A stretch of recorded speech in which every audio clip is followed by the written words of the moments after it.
Eye of the Needle, Disc 7. Chapter 21. When Faber woke up, it was almost dark. Through the bedroom window he could see the last streaks of grey being inked out of the sky by the encroaching night. The storm had not eased. Rain drummed on the roof and overflowed from a gutter, and the wind howled and gusted tirelessly. He switched on the little lamp beside the bed. The effort tired him, and he slumped back onto the pillow. It frightened him to be this weak. Those who believe that might is right must always be mighty, and Faber was sufficiently self-aware to know the implications of his own ethics. Fear was never far from the surface of his emotions. Perhaps that was why he had survived so long. He was chronically incapable of feeling safe. He understood, in that vague way in which one sometimes understands the most fundamental things about oneself, that his very insecurity was the reason he chose the profession of spy. It was the only way of life which could permit him instantly to kill anyone who posed him the slightest threat. The fear of being weak was part of the syndrome that included his obsessive independence, his insecurity, and his contempt for his military superiors.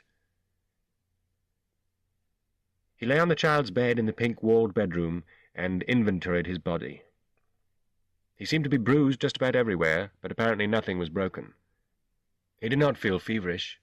His constitution had withstood bronchial infection despite the night on the boat. There was just the weakness. He suspected it was more than exhaustion.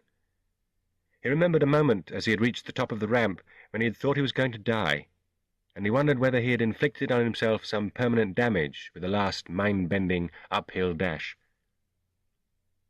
He checked his possessions, too. The can of photographic negatives was still taped to his chest, the stiletto was strapped to his left arm, and his papers and money were in the jacket pocket of his borrowed pyjamas. He pushed the blankets aside and swung himself into a sitting position with his feet on the floor. A moment of dizziness came and went. He stood up. It was important not to permit himself the psychological attitudes of an invalid. He put on the dressing gown and went into the bathroom. When he returned, his own clothes were at the foot of the bed, clean and pressed. Underwear, overalls, and shirt. Suddenly he remembered getting up sometime during the morning and seeing the woman naked in the bathroom. It had been an odd scene, and he was not sure what it meant. She was very beautiful, he recalled. He was sure of that. He dressed slowly. He would have liked to shave, but he decided to ask his host's permission before borrowing the blade on the bathroom shelf. Some men were as possessive of their razors as they were of their wives. However, he did take the liberty of using the child's Bakelite comb he found in the top drawer of the chest. He looked into the mirror without pride. He had no conceit. He knew that some women found him attractive and others did not, and he assumed this was so for most men. Of course, he had had more women than most men, but he attributed this to his appetite, not to his looks. His reflection told him he was presentable, which was all he needed to know. He left the bedroom and went slowly down the stairs. Again he felt a wave of weakness, and again he willed himself to overcome it, gripping the banister rail and placing one foot deliberately before the other until he reached the ground floor. He paused outside the living room, and hearing no noise, went on to the kitchen. He knocked and went in. The young couple were at the table, finishing supper. The woman stood up when he entered. "You got up," she said. "Are you sure you should?" Faber permitted himself to be led to a chair. "Thank you," he said. "You really mustn't encourage me to pretend to be ill." "I don't think you realize what a terrible experience you've been through," she said. "Do you feel like food?" "I'm imposing on you." "Not at all. Don't be silly. I kept some soup hot for you." Faber said, "You're so kind, and I don't even know your names." "David and Lucy Rose." She ladled soup into a bowl and placed it on the table in front of him. "Cut some bread, David, would you?" "I'm Henry Baker." Faber did not know why he had said that. He had no papers in that name. Henry Faber was the man the police were hunting, so he was right to have used his James Baker identity. But somehow he wanted this woman to call him Henry, the nearest English equivalent of his real name, Heinrich. He took a sip of the soup, and suddenly he was ravenously hungry. He ate it all quickly, then the bread. When he'd finished, Lucy laughed. She looked lovely when she laughed, her mouth opened wide, showing lots of even white teeth, and her eyes crinkled merrily at the corners. "More?" she offered. "Thank you very much. I can see it doing you good. The colour is coming back to your cheeks." Faber realized he felt physically better. He forced himself to eat his second helping more slowly, out of courtesy, but he still relished it. David said, "How did you happen to be out in this storm?" It was the first time he had spoken. "Don't badger him, David." "It's all right," Faber said quickly. "I was foolish, that's all. This is the first fishing holiday I've been able to have since before the war, and I just refused to let the weather spoil it. Are you a fisherman?" David shook his head. "Sheep farmer." "Do you have many employees?" "Just one, old Tom." "I suppose there are other sheep farms on the island?" "No. We live at this end, Tom lives at the other end, and in between there's nothing but sheep." Faber nodded. Good. Very good. A woman, a cripple, a child, and an old man. And he was already feeling much stronger. "How do you contact the mainland?" Faber said. "There's a boat once a fortnight. It's due this Monday, but it won't come if the storm keeps up. There's a radio transmitter in Tom's cottage, but we can only use that in emergencies. If I thought people might be searching for you, or if you needed urgent medical help, I should use it. But as things are, I don't feel it's necessary. There's little point. Nobody can come to fetch you off the island until the storm clears, and when that happens, the boat will come anyway." "Of course." Faber's tone concealed his delight. The problem of how to contact the U-boat on Monday had been nagging at the back of his mind. He had seen an ordinary wireless set in the Roses' living room, and he would, if necessary, have been able to rig up a transmitter from that. But the fact that this Tom had a proper radio made everything so much simpler. "What does Tom need a transmitter for?" "He's a member of the Royal Observer Corps. Aberdeen was bombed, July of 1940. There was no air raid warning. There were 50 casualties. That was when they recruited Tom. It's a good thing his hearing is better than his eyesight." "I suppose the bombers come from Norway?" "I suppose so." Lucy stood up. "Let's go into the other room." The two men followed her. Faber felt no weakness, no dizziness. He held the living-room door for David, who wheeled himself close to the fire. Lucy offered Faber brandy. He declined. She poured one for her husband and herself. Faber sat back and allowed himself to study them. Lucy was really quite striking. She had an oval face, wide-set eyes of an unusual cat-like amber colour, and an abundance of rich dark red hair. Under the mannish fisherman's sweater and baggy trousers there was the suggestion of her very good, fullish figure. Dressed up in silk stockings and, say, a cocktail sort of dress, she might be very glamorous. David was also handsome, almost pretty, except for the shadow of a very dark beard. His hair was nearly black, and his skin looked Mediterranean. He would have been tall if he had had legs in proportion to his arms. Faber suspected that those arms might be powerful, muscled from years of pushing the wheels of the chair. An attractive couple, but there was something badly wrong between them. Faber was no expert on marriage, but his training in interrogation techniques had taught him to read the silent language of the body, to know from small gestures when someone was frightened, confident, hiding something, or lying. Lucy and David rarely looked at one another, and never touched. They spoke to him more than to each other. They circled one another like turkeys trying to keep in front of them a few square feet of vacant territory. The tension between them was enormous. They were like Churchill and Stalin, obliged temporarily to fight side by side, fiercely suppressing a deeper enmity. Faber wondered what the trauma was that lay at the back of their distance. This cosy little house must be an emotional pressure cooker, despite its rugs and its bright paintwork, its floral armchairs and blazing fires and framed watercolours. To live alone, with only an old man and a child for company, with this thing between them. It reminded him of a play he had seen in London by an American called Tennessee something. Abruptly, David swallowed his drink and said, "I must turn in. My back's playing up." Faber got to his feet. "I'm sorry. I've been keeping you up." David waved him down. "Not at all. You've been asleep all day. You won't want to go back to bed right away. Besides, Lucy would like to chat, I'm sure. It's just that I mistreat my back.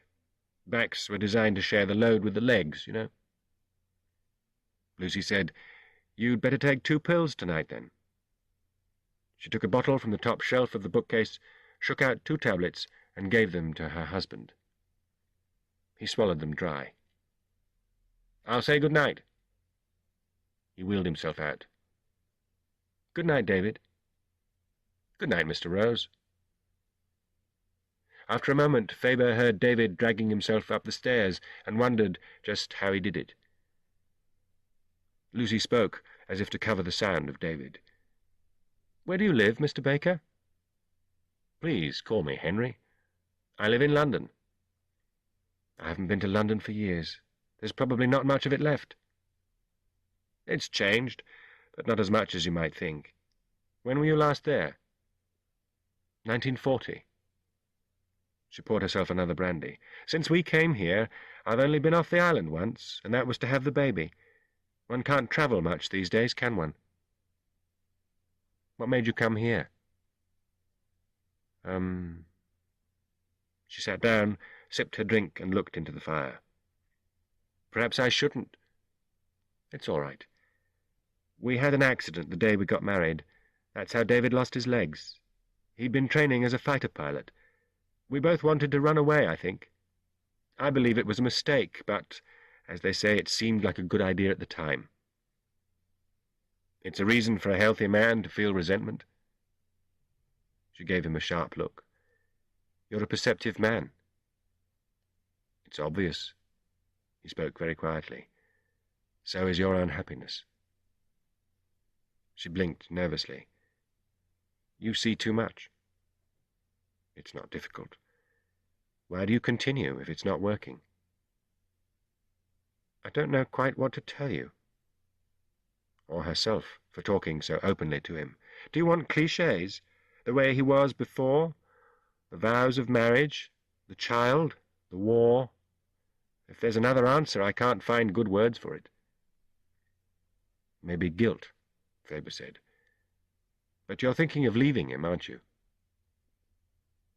She stared at him, slowly shaking her head. "How do you know so much?" "You've lost the art of dissembling in 4 years on this island. Besides, these things are so much simpler from the outside." "Have you ever been married?" "No. That's what I mean." "Why not? I think you ought to be." It was Faber's turn to look away, into the fire. Why not indeed? His stock answer, to himself, was his profession. But of course he could not tell her that, and anyway, it was too glib. "I don't trust myself to love anyone that much." The words had come out without forethought, he was astonished to note, and he wondered whether they were true. A moment later, he wondered how Lucy had got past his guard when he had thought he was disarming her. Neither of them spoke for a while. The fire was dying. A few stray raindrops found their way down the chimney and hissed in the cooling coals. The storm showed no sign of letting up. Faber found himself thinking of the last woman he had had. What was her name? Gertrude. It was 7 years ago, but he could picture her now in the flickering fire, a round German face, fair hair, green eyes, beautiful breasts, much too wide hips, fat legs, bad feet. The conversational style of an express train, a wild, inexhaustible enthusiasm for sex. She had flattered him, admiring his mind, she said, and adoring his body. She had no need to tell him. She wrote lyrics for popular songs and read them to him in a poor basement flat in Berlin. It was not a lucrative profession. He visualized her now in that untidy bedroom, lying naked, urging him to do more bizarre and erotic things with her, to hurt her, to touch himself, to lie completely still while she made love to him. He shook his head slightly to brush away the memories. He had not thought like that in all the years he had been celibate. Such visions were disturbing. He looked at Lucy. "You were far away," she said with a smile. "Memories," he said. "This talk of love. I shouldn't burden you." "You're not." "Good memories?" "Very good. And yours. You were thinking too." She smiled again. "I was in the future, not the past." "What do you see there?" She seemed about to answer, then changed her mind. It happened twice. There were signs of tension about her eyes. "I see you finding another man," Faber said. As he spoke, he was thinking, "Why am I doing this?" "He is a weaker man than David and less handsome, but it's at least partly for his weakness that you love him. He's clever but not rich, compassionate without being sentimental, tender, loving." The brandy glass in her hand shattered under the pressure of her grip. The fragments fell into her lap and onto the carpet, and she ignored them. Faber crossed to her chair and knelt in front of her. Her thumb was bleeding. He took her hand. "You've hurt yourself." She looked at him. She was crying. "I'm sorry," he said. The cut was superficial. She took a handkerchief from her trousers pocket and staunched the blood. Faber released her hand and began to pick up the pieces of broken glass, wishing he had kissed her when he'd had the chance. He put the shards on the mantel. "I didn't mean to upset you," he said. Didn't he? She took away the handkerchief and looked at her thumb. It was still bleeding. "Yes, you did. And God knows you have." "A bandage," he suggested. "In the kitchen." He found a roll of bandage, a pair of scissors, and a safety pin. He filled a small bowl with hot water and returned to the living room. In his absence, she had somehow obliterated the evidence of tears on her face. She sat passively, limp, while he bathed her thumb in the hot water, dried it, and put a small strip of bandage over the cut. She looked all the time at his face, not at his hands, but her expression was unreadable. He finished the job and stood back abruptly. This was silly. He had taken the thing too far. Time to disengage. "I think I'd better go to bed," he said. She nodded. "I'm sorry." "Stop apologizing," she told him. "It doesn't suit you." Her tone was harsh. He guessed that she too felt the thing had got out of hand. "Are you staying up?" he asked. She shook her head. "Well." He followed her through the hall and up the stairs, and he watched her climb, her hips moving gently. At the top of the stairs on the tiny landing, she turned and said in a low voice, "Good night." "Good night, Lucy." She looked at him for a moment. He reached for her hand, but she turned quickly away, entering her bedroom and closing the door without a backward look, leaving him standing there, wondering what was in her mind, and, more to the point, what was really in his.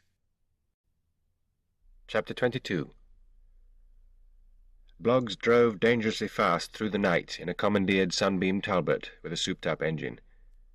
The hilly, winding Scottish roads were slick with rain, and in a few low places 2 or 3 inches deep in water. The rain drove across the windshield in sheets. On the more exposed hilltops, the gale-force winds threatened to blow the car off the road and into the soggy turf alongside. For mile after mile, Bloggs sat forward in the seat, peering through the small area of glass that was cleared by the wiper, straining his eyes to make out the shape of the road in front as the headlights battled with the obscuring rain. Just north of Edinburgh, he ran over 3 rabbits, feeling the sickening bump as the tyres squashed their small bodies. He did not slow the car, but for a while afterward he wondered where the rabbits normally came out at night. The strain gave him a headache, and his sitting position made his back hurt. He also felt hungry. He opened the window for a cold breeze to keep him awake, but so much water came in that he was immediately forced to close it again. He thought about Dinardel, or Faber, or whatever he was calling himself now. A smiling young man in running shorts, holding a trophy. Well, so far, Faber was winning this race. He was 48 hours ahead, and he had the advantage that only he knew the route that had to be followed. Bloggs would have enjoyed a contest with that man, if the stakes had not been so high, so bloody high. He wondered what he would do if he ever came face to face with the man. I'd shoot him out of hand, he thought, before he killed me. Faber was a pro, and you didn't mess with that type. Most spies were amateurs, frustrated revolutionaries of the left or right, people who wanted the imaginary glamour of espionage, greedy men or lovesick women, or blackmail victims. The few professionals were very dangerous indeed.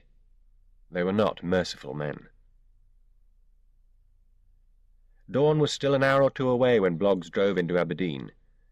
Never in his life had he been so grateful for street lights, dimmed and masked though they were.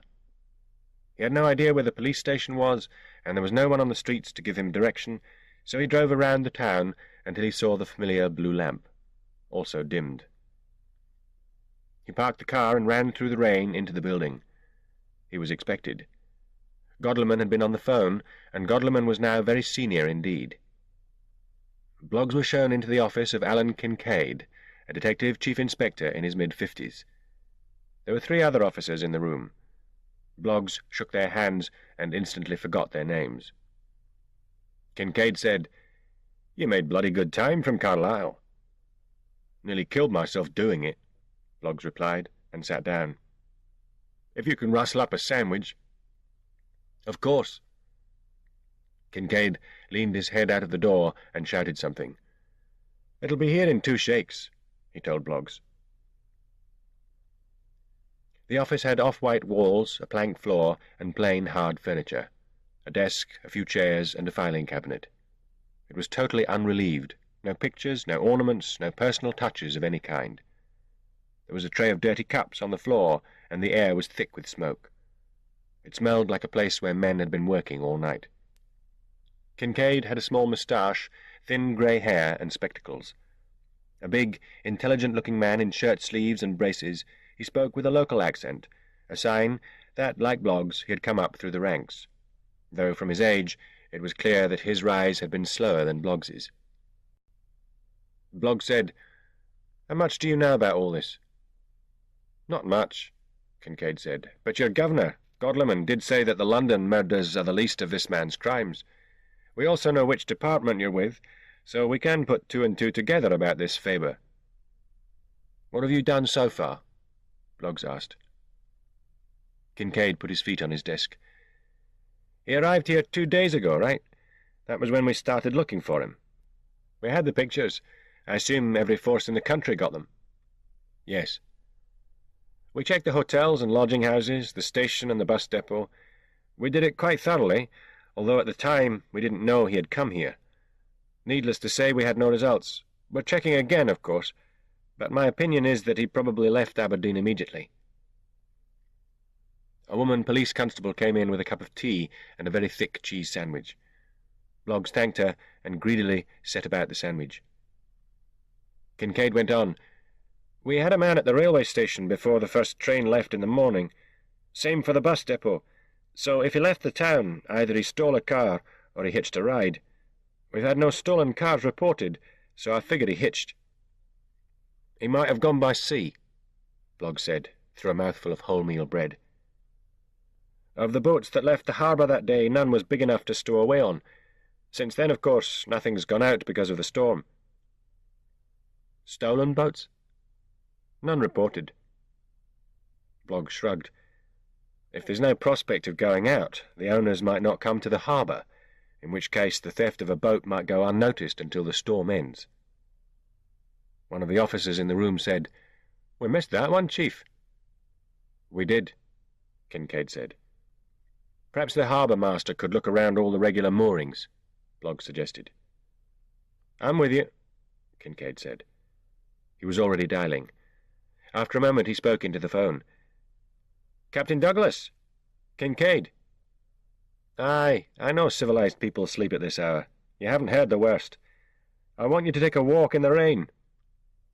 "Aye, you heard me right." Kincaid put his hand over the mouthpiece. "You know what they say about seaman's language. It's true." He spoke into the phone again. "Go round all the regular moorings, and make a note of any vessels not in their usual spot. Ignoring those you know to be legitimately out of port, give me the names and addresses, and phone numbers, if you have them, of the owners." "Aye. Aye, I know." "I'll make it a double." "All right, a bottle." "And a good morning to you, too, old friend." He hung up. Bloggs smiled. "Salty?" "If I did what he suggested I'd do with my truncheon, I'd never be able to sit down again." Kincaid became serious. "It'll take him about half an hour. Then we'll need a couple of hours to check all the addresses. It's worth doing, although I still think he hitched a ride." "So do I," Bloggs said. The door opened, and a middle-aged man in civilian clothes walked in. Kincaid and his officers stood up, and Bloggs followed. Kincaid said, "Good morning, sir. This is Mr. Bloggs. Mr. Bloggs, Richard Porter." They shook hands. Porter had a red face and a carefully cultivated moustache. He wore a double-breasted, camel-coloured overcoat. "How d'you do? I'm the blighter that gave your chappie a lift to Aberdeen. Most embarrassing." He had no local accent. Bloggs said, "How d'you do?" On first acquaintance, Porter seemed to be exactly the kind of silly ass who would give a spy a lift half across the country. However, Bloggs realized the air of empty-headed heartiness might also mask a shrewd mind. He tried to be tolerant. He, too, had made embarrassing mistakes in the last few hours. "I heard about the abandoned Morris. I picked him up at that very spot." "You've seen the picture?" "Yes. Of course, I didn't get a good look at the chappie because it was dark for most of the journey, but I saw enough of him in the light of the flashlight when we were under the hood, and afterward when we entered Aberdeen. It was dawn by then. If I'd only seen the picture, I'd say it could have been him. Given the spot at which I picked him up, so near to where the Morris was found, I say it was him." "I agree," Bloggs said. He thought for a moment, wondering what useful information he could get out of this man. "How did Faber impress you?" Porter said promptly, "He struck me as exhausted, nervous and determined in that order. Also, he was no Scotsman." "How would you describe his accent?" "Neutral. The accent, minor public school, home counties. Jarred with his clothes, if you know what I mean. He was wearing overalls. Another thing I didn't remark until afterwards." Kincaid interrupted to offer tea. Everyone accepted. The policeman went to the door. "What did you talk about?" "Oh, nothing much." "But you were together for hours." "He slept most of the way. He mended the car. It was only a disconnected lead, but I'm afraid I'm helpless with machines. Then he told me his own car had broken down in Edinburgh, and he was going to Banff. Said he didn't really want to go through Aberdeen, as he didn't have a restricted area pass. I'm afraid I told him not to worry about that. Said I'd vouch for him if we were stopped. Makes one feel such a bloody fool, you know, but I felt I owed him a favour. He had got me out of a bit of a hole, you know." "Nobody's blaming you, sir," Kincaid said. Bloggs was, but he didn't say so. Instead, "There are very few people who have met Faber and can tell us what he's like. Can you think hard and tell me what kind of a man you took him to be?" "He woke up like a soldier," Porter said. "He was courteous and seemed intelligent. Firm handshake. I take notice of handshakes." "Anything else?" "Something else about when he woke up." Porter's florid face creased up in a frown. "His right hand went to his left forearm, like this." He demonstrated. "That's something," Bloggs said. "That'll be where he keeps the knife. A sleeve sheath." "Nothing else, I'm afraid." "And he said he was going to Banff. That means he's not. I wager you told him where you were going before he told you where he was going." "I believe I did." Porter nodded. "Well, well. Either Aberdeen was his destination, or he went south after you dropped him. Since he said he was going north, he probably didn't." "That kind of second-guessing could get out of hand," Kincaid said.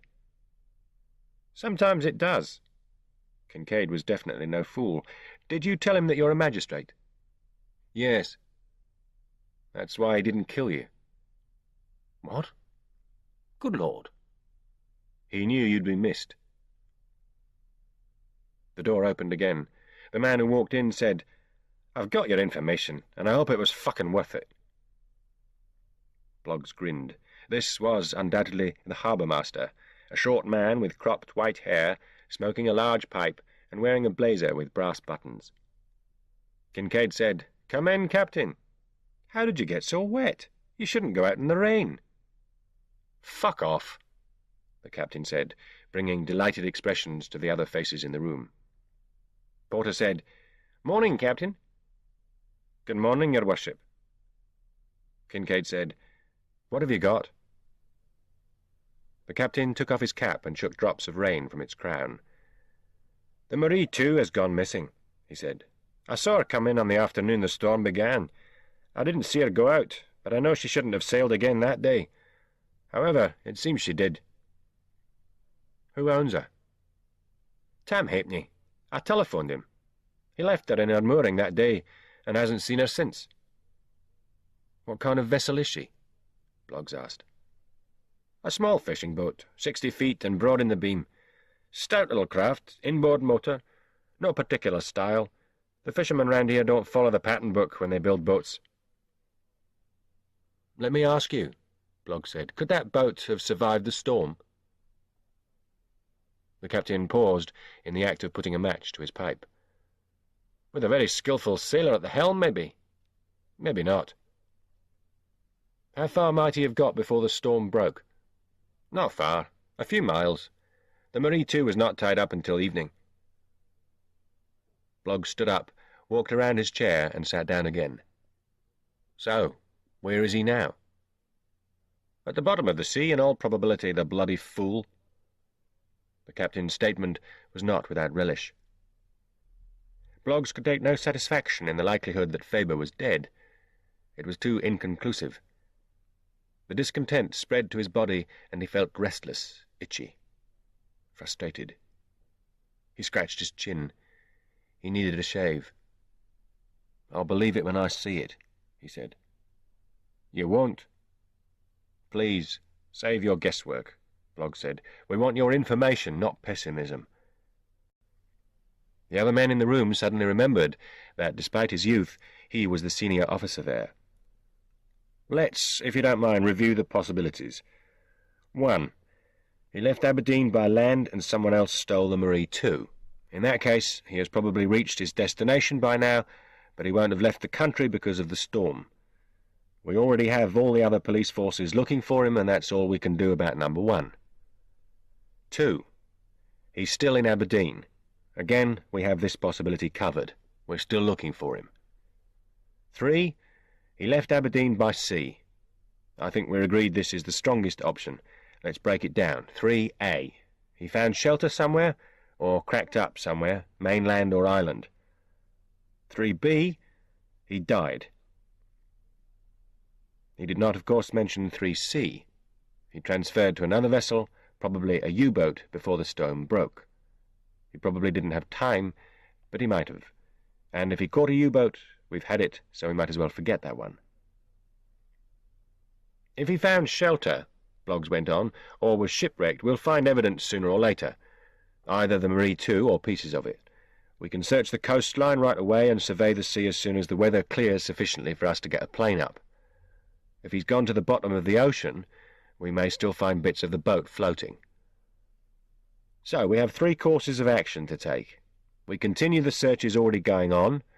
We mount a new search of the coastline working north and south from Aberdeen, and we prepare for an air-sea search the minute the weather improves." Bloggs had begun to pace up and down as he spoke. He stopped now and looked around. "Comments?" The late hour had got to all of them. Bloggs's sudden access of energy jerked them out of a creeping lethargy. One leaned forward, rubbing his hands. Another tied his shoelaces. A third put his jacket on. They wanted to go to work. There were no comments, no questions.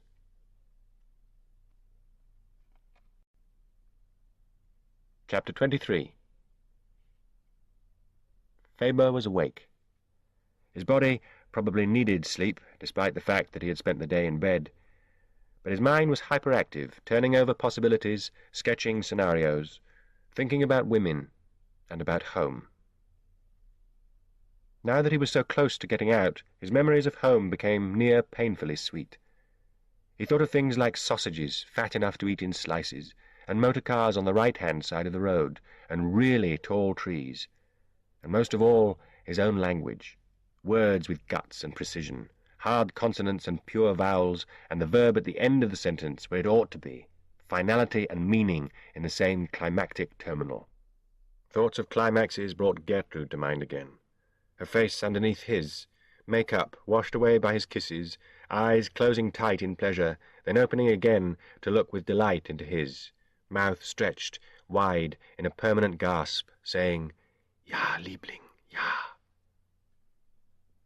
It was silly. He had led the life of a monk for 7 years, but she had no reason to do the same. She would have had a dozen men since Faber. She might even be dead, bombed by the RAF, or murdered by the maniacs because her nose was half an inch too long, or run over by a motor car in the blackout. Anyway, she would hardly remember him. He would probably never see her again. But she was important. She stood for something. For him to think about. He did not normally permit himself the indulgence of sentiment. There was in his nature, in any case, a very cold streak, and he cultivated it. It protected him. Now, though, he was so close to success, and he felt free. Not to relax his vigilance, but at least to fantasize a little. The storm was his safeguard so long as it continued. He would simply contact the U-boat with Tom's radio on Monday, and its captain would send the dinghy into the bay as soon as the weather cleared. If the storm ended before Monday, there was a slight complication. The supply boat. David and Lucy would naturally expect him to take the boat back to the mainland. Lucy came into his thoughts in vivid, full-colour images he could not quite control. He saw her striking amber eyes watching him as he made a bandage for her thumb. Her outline walking up the stairs in front of him, even clad as she was in shapeless man's clothing. Her heavy, rounded breasts as she stood naked in the bathroom. And, as the images developed into fantasy, she leaned over the bandage and kissed his mouth, turned back on the stairs and took him in her arms, stepped out of the bathroom and placed his hands on her breasts. He turned restlessly in the small bed, cursing the imagination that sent him dreams, the like of which he hadn't suffered since his school days. At that time, before he'd experienced the reality of sex, he had constructed elaborate sexual scenarios featuring the older women with whom he came into daily contact.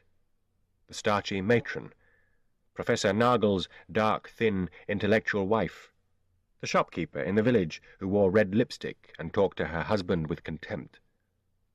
Sometimes he put all 3 of them into one orgiastic fantasy. When, at age 15, he'd seduced, classically, a housemaid's daughter in the twilight of a West Prussian forest, he let go of the imaginary orgies because they were so much better than the disappointing real thing. As young Heinrich, he had been greatly puzzled by this. Where was the blinding ecstasy, the sensation of soaring through the air like a bird, the mystical fusion of 2 bodies into one? The fantasies became painful, reminding him of his failure to make them real. Later, of course, the reality improved, and he formed the view that ecstasy came not from a man's pleasure in a woman, but from each one's pleasure in each other. He had voiced that opinion to his elder brother, who seemed to think it banal, a truism rather than a discovery. And, before long, he saw it that way too. He became a good lover, eventually. He found sex interesting, as well as physically pleasant. He was never a great seducer. The thrill of conquest was not what he wanted. But he was expert at giving and receiving sexual gratification, without the expert's illusion that technique was all. For some women, he was a highly desirable man, and the fact that he didn't know this only served to make him even more attractive. He tried to remember how many women he had had. Anna, Gretchen, Ingrid, the American girl, those two whores in Stuttgart. He could not recall them all, but they could not have been more than about 20. And Gertrude, of course. None of them, he thought, had been quite as beautiful as Lucy. He gave an exasperated sigh. He had let this woman affect him just because he was close to home and had been so careful for so long. He was annoyed with himself. It was undisciplined. He must not relax until the assignment was over. And this was not over. Not quite. Not yet. There was the problem of avoiding going back on the supply boat. Several solutions came to mind. Perhaps the most promising was to incapacitate the island's inhabitants, meet the boat himself, and send the boatman away with a cock and bull story. He could say he was visiting the Roses, had come out on another boat, that he was a relative or a bird-watcher. Anything. It was too small a problem to engage his full attention at the moment. Later, when and if the weather improved, he would select something. He really had no serious problems. A lonely island, miles off the coast, with 4 inhabitants. It was an ideal hideout. From now on, leaving Britain was going to be as easy as breaking out of a baby's playpen. When he thought of the situations he had already come through, the people he had killed, the 5 Home Guard men, the Yorkshire lad on the train, the Abwehr messenger, he considered himself now to be sitting pretty. An old man, a cripple, a woman, and a child. Killing them would be so simple. Lucy, too, lay awake. She was listening. There was a good deal to hear. The weather was an orchestra, rain drumming on the roof, wind fluting in the eaves of the cottage, sea performing glissandi with the beach. The old house talked, too, creaking in its joints as it suffered the buffeting of the storm. Within the room there were more sounds. David's slow, regular breathing, threatening but never quite achieving a snore as he slept deeply under the influence of a double dose of soporific, and the quicker, shallow breaths of Joe, sprawled comfortably across a camp bed beside the far wall. The noise is keeping me awake, Lucy thought. Then, immediately, who am I trying to fool? Her wakefulness was caused by Henry, who had looked at her naked body and had touched her hands gently as he bandaged her thumb, and who now lay in bed in the next room, fast asleep. Probably. He had not told her much about himself, she realized, only that he was unmarried. She did not know where he had been born, his accent gave no clue. He had not even hinted at what he did for a living, though she imagined he must be a professional man, perhaps a dentist or a soldier. He was not dull enough to be a solicitor, too intelligent to be a journalist, and doctors could never keep their professions secret for longer than 5 minutes. He was not rich enough to be a barrister, too self-effacing to be an actor. She would bet on the army. Did he live alone, she wondered, or with his mother? Or a woman? What did he wear when he wasn't fishing? Did he have a motor car? Yes, he would. Something rather unusual. He probably drove very fast. That thought brought back memories of David's 2-seater, and she closed her eyes tightly to shut out the nightmare images. Think of something else. Think of something else. She thought of Henry again, and realized, accepted, the truth. She wanted to make love to him. It was the kind of wish that, in her scheme of things, afflicted men, but not women. A woman might meet a man briefly and find him attractive, want to get to know him better, even begin to fall in love with him. But she did not feel an immediate physical desire, not unless she was abnormal. She told herself that this was ridiculous, that what she needed was to make love with her husband, not to copulate with the first eligible man who came along. She told herself she was not that kind. All the same, it was pleasant to speculate. David and Joe were fast asleep.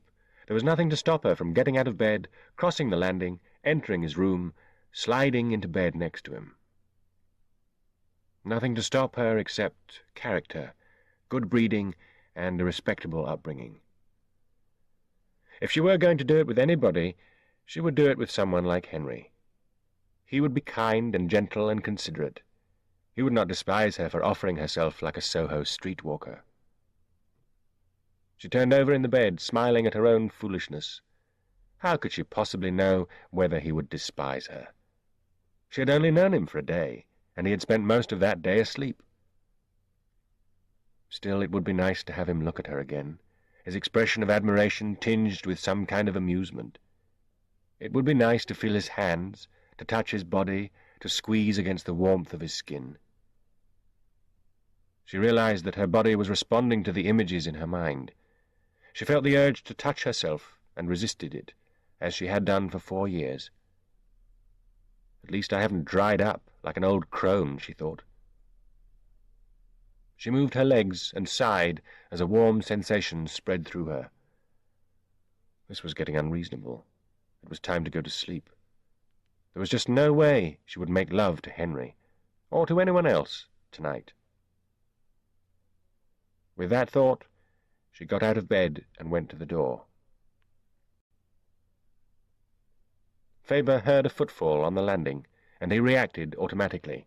His mind cleared instantly of the idle, lascivious thoughts it had been occupied with.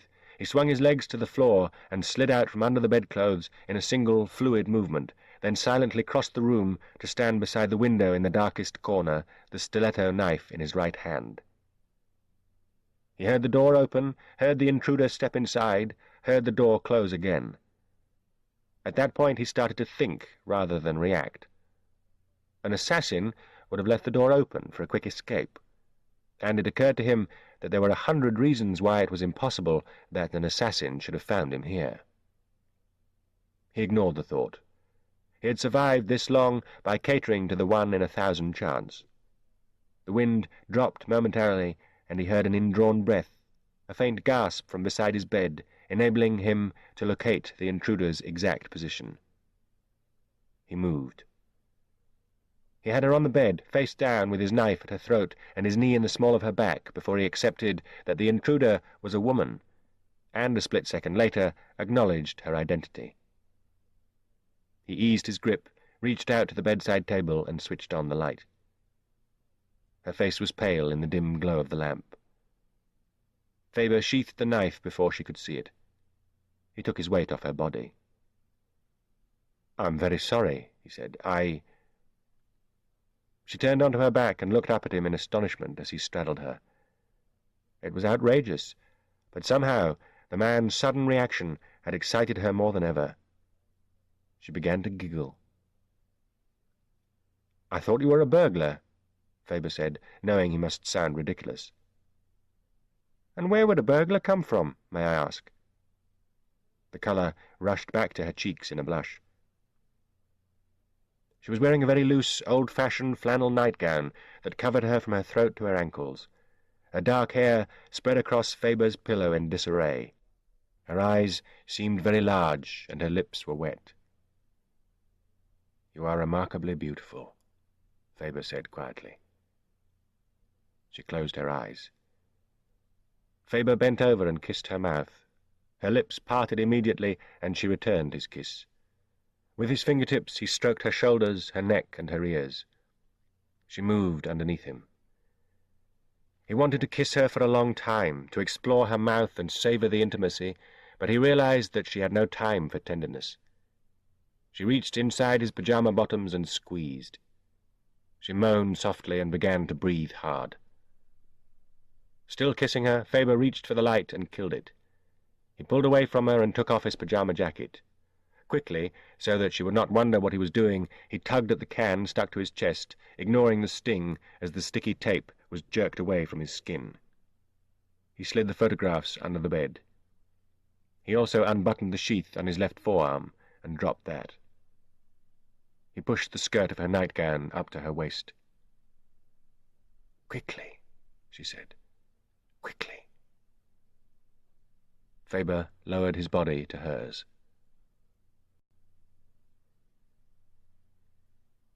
She did not feel the least bit guilty afterward, just content, satisfied, replete. She had had what she so badly wanted. She lay still, eyes closed, stroking the bristly hair at the back of his neck, enjoying the rough, tickling sensation on her hands. After a while she said, "I was in such a rush." "It's not over yet," he told her. She frowned in the dark. "Didn't you—" She had been wondering. "No, I didn't. You hardly did." She smiled. "I beg to differ." He turned on the light and looked at her. "We'll see." He slipped down the bed, between her thighs, and kissed her belly. His tongue flicked in and out of her navel. It felt quite nice, she thought. His head went lower. Surely he doesn't want to kiss me there. He did. And he did more than kiss. His lips pulled at the soft folds of her skin. She was paralyzed by shock as his tongue began to probe in the very crevices, and then, as he parted her lips with his fingers, to thrust deep inside her. Finally his relentless tongue found a tiny, sensitive place, so small she had not known it existed, so sensitive that his touch was almost painful at first. She forgot her shock as she was overwhelmed by the most piercing sensation she had ever experienced. Unable to restrain herself, she moved her hips up and down, faster and faster, rubbing her slippery flesh over his mouth, his chin, his nose, his forehead, totally absorbed in her own pleasure. It built and built, feeding on itself until she felt utterly possessed by joy and opened her mouth to scream, at which point he clapped his hand over her face. But she screamed in her throat as the climax went on, ending in something that felt like an explosion, and left her so drained that she thought she would never, never be able to get up. Her mind seemed to go blank for a while. She knew vaguely that he still lay between her legs, his bristly cheek against the soft inside of her thigh, his lips moving gently, affectionately. Eventually she said, "Now I know what Lawrence means." He lifted his head. "I don't understand." She sighed. "I didn't realize it could be like that. It was lovely." "Was? Oh, God, I've no more energy." He changed position, kneeling astride her chest, and she realized what he wanted her to do, and for the second time she was frozen by shock. It was just too big. But suddenly she wanted to do it. She needed to take him into her mouth. She lifted her head, and her lips closed around him, and he gave a soft groan. He held her head in his hands, moving it to and fro, moaning quietly. She looked at his face. He was staring at her, drinking in the sight of what she was doing. She wondered what she would do when he came, and she decided she didn't care, because everything else had been so good with him that she knew she would enjoy even that. But it didn't happen. When she thought he was to the point of losing control, he stopped, moved away, lay on top of her, and entered her again. This time it was very slow and relaxed, like the rhythm of the sea on the beach, until he put his hands under her hips and grasped the mounts of her bottom, and she looked at his face and knew that now, he was ready to shed his self-control and lose himself in her. And that excited her more than anything, so that when he finally arched his back, his face screwed up into a mask of pain, and groaned deep in his chest, she wrapped her legs around his waist and abandoned herself to the ecstasy of it.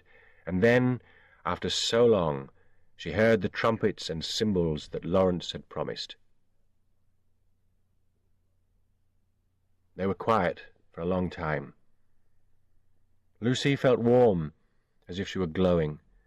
She had never felt so warm in all her life. When their breathing subsided, she could hear the storm outside. Henry was heavy on top of her, but she did not want him to move. She liked his weight and the faint tang of perspiration from his white skin. From time to time he moved his head to brush his lips against her cheek. He was the perfect man to have this with. He knew more about her body than she did. His own body was very beautiful, broad and muscular at the shoulders, narrow at the waist and hips, with long, strong, hairy legs. She thought he had some scars. She was not sure. Strong, gentle, and handsome. Perfect. She also knew she would never fall in love with him, never want to run off with him, marry him. Deep inside him she sensed there was also something quite cold and hard. His reaction and explanation when she came into his room was extraordinary. She wouldn't think about it. Some part of him that was committed elsewhere. She would have to hold him at arm's length and use him cautiously, like an addictive drug.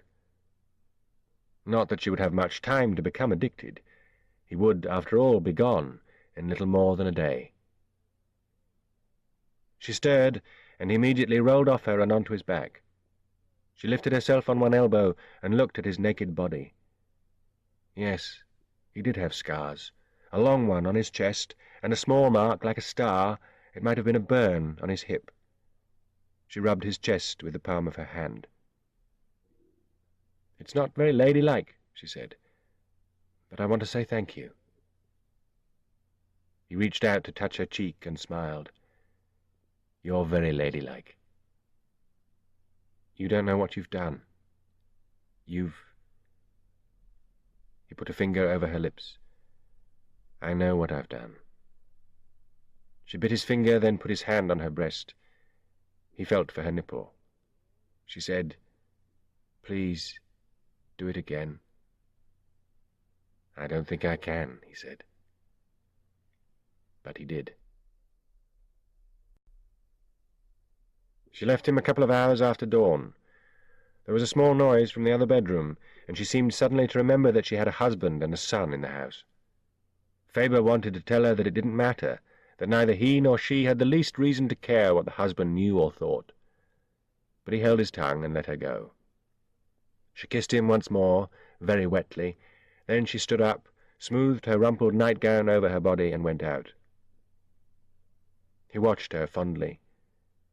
She's quite something, he thought. He lay on his back and looked at the ceiling. She was quite naive and very inexperienced, but all the same she had been very good. I could perhaps fall in love with her, he thought. He got up and retrieved the film can and the knife in its sheath from under the bed. He wondered whether to keep them on his person. He might want to make love to her in the day. He decided to wear the knife. He would feel undressed without it, and leave the can elsewhere. He put it on the top of the chest of drawers and covered it with his papers and his wallet. He knew very well that he was breaking the rule, but this was certain to be his last assignment, and he felt entitled to enjoy a woman. Besides, it would hardly matter if she or her husband saw the pictures, assuming they understood their meaning, which was unlikely. What could they do? He lay down on the bed, then got up again. Years of training simply would not allow him to take such risks. He put the can with his papers into the pocket of his jacket. Now he could relax better. He heard the child's voice, then Lucy's tread as she went down the stairs, and then David dragging himself to the bathroom. He would have to get up and have breakfast with the household.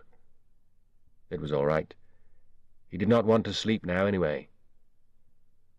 He stood at the rain-streaked window, watching the weather rage until he heard the bathroom door open.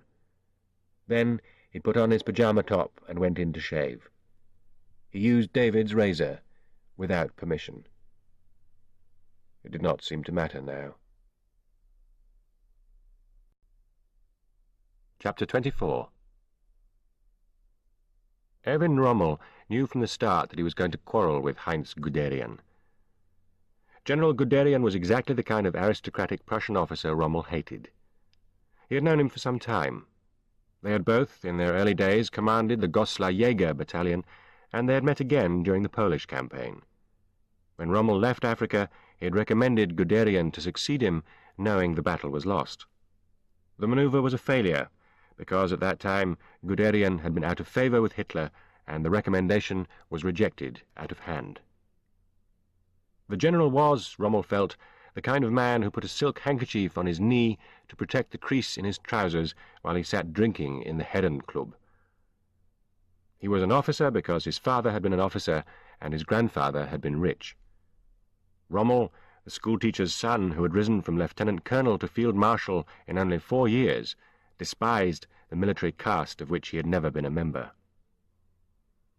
Now he stared across the table at the general, who was sipping brandy appropriated from the French Rothschilds. Guderian and his sidekick, General von Geyer, had come to Rommel's headquarters at La Roche-Guyon in northern France to tell him how to deploy his troops. Rommel's reactions to such visits ranged from impatience to fury. In his view, the General Staff were there to provide reliable intelligence and regular supplies, and he knew from his experience in Africa that they were incompetent at both tasks. Guderian had a cropped, light-coloured moustache, and the corners of his eyes were heavily wrinkled, so that he always appeared to be grinning at you. He was tall and handsome, which did nothing to endear him to a short, ugly, balding man, as Rommel thought of himself.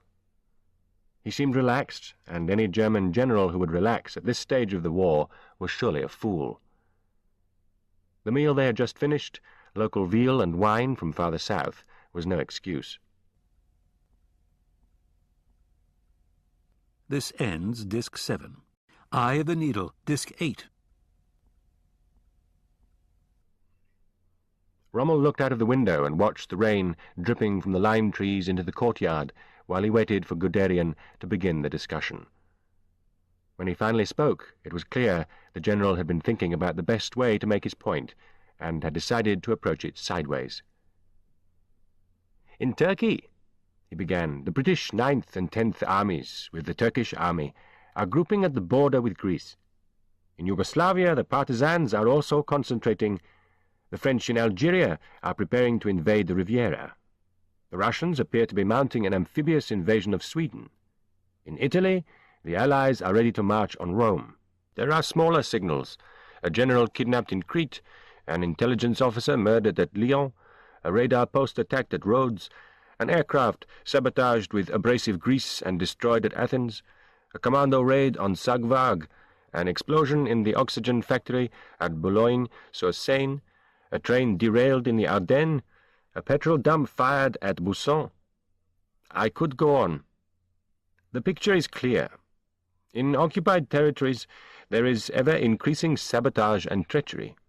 On our borders we see preparations for invasion everywhere. None of us doubts that there will be a major Allied offensive this summer, and we can be equally sure that all this skirmishing is intended to confuse us about where the attack will come." The general paused. The lecture, delivered in schoolmaster style, was irritating Rommel, and he took the opportunity to interrupt. "This is why we have a general staff, to digest such information, evaluate enemy activity, and forecast his future moves." Guderian smiled indulgently. "We must also be aware of the limitations of such crystal gazing. You have your ideas about where the attack will come, I'm sure. We all do. Our strategy must take into account the possibility that our guesses are wrong." Rommel now saw where the general's roundabout argument was leading, and he suppressed the urge to shout his disagreement before the conclusion was stated. "You have 4 armoured divisions under your command," Guderian continued. "The 2nd Panzers at Amiens, the 116th at Rouen, the 21st at Caen, and the 2nd SS at Toulouse. General von Geyer has already proposed to you that these should be grouped well back from the coast, all together, ready for fast retaliation at any point. Indeed, this stratagem is a principle of OKW policy. Nevertheless, you have not only resisted von Geyer's suggestion, but have in fact moved the 21st right up to the Atlantic coast." "And the other 3 must be moved to the coast as soon as possible," Rommel burst out. "When will you people learn? The Allies control the air. Once the invasion is launched, there will be no further major movements of armour. Mobile operations are no longer possible. If your precious panzers are in Paris when the Allies land on the coast, they will stay in Paris, pinned down by the RAF, until the Allies march along the Boulevard Saint-Michel. I know. They've done it to me. Twice." He paused to draw breath. "To group our armor as a mobile reserve is to make it useless. There will be no counter-attack. The invasion must be met on the beaches when it is most vulnerable and pushed back into the sea." The flush receded from his face as he began to expound his own defensive strategy. "I have created underwater obstacles, strengthened the Atlantic wall, laid minefields and driven stakes into every meadow that might be used to land aircraft behind our lines. All my troops are engaged in digging defenses whenever they're not actually training. My armored divisions must be moved to the coast. The OKW reserve should be redeployed in France. The 9th and 10th SS divisions have to be brought back from the Eastern Front. Our whole strategy must be to prevent the Allies from securing a beachhead, because once they achieve that, the battle is lost. Perhaps even the war." Guderian leaned forward, his eyes narrowing in that infuriating half-grin. "You want us to defend the European coastline from Tromsø in Norway all around the Iberian Peninsula to Rome. Where shall we get the armies from?" "That question should have been asked in 1938, Rommel muttered. There was an embarrassed silence after this remark, which was all the more shocking, coming from the notoriously apolitical Rommel. Von Geyer broke the tension. "Where do you believe the attack will come from, Field Marshal?" Rommel had been waiting for this. "Until recently I was convinced of the Pas-de-Calais theory. However, last time I was with the Führer I was impressed by his arguments in favor of Normandy. I am also impressed by his instinct, and even more by its record of accuracy. Therefore I believe our panzers should be deployed primarily along the Normandy coast, with perhaps one division at the mouth of the Somme.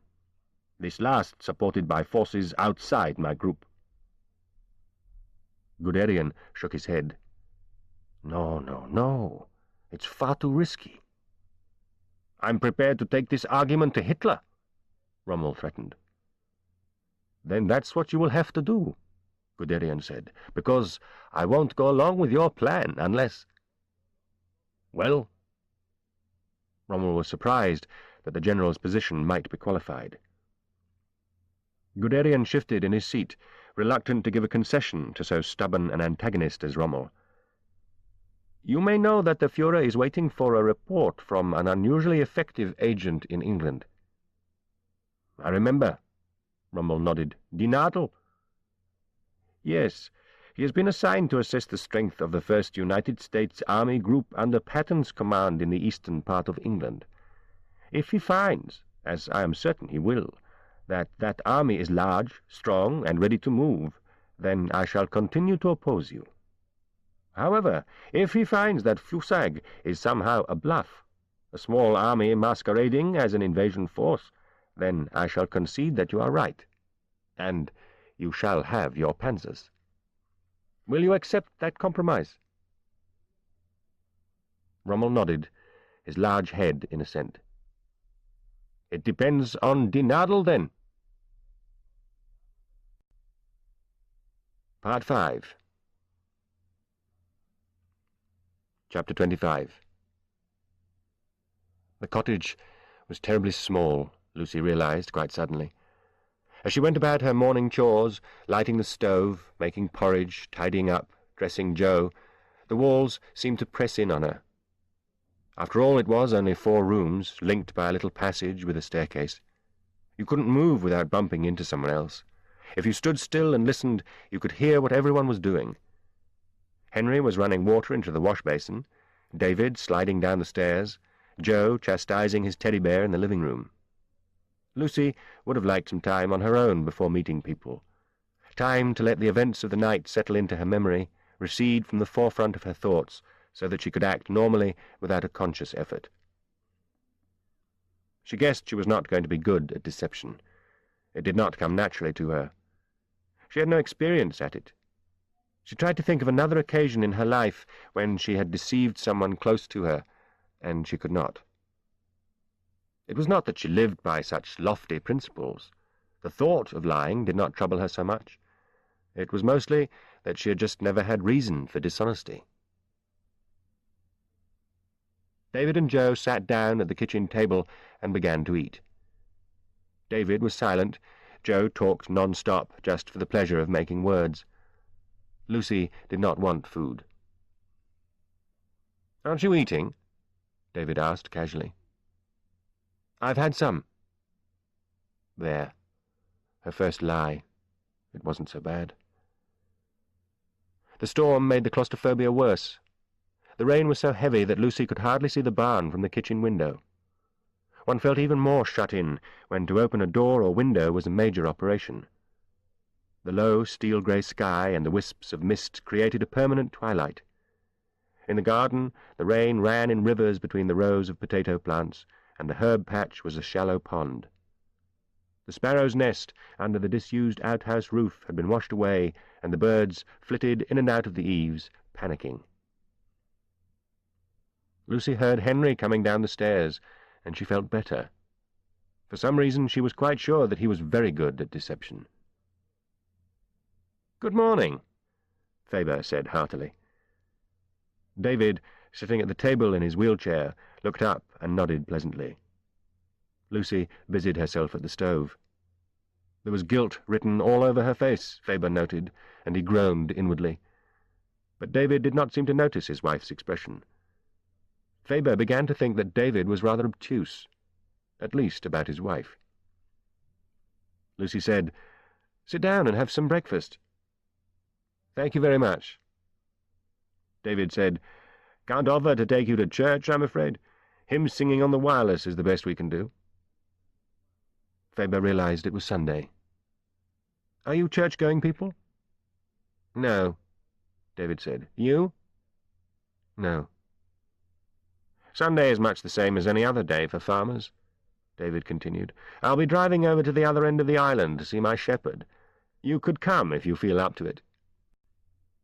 "I'd like to," Faber told him.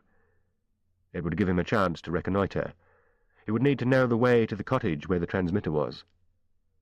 "Would you like me to drive you?" David looked at him sharply. "I can manage quite well." There was a strained moment of silence. "In this weather, the road is just a memory. We'll be a lot safer with me at the wheel." "Of course." Faber began to eat. "It makes no difference to me," David persisted. "I don't want you to come if you think it would be too much." "Really, I'd be glad to." "Did you sleep all right? It didn't occur to me you might still be tired. I hope Lucy didn't keep you up too late?" Faber willed himself not to look at Lucy, but out of the corner of his eye he could see that she was suddenly flushed. "I slept all day yesterday," he said, trying to fix David's eyes with his own. It was no use.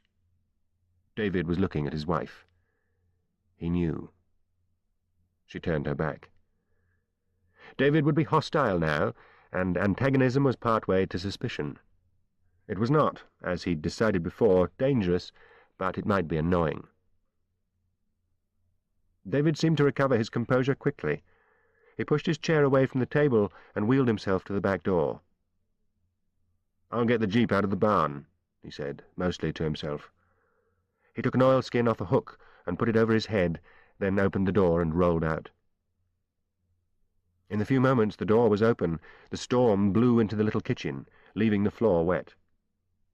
When it shut, Lucy shivered and began to mop the water from the tiles. Faber reached out and touched her arm. "Don't," she said, nodding her head toward Joe. "You're being silly," Faber told her. "I think he knows," she said.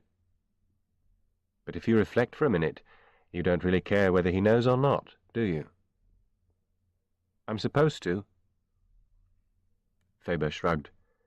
The jeep's horn sounded impatiently outside.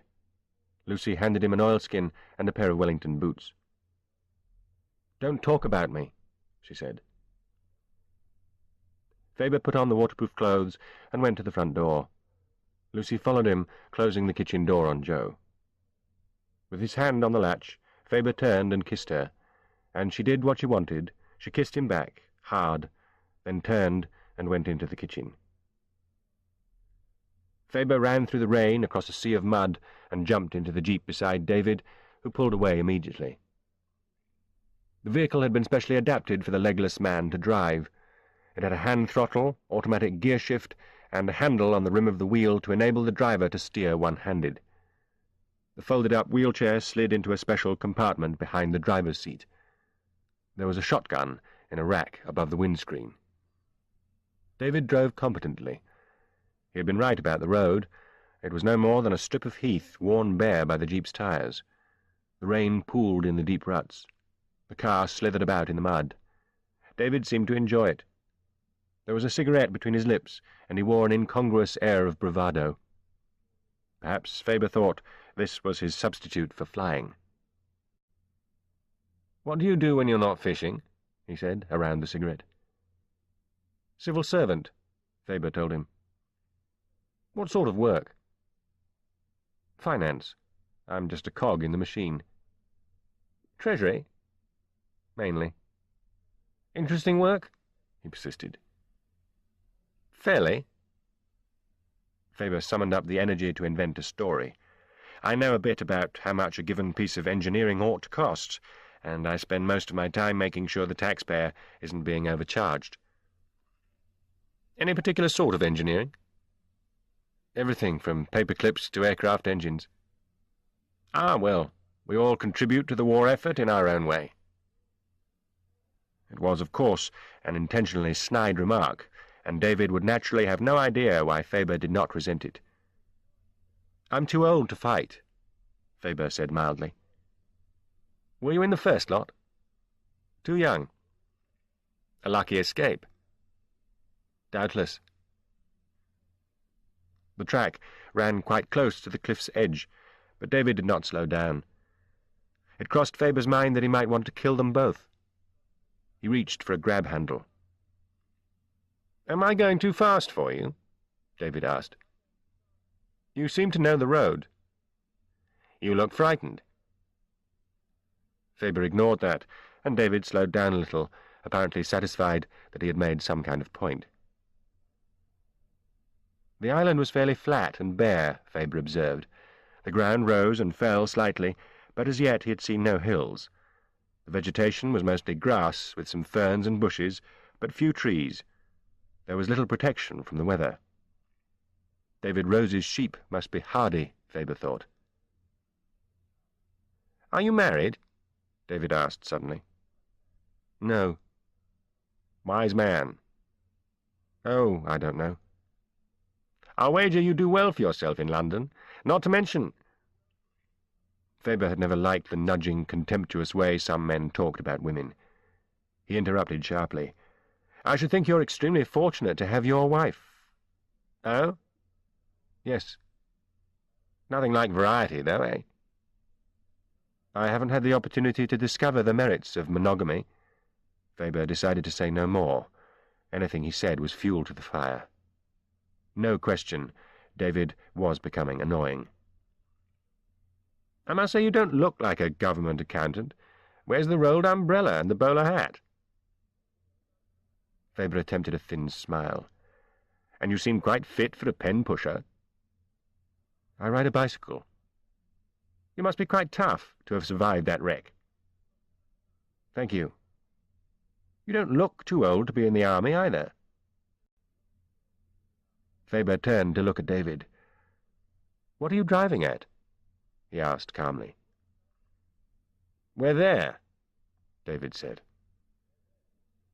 Faber looked out of the windshield and saw a cottage very similar to Lucy's, with stone walls, a slate roof, and small windows.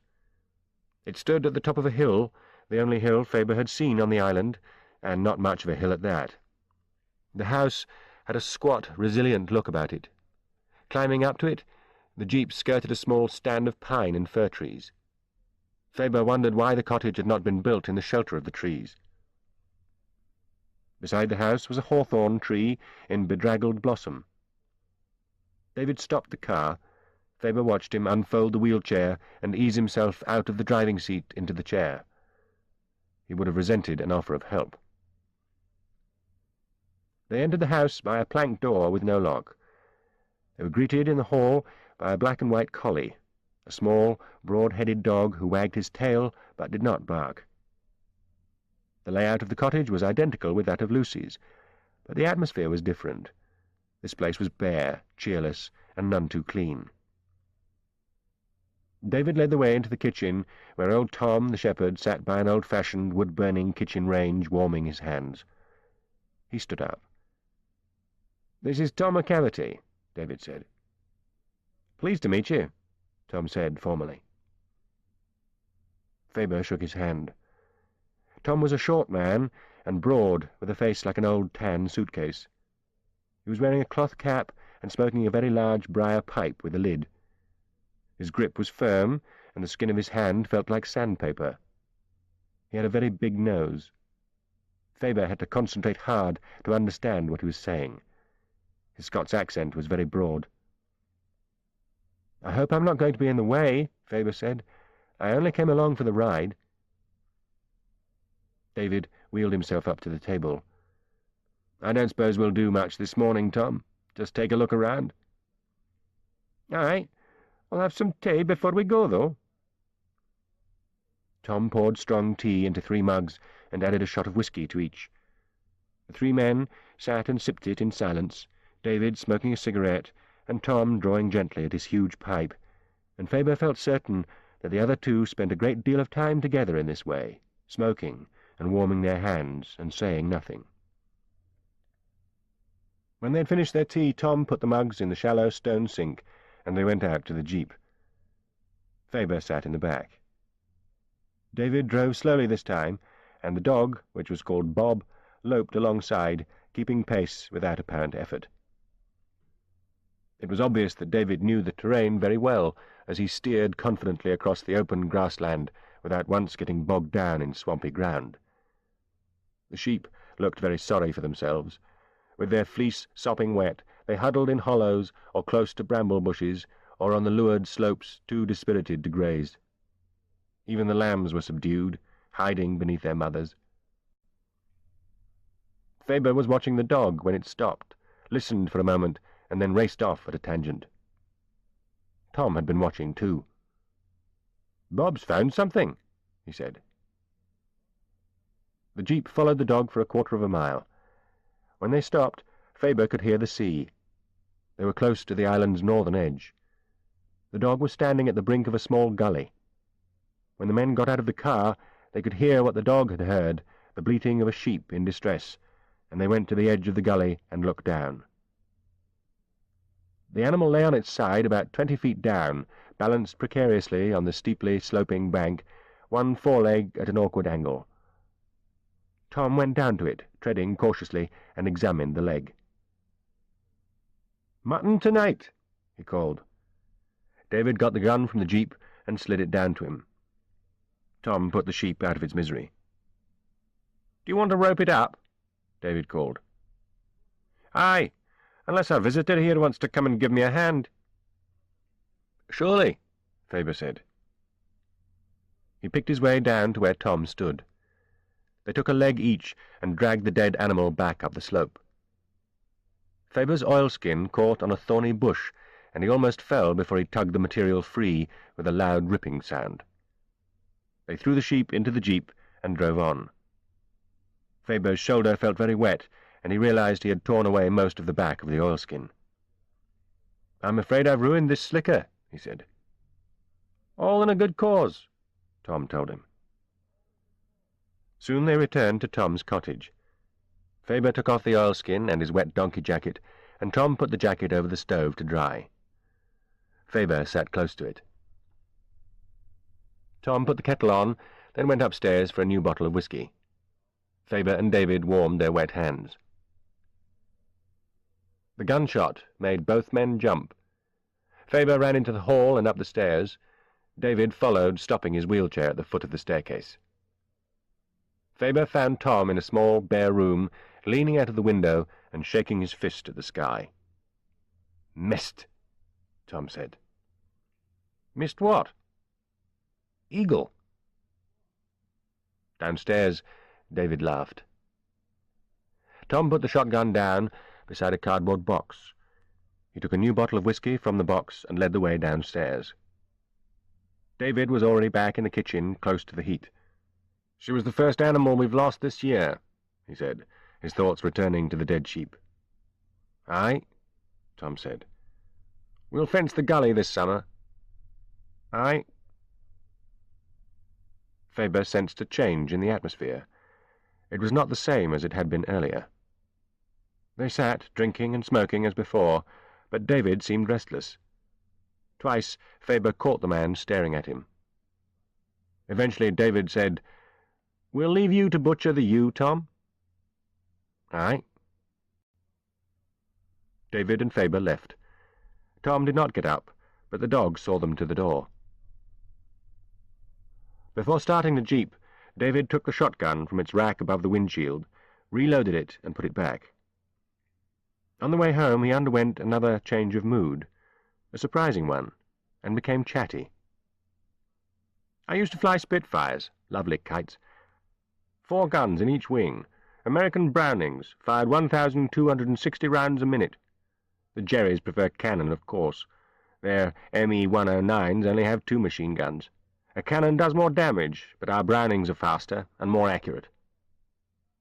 "Really?" Faber said it politely. "They put cannon in the Hurricanes later, but it was the Spitfire that won the Battle of Britain." Faber found his boastfulness irritating.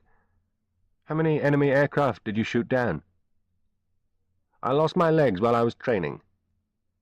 Faber glanced at his face. Expressionless, but it seemed stretched, as though the skin would break. "No, I haven't killed a single German yet," David said. Faber became very alert. He had no idea what David might have deduced or discovered, but there now seemed little doubt that the man believed something was up, and not just Faber's night with his wife. Faber turned slightly sideways to face David, braced himself with his foot against the transmission tunnel on the floor, rested his right hand lightly on his left forearm. He waited. "Are you interested in aircraft?" David asked. "No." "It's become a national pastime, I gather, aircraft spotting. Like bird watching. People buy books on aircraft identification, spend whole afternoons on their backs, looking at the sky through telescopes. I thought you might be an enthusiast." "Why?" "Pardon? What made you think I might be an enthusiast?" "Oh, I don't know." David stopped the jeep to light a cigarette. They were at the island's midpoint, 5 miles from Tom's cottage, with another 5 miles to go to Lucy's. David dropped the match on the floor. "Perhaps it was the film I found in your jacket pocket." As he spoke, he tossed the lighted cigarette at Faber's face and reached for the gun above the windshield.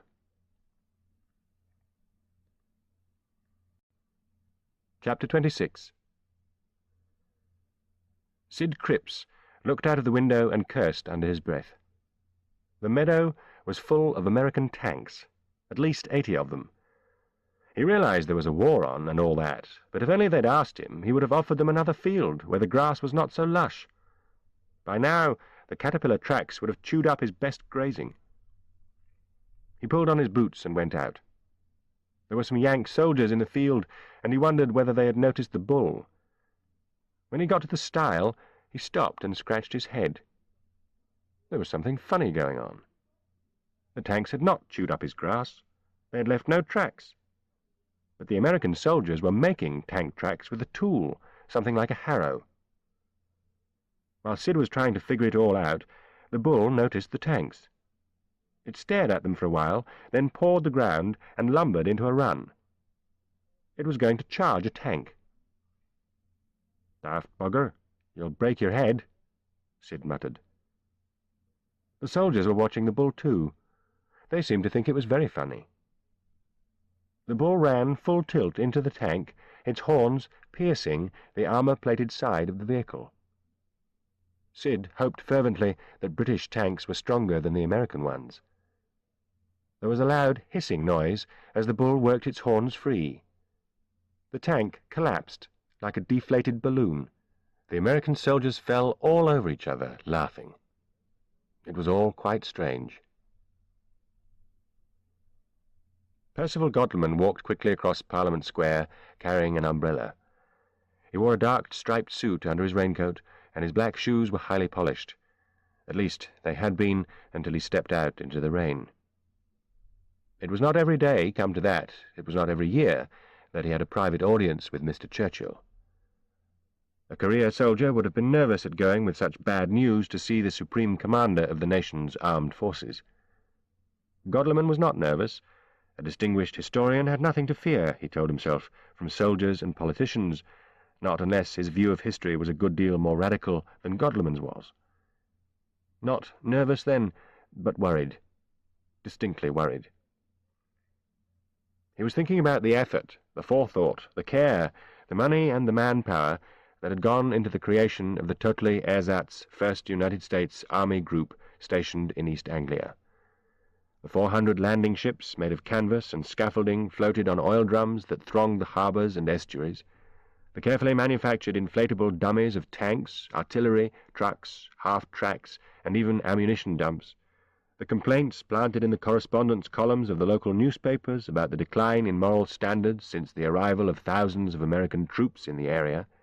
The phony oil dock at Dover, designed by Britain's most distinguished architect, and built, out of cardboard and old sewage pipes, by craftsmen borrowed from film studios.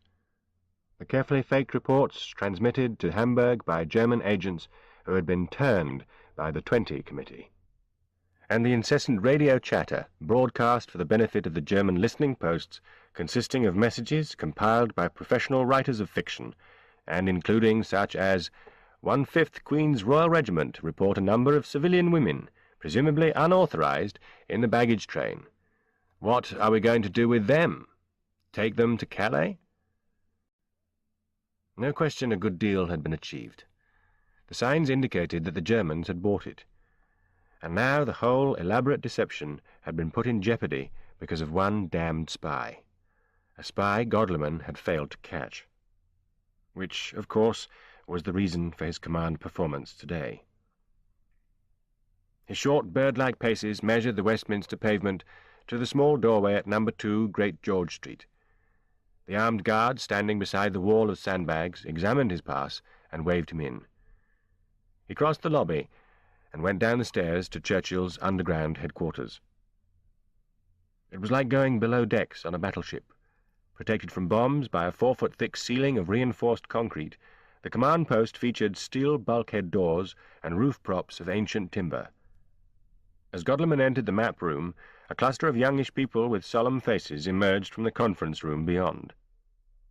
An aide followed them a moment later and spotted Godleman. "You're very punctual, sir," the aide said. "He's ready for you."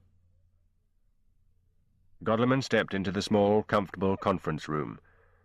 There were rugs on the floor and a picture of the king on the wall. An electric fan stirred the tobacco smoke in the air. Churchill sat at the head of an old mirror-smooth table, in the centre of which was a statuette of a faun, the emblem of Churchill's own deception outfit, the London Controlling Section. Godleman decided not to salute. Churchill said, "Sit down, Professor." Godleman suddenly realized that Churchill was not a big man, but he sat like a big man, shoulders hunched, elbows on the arms of his chair, chin lowered, legs apart. He was wearing a solicitor's black and stripes, short black jacket and striped grey trousers, with a spotted blue bow tie and a brilliant white shirt. Despite his stocky frame and his paunch, the hand holding the fountain pen was delicate, thin-fingered. His complexion was baby pink. The other hand held a cigar, and on the table beside the papers stood a glass containing what looked like whisky. He was making notes in the margin of a typewritten report, and as he scribbled, he occasionally muttered. Godleman was not really awed by the great man. As a peacetime statesman, Churchill had been, in Godleman's view, something of a disaster. However, the man had the qualities of a great warrior chieftain, and Godleman very much respected him for that. Churchill modestly denied being the British Lion, saying that he merely was privileged to give the roar. Godleman thought that that assessment was just about right. He looked up abruptly now. "I suppose there's no doubt this damned spy has discovered what we're up to." "None whatsoever, sir," Godleman said. "You think he's got away?" "We chased him to Aberdeen. It's almost certain that he left there 2 nights ago in a stolen boat, presumably for a rendezvous in the North Sea. However, he can't have been far out of port when the storm blew up. He may have met the U-boat before the storm hit, but it's unlikely. In all probability, he drowned. I'm sorry we can't offer more definite information." "So am I," Churchill said, and suddenly he seemed angry, though not with Godleman. He got out of his chair and went over to the clock on the wall, staring as if mesmerized at the inscription, "Victoria, R.I., Ministry of Works, 1889. Then, as if he had forgotten that Godleman was there, he began to pace up and down alongside the table, muttering to himself. Godleman was able to make out the words, and what he heard astonished him. The great man was mumbling. "This stocky figure with a slight stoop, striding up and down, suddenly unconscious of any presence beyond his own thoughts." It was as if Churchill were acting out a Hollywood screenplay that he wrote as he went along. The performance ended as abruptly as it had begun, and if the man knew he had been behaving eccentrically, he gave no sign of it. He sat down, handed Godleman a sheet of paper, and said, "This is the German order of battle, as of last week." Godleman read, "Russian front, 122 infantry divisions, 25 panzer divisions, 17 miscellaneous divisions. Italy and Balkans, 37 infantry divisions, 9 panzer divisions, 4 miscellaneous divisions. Western Front, 64 infantry divisions, 12 panzer divisions, 12 miscellaneous divisions. Germany, 3 infantry divisions, 1 panzer division, 4 miscellaneous divisions." Churchill said, "Of those 12 panzer divisions in the west, only 1 is actually on the Normandy coast. The great SS divisions, Das Reich and Adolf Hitler, are at Toulouse and Brussels respectively, and show no signs of moving. What does all this tell you, Professor?" "Our deception and cover plans seem to have been successful," Godleman answered, and realized the trust Churchill had placed in him. Until this moment, Normandy had never been mentioned to him, not by his uncle, Colonel Terry, or anybody else, though he had deduced as much, knowing as he did about the artificial build-up aimed at Calais. Of course, he still did not know the date of the invasion, D-Day, and was grateful that he did not. "Totally successful," Churchill said. "They are confused and uncertain, and their best guesses about our intentions are wildly wrong. And yet—" he paused for effect, "and yet, despite all that—" He picked up another piece of paper from the table and read it aloud. "Our chances of holding the beachhead, particularly after the Germans get their build-up, are only 50-50. He put his cigar down, and his voice became quite soft. "It has taken the total military and industrial might of the whole English-speaking world, the greatest civilization since the Roman Empire, 4 years to win this 50-50 chance. If this spy gets out, we lose even that. Which is to say, we lose everything." He stared at Godleman for a moment, then picked up his pen with a frail white hand. "Don't bring me probabilities, Professor. Bring me Dinardel." He looked down and began to write. After a moment, Godleman got up and quietly left the room. Chapter 27.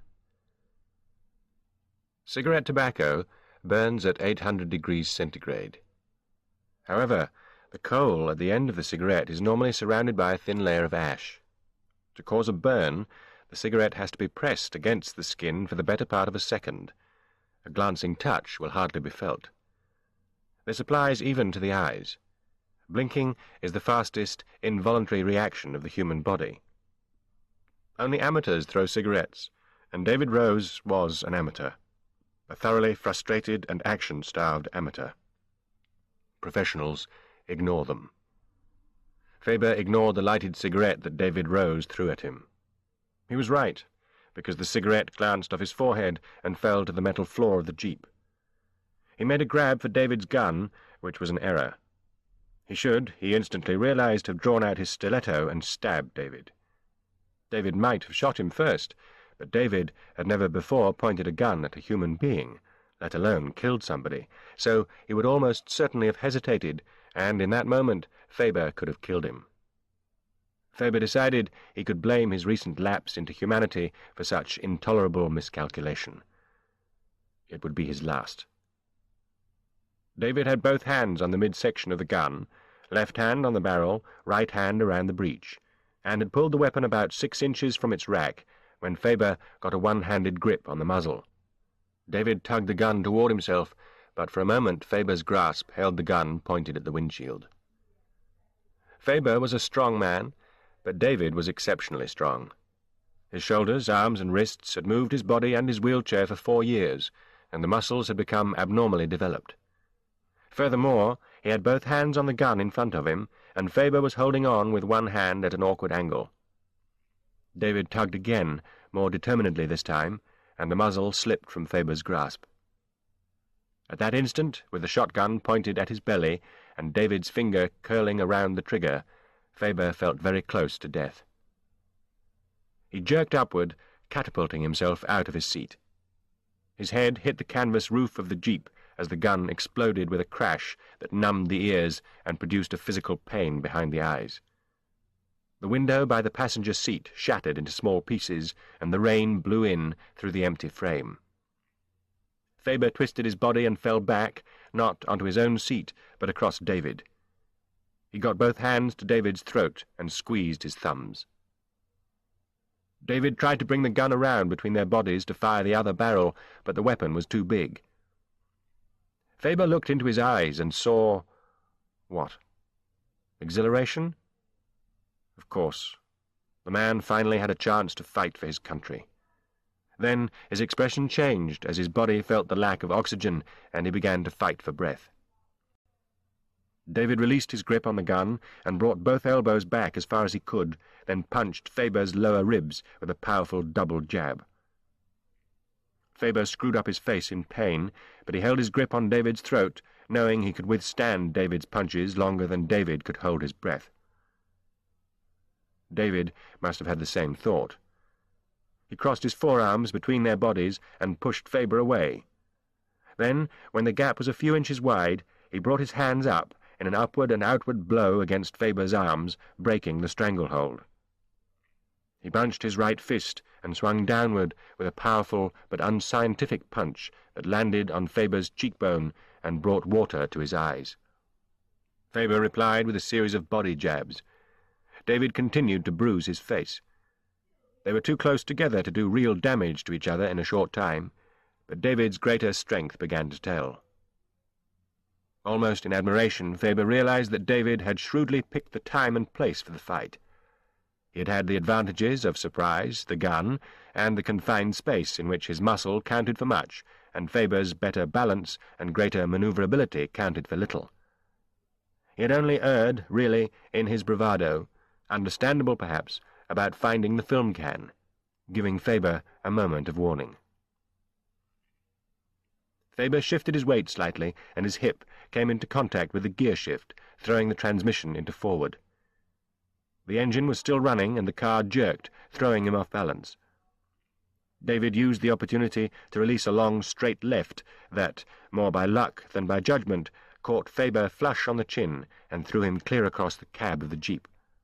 His head cracked against the A-post, he slumped with his shoulder on the door handle, the door opened, and he fell out of the car in a backward somersault to land on his face in the mud. For a moment he was too dazed to move. When he opened his eyes, he could see nothing but flashes of blue lightning against a misty red background. He heard the engine of the jeep racing. He shook his head, trying to clear the fireworks from his vision, and struggled onto his hands and knees. The sound of the jeep receded and then came closer again. He turned his head toward the noise, and as the colours in front of his eyes dissolved and disappeared, he saw the vehicle bearing down on him. David was going to run him over. With the front bumper less than a yard from his face, he threw himself sideways. He felt a blast of wind. A fender struck his outflung foot as the jeep roared past, its heavy-gauge tyres tearing up the spongy turf and spitting mud. He rolled over twice in the wet grass, then got to one knee. His foot hurt. He watched the jeep turn in a tight circle and come for him again. He could see David's face through the windshield. The young man was leaning forward, hunched over the steering wheel, his lips actually drawn back over his teeth in a savage, almost crazy grin. Apparently, the frustrated warrior imagining himself in the cockpit of a Spitfire, coming down out of the sun at an enemy plane with all 8 Browning machine guns blazing 1,260 rounds per minute. Faber moved toward the cliff edge. The jeep gathered speed. Faber knew that, for a moment at least, he was incapable of running. He looked over the cliff, a rocky, almost vertical slope to the angry sea 100 feet below. The jeep was coming straight down the cliff edge toward him. Faber looked up and down for a ledge or even a foothold. There was none. The jeep was 4 or 5 yards away, travelling at something like 40 miles per hour. Its wheels were less than 2 feet from the cliff edge. Faber dropped flat and swung his legs out into space, supporting his weight on his forearms as he hung on the brink. The wheels passed him within inches. A few yards farther on, one tire actually slipped over the edge. For a moment, Faber thought the whole vehicle would slide over and fall into the sea below, but the other 3 wheels dragged the jeep to safety. The ground under Faber's arms shifted. The vibration of the jeep's passing had loosened the earth. He felt himself slip a fraction. 100 feet below, the sea boiled among the rocks. Faber stretched one arm to its farthest extent and dug his fingers deep into the soft ground. He felt a nail tear and ignored it. He repeated the process with his other arm.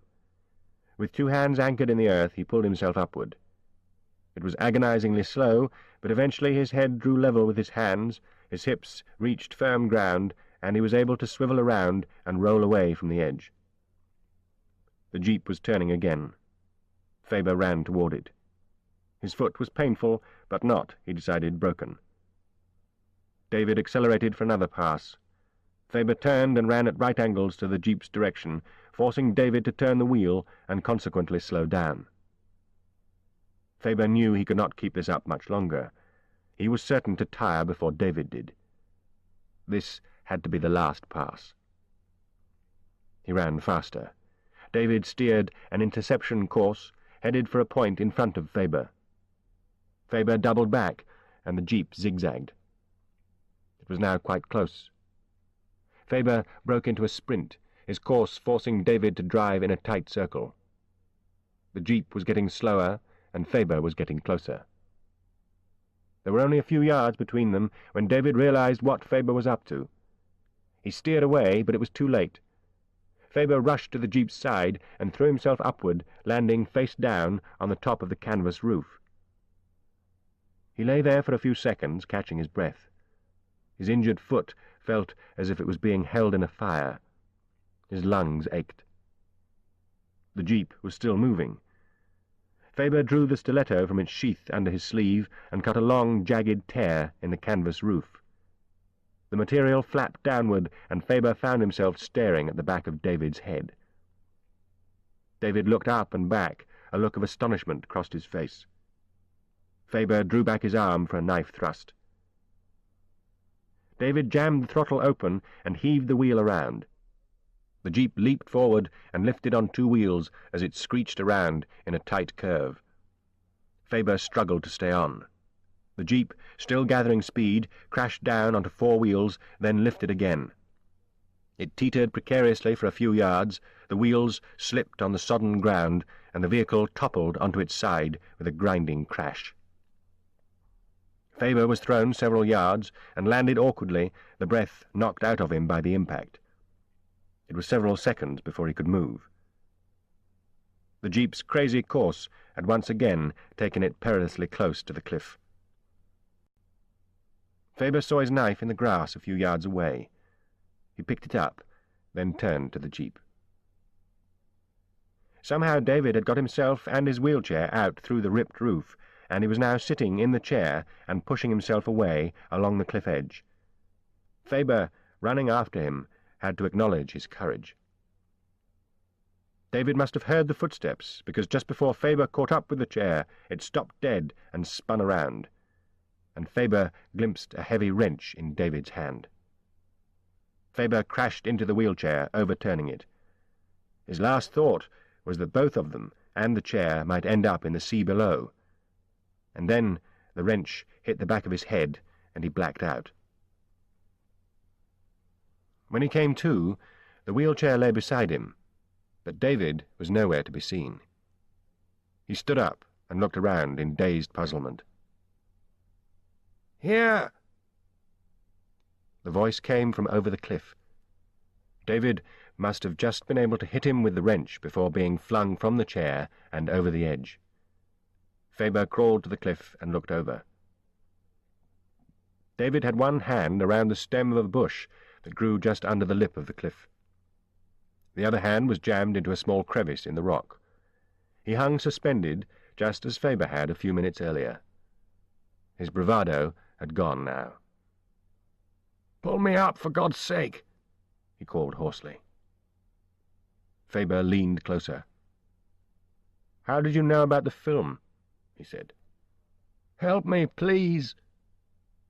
"Tell me about the film." "Oh, God!" David made a mighty effort to concentrate. "When you went to Tom's outhouse, you left your jacket drying in the kitchen. Tom went upstairs for more whiskey, and I went through your pockets, and I found the negatives." "And that was evidence enough for you to try to kill me?" "That, and what you did with my wife in my house. No Englishman would behave like that." Faber could not help laughing. The man was a boy, after all. "Where are the negatives now?" "In my pocket." "Give them to me and I'll pull you up." "You'll have to take them. I can't let go. Hurry!"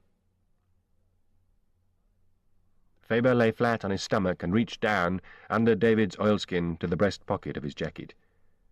He sighed in relief as his fingers reached the film can and carefully withdrew it. He looked at the films. They all seemed to be there. He put the can in the pocket of his jacket, buttoned the flap, and reached down to David again. No more mistakes. He took hold of the bush David was clinging to and uprooted it with a savage jerk. David screamed, "No!" and scrabbled desperately for grip as his other hand slipped inexorably out of the crack in the rock. "It's not fair!" he screamed, and then his hand came away from the crevice. He seemed to hang in mid-air for a moment, then dropped, bouncing twice against the cliff on his way down, until he hit the water with a splash. Faber watched for a while to make sure he did not come up again. "Not fair? Not fair? Don't you know there's a war on?"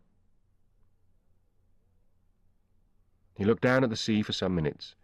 Once he thought he saw a flash of yellow oilskin on the surface, but it was gone before he could focus on it. There was just the sea and the rocks. Suddenly he felt terribly tired. His injuries penetrated his consciousness one by one. The damaged foot, the bump on his head, the bruises all over his face. David Rose had been something of a fool, also a braggart and a poor husband, and he had died screaming for mercy. But he had been a brave man, and he had died for his country, which had been his contribution. Faber wondered whether his own death would be as good.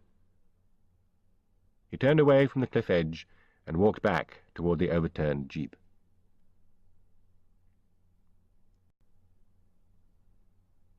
Chapter 28. Percival Godleman felt refreshed, determined, even, rare for him, inspired. When he reflected on it, this made him uncomfortable. Pep talks were for the rank and file, and intellectuals believed themselves immune from inspirational speeches.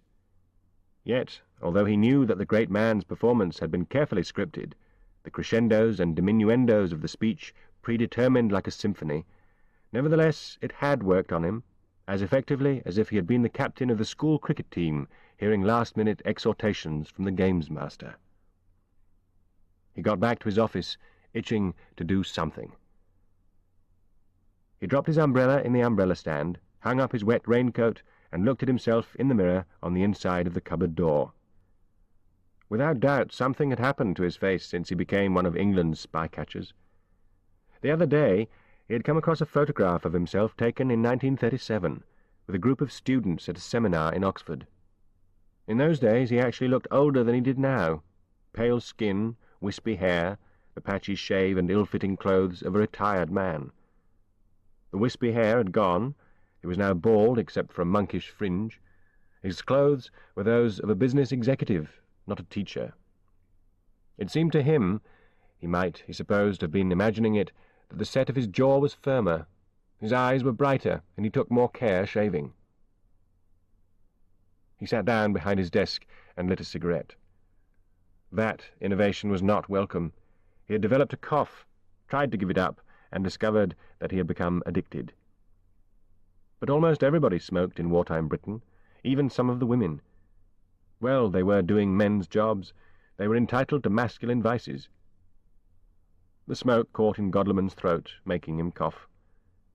He put the cigarette out in the tin lid he used for an ashtray. Crockery was scarce. The trouble with being inspired to perform the impossible, he reflected, was that the inspiration gave you no clues to the practical means.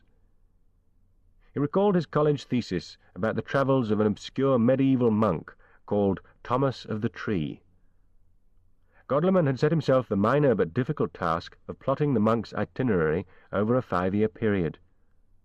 There had been a baffling gap of 8 months when he had been either in Paris or Canterbury, but Godleman had been unable to determine which, and this had threatened the value of the whole project.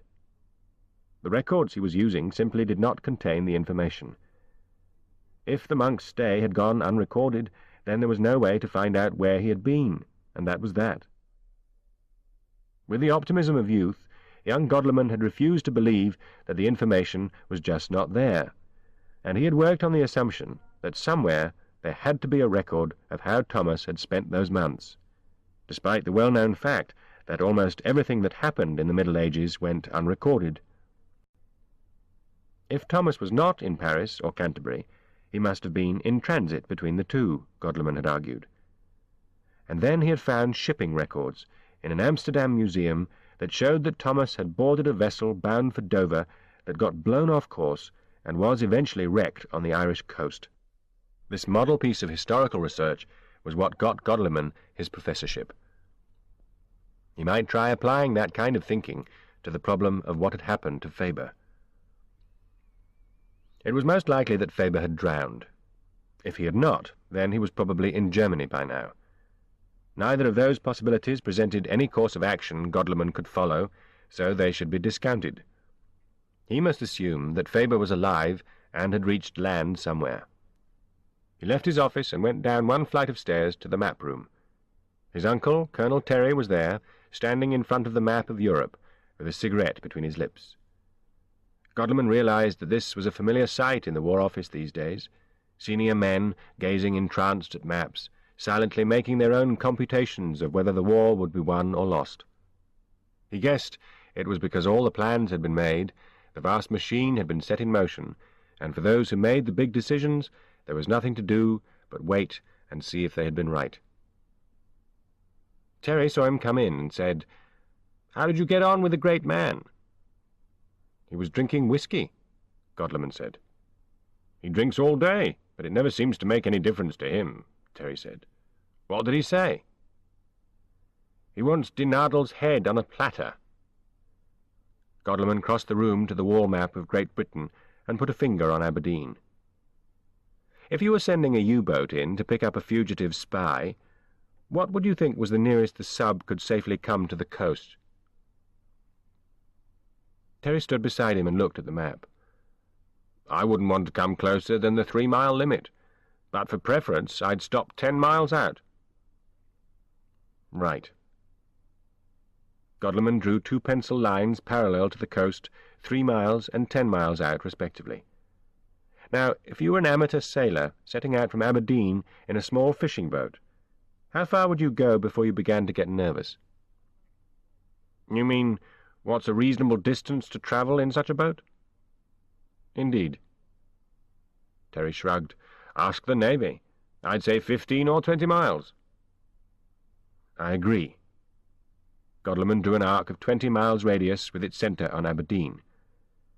Now, if Faber is alive, he's either back on the mainland or somewhere within this space. He indicated the area bounded by the parallel lines and the arc. There's no land in that area. Have we got a bigger map? Terry pulled open a drawer and got out a large-scale map of Scotland. He spread it on top of the chest. Godleman copied the pencil marks from the smaller map onto the larger. There was still no land within the area. But look, Godleman said. Just to the east of the 10-mile limit was a long, narrow island. Terry peered closer. Storm Island, he read. How apt. Godleman snapped his fingers. Could be... Can you send someone there? When the storm clears, Bloggs is up there. I'll get a plane laid on for him. He can take off the minute the weather improves. He went to the door. Good luck, Terry called after him.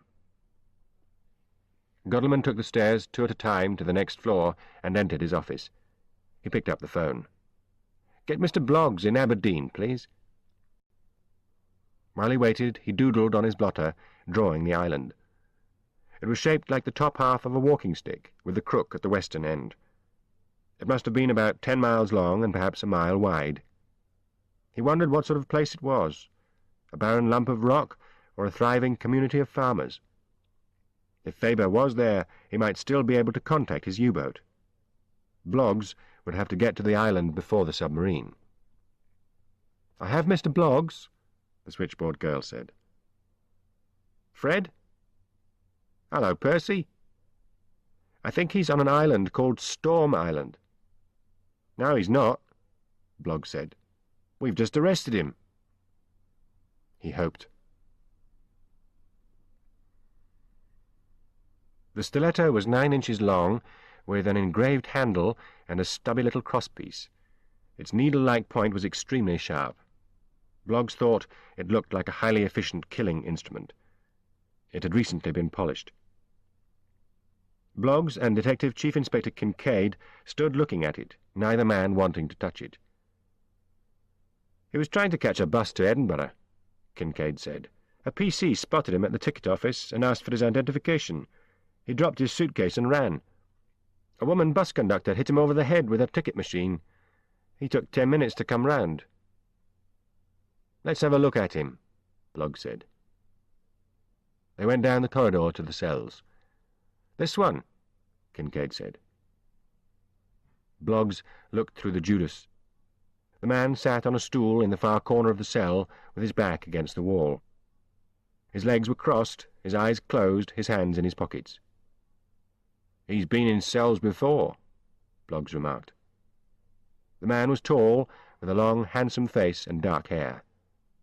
It could have been the man in the photograph, but it was hard to be certain. Want to go in? Kincaid asked. In a minute. What was in his suitcase apart from the stiletto? The tools of a burglar's trade, quite a lot of money in small notes, a pistol and some ammunition, black clothes and crepe-soled shoes, 200 Lucky Strike cigarettes. No photographs or film negatives? Kincaid shook his head. Balls, Bloggs said with feeling. Papers identify him as Peter Fredericks of Wembley, Middlesex. Says he's an unemployed toolmaker looking for work. Toolmaker? Bloggs said sceptically. "There hasn't been an unemployed toolmaker in Britain in the last 4 years. You'd think a spy would know that. Still." Kincaid asked, "Shall I start the questioning, or will you?" "You." Kincaid opened the door, and Bloggs followed him in. The man in the corner opened his eyes incuriously. He did not alter his position. Kincaid sat at a small, plain table. Bloggs leaned against the wall. Kincaid said, "What's your real name?" "Peter Fredericks." "What are you doing so far from home?" "Looking for work." "Why aren't you in the army?" "Weak heart." "Where have you been for the last few days?" "Here, in Aberdeen. Before that Dundee, before that Perth." "When did you arrive in Aberdeen?" "The day before yesterday." Kincaid glanced at Bloggs, who nodded. "Your story is silly," Kincaid said. "Toolmakers don't need to look for work. The country hasn't got enough of them. You'd better start telling the truth." "I'm telling the truth." Bloggs took all the loose change out of his pocket and tied it up in his handkerchief. He stood watching, saying nothing, swinging the little bundle in his right hand. "Where is the film?" Kincaid said, having been briefed to this extent by Bloggs, though not to the extent of knowing what the film was about. The man's expression did not change. "I don't know what you're talking about." Kincaid shrugged and looked at Bloggs. Bloggs said, "On your feet." "Pardon?" "On your feet." The man stood up casually. "Step forward." He took 2 steps up to the table. "Name?" "Peter Fredericks." Bloggs came off the wall and hit the man with the weighted handkerchief. The blow caught him accurately on the bridge of the nose, and he cried out. His hands went to his face. "Stand to attention," Bloggs said. "Name?" The man stood upright, let his hands fall to his sides. "Peter Fredericks." Bloggs hit him again in exactly the same place. This time he went down on one knee and his eyes watered. "Where is the film?" The man shook his head. Bloggs pulled him to his feet, kneed him in the groin, punched his stomach. "What did you do with the negatives?" The man fell to the floor and threw up. Bloggs kicked his face. There was a sharp crack. "What about the U-boat? Where is the rendezvous? What's the signal, damn you?" Kincaid grabbed Bloggs from behind. "That's enough," he said. "This is my station, and I can only turn a blind eye so long, you know." Bloggs rounded on him.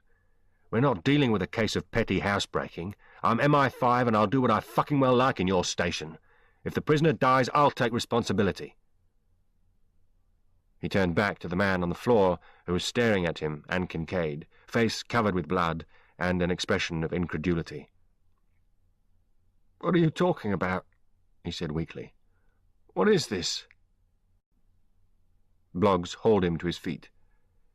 "You're Heinrich Rudolf Hans von Müller-Gude, born at Ulm on May 26, 1900, also known as Henry Faber, a lieutenant colonel in German intelligence. Within 3 months you'll be hanged for espionage unless you turn out to be more useful to us alive than dead. Start making yourself useful, Colonel Müller-Gude."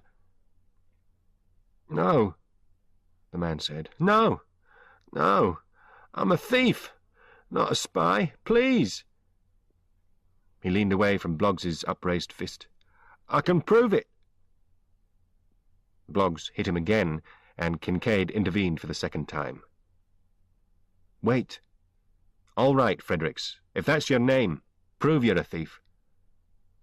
"I done 3 houses in Jubilee Crescent last week," the man gasped.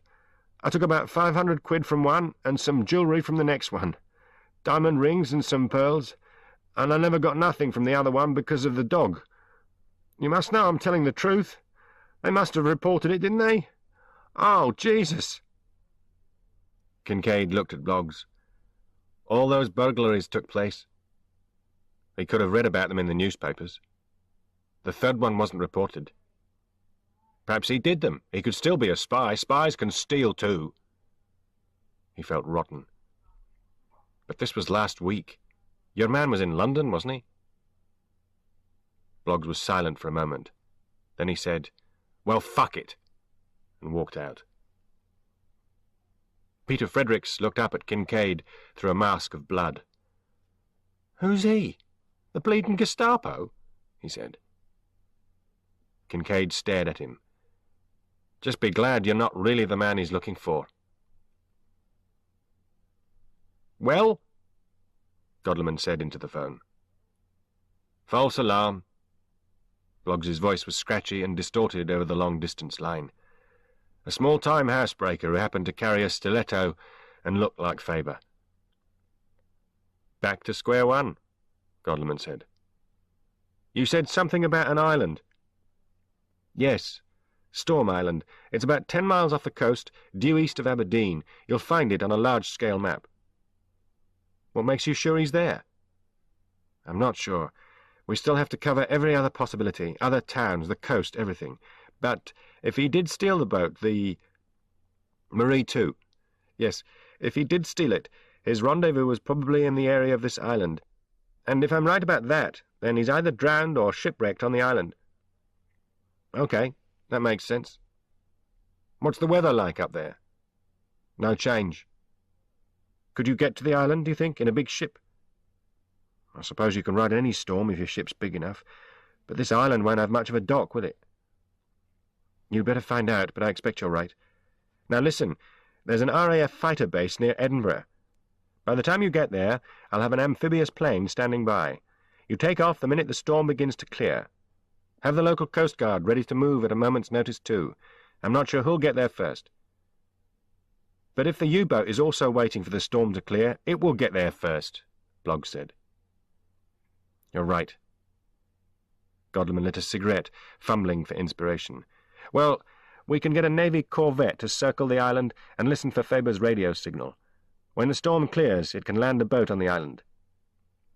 "What about some fighters?" "Yes. Except, like you, they'll have to wait until the weather breaks." "It can't go on much longer." "What do the Scottish meteorologists say?" "Another day of it, at least. But remember, all the time we're grounded, he's bottled up too." "If he's there." "Yes." "All right," Godleman said. "We'll have a corvette, the Coast Guard, some fighters, and an amphibian. You'd better get on your way. Call me from Rosyth. Take care." "Will do." Godleman hung up. His cigarette, neglected in the ashtray, had burned down to a tiny stub. This ends Disc 8. Eye of the Needle, Disc 9. Chapter 29. Lying on its side, the jeep looked powerful but helpless, like a wounded elephant. The engine had stalled. Faber gave it a hefty push, and it toppled majestically onto all four wheels. It had survived the fight relatively undamaged. The canvas roof was destroyed, of course. The rip Faber's knife had made had become a long tear running from one side to the other. The offside front fender, which had ploughed into the earth and stopped the vehicle, was crumpled. The headlight on that side had smashed. The window on the same side had been broken by the shot from the gun. The windshield was miraculously intact. Faber climbed into the driver's seat, put the gear shift into neutral, and tried the starter. It kicked over and died. He tried again, and the engine fired. He was grateful for that. He could not have faced a long walk. He sat in the car for a while, inventorying his wounds. He gingerly touched his right ankle. It was swelling massively. Perhaps he had cracked a bone.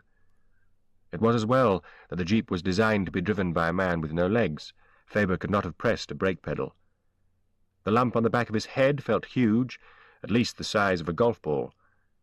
When he touched it, his hand came away sticky with blood. He examined his face in the rearview mirror.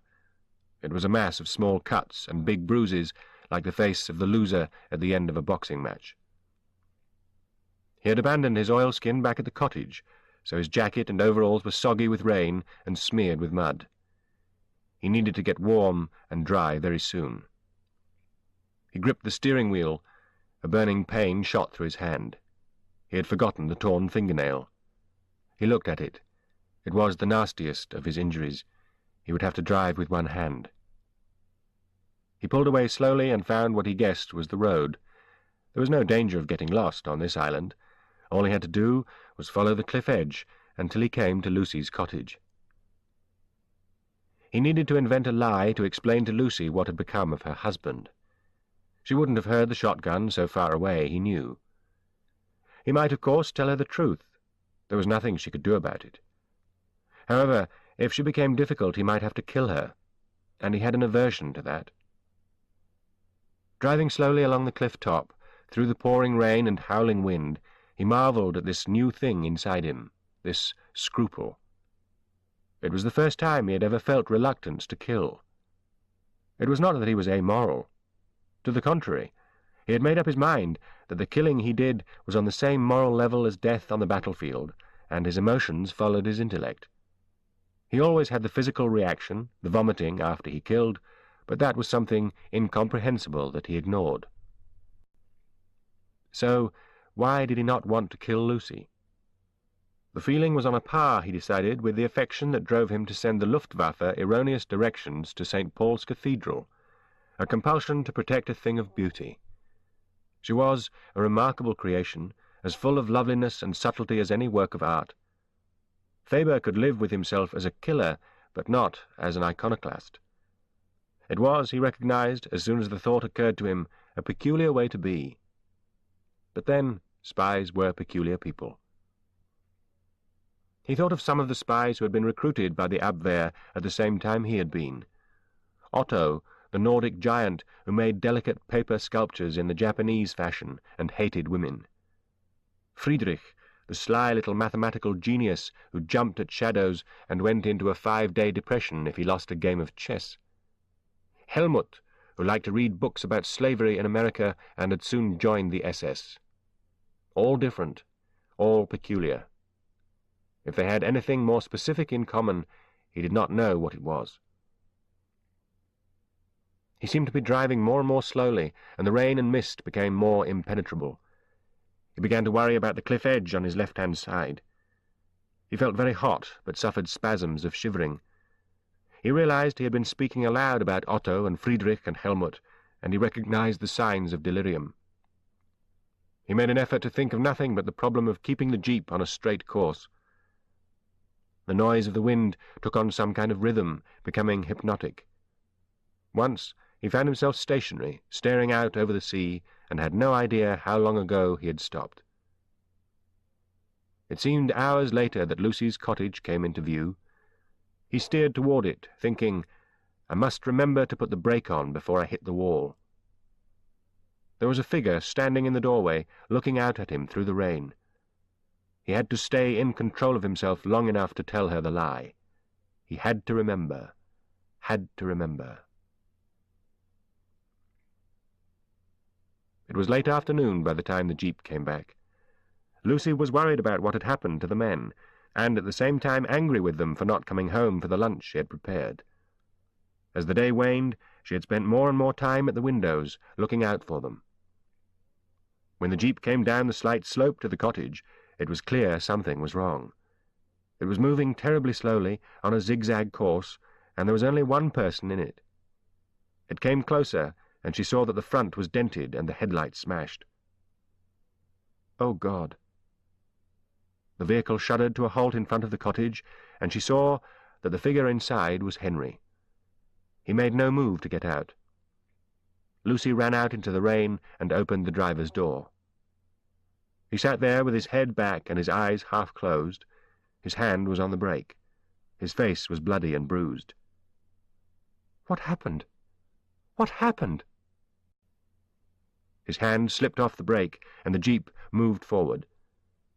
Lucy leaned across him and slipped the gear shift into neutral. Left David at Tom's cottage. Had crash on way back. The words seemed to cost him a great effort. Now that she knew what had happened, Lucy's panic subsided. "Come inside," she said sharply. The urgency in her voice got through to him. He turned toward her, put his foot on the running board to step down, and promptly fell to the ground. Lucy saw that his ankle was swollen like a balloon. She put her hands under his shoulders and pulled him upright. "Put your weight on the other foot and lean on me." She got his right arm around her neck and half carried him inside. Joe watched wide-eyed as she helped Henry into the living room and got him onto the sofa. He lay back with his eyes shut. His clothes were soaked and muddy. Lucy said, "Joe, go upstairs and get your pyjamas on, please." "But I haven't had my story. Is he dead?" "He's not dead. He's had a car crash, and you can't have a story tonight. Go on." The child made a complaining sound, and Lucy looked threateningly at him. He went. Lucy got the big scissors out of her sewing basket and cut Henry's clothes away. First the jacket, then the overalls, then the shirt. She frowned in puzzlement when she saw the knife in its sheath strapped to his left forearm. She guessed it was a special implement for cleaning fish or something. When she tried to take it off, he pushed her hand away. She shrugged and turned her attention to his boots. The left one came off easily, and its sock, but he cried out in pain when she touched the right. "It must come off," she told him. "You'll have to be brave." A funny kind of smile came over his face then, and he nodded. She cut the laces, took the shoe gently but firmly in both hands, and pulled it off. This time he made no sound. She cut the elastic in the sock and pulled that off too. Joe came in. "He's in his pants." "His clothes are all wet." She kissed the boy good night. "Put yourself to bed, darling. I'll tuck you up later." "Kiss Teddy, then." "Good night, Teddy." Joe went out. Lucy looked back to Henry. His eyes were open, and he was smiling. He said, "Kiss Henry, then." She leaned over him and kissed his battered face. Then carefully she cut away his underpants. The heat from the fire would quickly dry his naked skin. She went into the kitchen and filled a bowl with warm water and a little antiseptic to bathe his wounds. She found a roll of absorbent cotton and returned to the living room.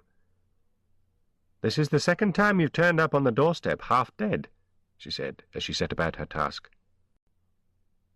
"The usual signal," Henry said. The words came abruptly. "What?" "Waiting at Calais for a phantom army." "Henry, what are you talking about?" "Every Friday and Monday."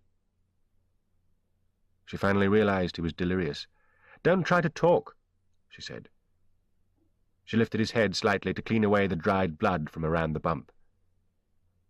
Suddenly he sat upright, looked fiercely at her, and said, "What day is it? What day is it?" "It's Sunday. Relax." "Okay." He was quiet after that, and he let her remove the knife. She bathed his face, bandaged his finger where he had lost the nail, and put a dressing on his ankle. When she had finished, she stood looking at him for a while. He seemed to be sleeping. She touched the long scar on his chest and the star-shaped mark on his hip. The star was a birthmark, she decided. She went through his pockets before throwing the lacerated clothes away. There wasn't much. Some money, his papers, a leather wallet, and a film can. She put them all in a little pile on the mantelpiece beside his fish knife. He would have to have some of David's clothes. She left him and went upstairs to see to Joe. The boy was asleep, lying on his teddy bear with his arms outflung. She kissed his soft cheek and tucked him in. She went outside and put the jeep in the barn. She made herself a drink in the kitchen, then sat watching Henry, wishing he would wake up and make love to her again. It was almost midnight when he woke. He opened his eyes, and his face showed the series of expressions that were now familiar to her. First the fear, then the wary survey of the room, then the relaxation. On impulse, she asked him, "What are you afraid of, Henry?" "I don't know what you mean." "You always look frightened when you wake up." "I don't know." He shrugged, and the movement seemed to hurt. "God, I'm battered." Do you want to tell me what happened?" "Yes, if you'll give me a drink of brandy."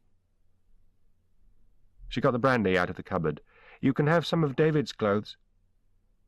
"In a minute. Unless you're embarrassed."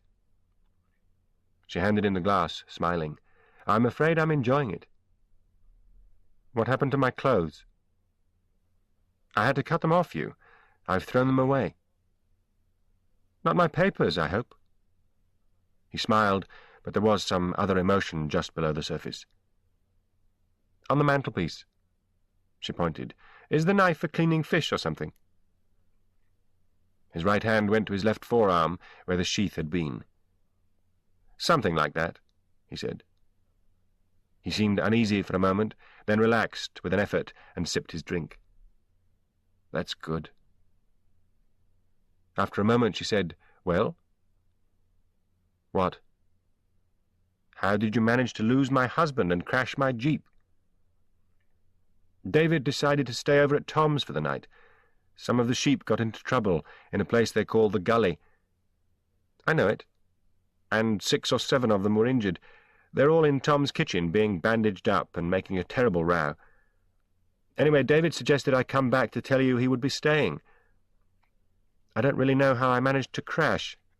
The car is unfamiliar. There's no real road. I hit something and went into a skid, and the jeep ended up on its side. The details—" He shrugged. "You must have been going quite fast. You were in an awful mess when you got here." "I suppose I rattled around inside the jeep a bit, banged my head, twisted my ankle. Lost a fingernail, bashed your face, and almost caught pneumonia. You must be accident-prone." He swung his legs to the floor, stood up, and went to the mantelpiece. "Your powers of recuperation are incredible," she said. He was strapping the knife to his arm. "We fishermen are very healthy. What about those clothes?" She got up and stood close to him. "What do you need clothes for? It's bedtime." He drew her to him, pressing her against his naked body, and kissed her hard. She stroked his thighs. After a while he broke away from her. He picked up his things from the mantelpiece, took her hand, then, hobbling, he led her upstairs to bed. Chapter 30. The wide white autobahn snaked through the Bavarian valley up into the mountains. In the leather rear seat of the staff Mercedes, Field Marshal Gerd von Rundstedt was still and weary. Aged 69, he knew he was too fond of champagne and not fond enough of Hitler. His thin, lugubrious face reflected a career longer and more erratic than that of any of Hitler's other officers. He had been dismissed in disgrace more times than he could remember, but the Führer always asked him to come back. As the car passed through the 16th-century village of Berchtesgaden, he wondered why he always returned to his command when Hitler forgave him. Money meant nothing to him. He had already achieved the highest possible rank. Decorations were valueless in the Third Reich, and he believed that it was not possible to win honor in this war. It was Rundstedt who had first called Hitler the Bohemian corporal. The little man knew nothing of the German military tradition, nor, despite his flashes of inspiration, of military strategy. If he had, he would not have started this war, which was unwinnable. Rundstedt was Germany's finest soldier, and he had proved it in Poland, France, and Russia. But he had no hope of victory. All the same, he would have nothing to do with the small group of generals who, he knew, were plotting to overthrow Hitler. He turned a blind eye to them, but the Fahneneid, the blood oath of the German warrior, was too strong in him to permit him to join the conspiracy. And that, he supposed, was why he continued to serve the Third Reich. Right or wrong, his country was in danger, and he had no option but to protect it. "I'm like an old cavalry horse," he thought. "If I stayed at home, I would feel ashamed." He commanded 5 armies on the Western Front now. 1.5 million men were under his command. They were not as strong as they might be. Some divisions were little better than rest homes for invalids from the Russian front. There was a shortage of armour, and there were many non-German conscripts among the other ranks. But Rundstedt could still keep the Allies out of France if he deployed his forces shrewdly. It was that deployment that he must now discuss with Hitler. The car climbed the Kehlsteinstrasse until the road ended at a vast bronze door in the side of the Kehlstein mountain. An SS guard touched a button, the door hummed open, and the car entered a long marble tunnel lit by bronze lanterns. At the far end of the tunnel the driver stopped the car, and Rundstedt walked to the elevator and sat in one of its leather seats for the 400-foot ascent to the Adlerhorst, the eagle's nest. In the ante-room, Rattenhuber took his pistol and left him to wait. He stared unappreciatively at Hitler's porcelain and went over in his mind the words he would say. A few moments later, the blonde bodyguard returned to usher him into the conference room. The place made him think of an 18th-century palace. The walls were covered with oil paintings and tapestries, and there was a bust of Wagner and a huge clock with a bronze eagle on its top. The view from the wide window was truly remarkable. One could see the hills of Salzburg and the peak of the Untersberg, the mountain where the body of the Emperor Frederick Barbarossa waited, according to legend, to rise from the grave and save the fatherland. Inside the room, seated in the peculiarly rustic chairs, were Hitler and just 3 of his staff. Admiral Theodor Kranke, the naval commander in the West, General Alfred Jodl, Chief of Staff, and Admiral Karl Jesko von Puttkamer, Hitler's aide-de-camp. Rundstedt saluted and was motioned to a chair. A footman brought a plate of caviar sandwiches and a glass of champagne. Hitler stood at the large window looking out, with his hands clasped behind his back. Without turning, he said abruptly, "Rundstedt has changed his mind. He now agrees with Rommel that the Allies will invade Normandy. This is what my instinct has all along told me. Kranke, however, still favours Calais. Rundstedt, tell Kranke how you arrived at your conclusion." Rundstedt swallowed a mouthful and coughed into his hand. "There are 2 things. One new piece of information and one new line of reasoning," Rundstedt began. "First, the information. The latest summaries of Allied bombing in France show without doubt that their principal aim is to destroy every bridge across the River Seine. Now, if they land at Calais, the Seine is irrelevant to the battle. But if they land in Normandy, all our reserves have to cross the Seine to reach the zone of conflict. Second, the reasoning. I have given some thought to how I would invade France if I were commanding the Allied forces. My conclusion is that the first goal must be to establish a bridgehead through which men and supplies can be funneled at speed. The initial thrust must therefore come in the region of a large and capacious harbour. The natural choice is Cherbourg. Both the bombing pattern and the strategic requirements point to Normandy." He finished. He picked up his glass and emptied it, and the footman came forward to refill it. Jodl said, "All our intelligence points to Calais. And we have just executed the head of the Abwehr as a traitor." Hitler interrupted. "Kranke, are you convinced?"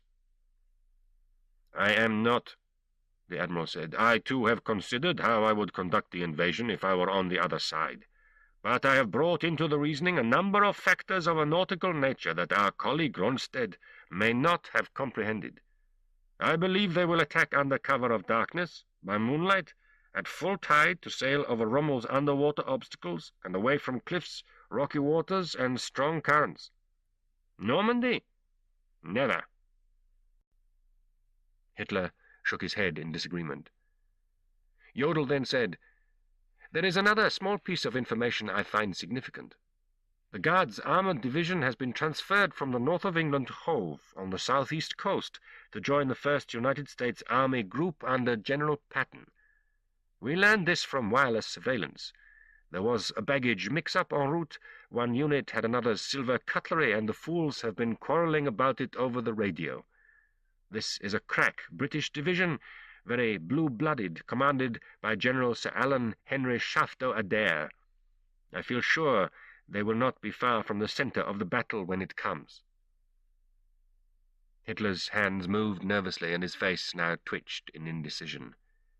"Generals," he barked at them, "either I get conflicting advice or no advice at all. I have to tell you everything." With characteristic boldness, Rundstedt plunged on. "My Führer, you have 4 superb panzer divisions doing nothing here in Germany. If I am right, they will never get to Normandy in time to repel the invasion. I beg you, order them to France and put them under Rommel's command. If we are wrong, and the invasion begins at Calais, they will at least be close enough to get into the battle at an early stage." I don't know. Hitler's eyes widened, and Rundstedt wondered if he had pushed too hard again. Puttkamer spoke now for the first time. "My Führer, today is Sunday." "Well?" "Tomorrow night the U-boat may pick up the spy, Die Nadel." "Ah, yes, someone I can trust." "Of course, he can report by radio at any time, though that would be dangerous." Rundstedt said, "There isn't time to postpone decisions. Both air attacks and sabotage activities have increased dramatically. The invasion may come any day." "I disagree," Kränke said. "The weather conditions will not be right until early June." "Which is not very far away." "Enough!" Hitler shouted. "I have made up my mind. My panzers stay in Germany, for now. On Tuesday, by which time we should have heard from Die Nadel, I will reconsider the disposition of these forces. If his information favors Normandy, as I believe it will, I will move the panzers."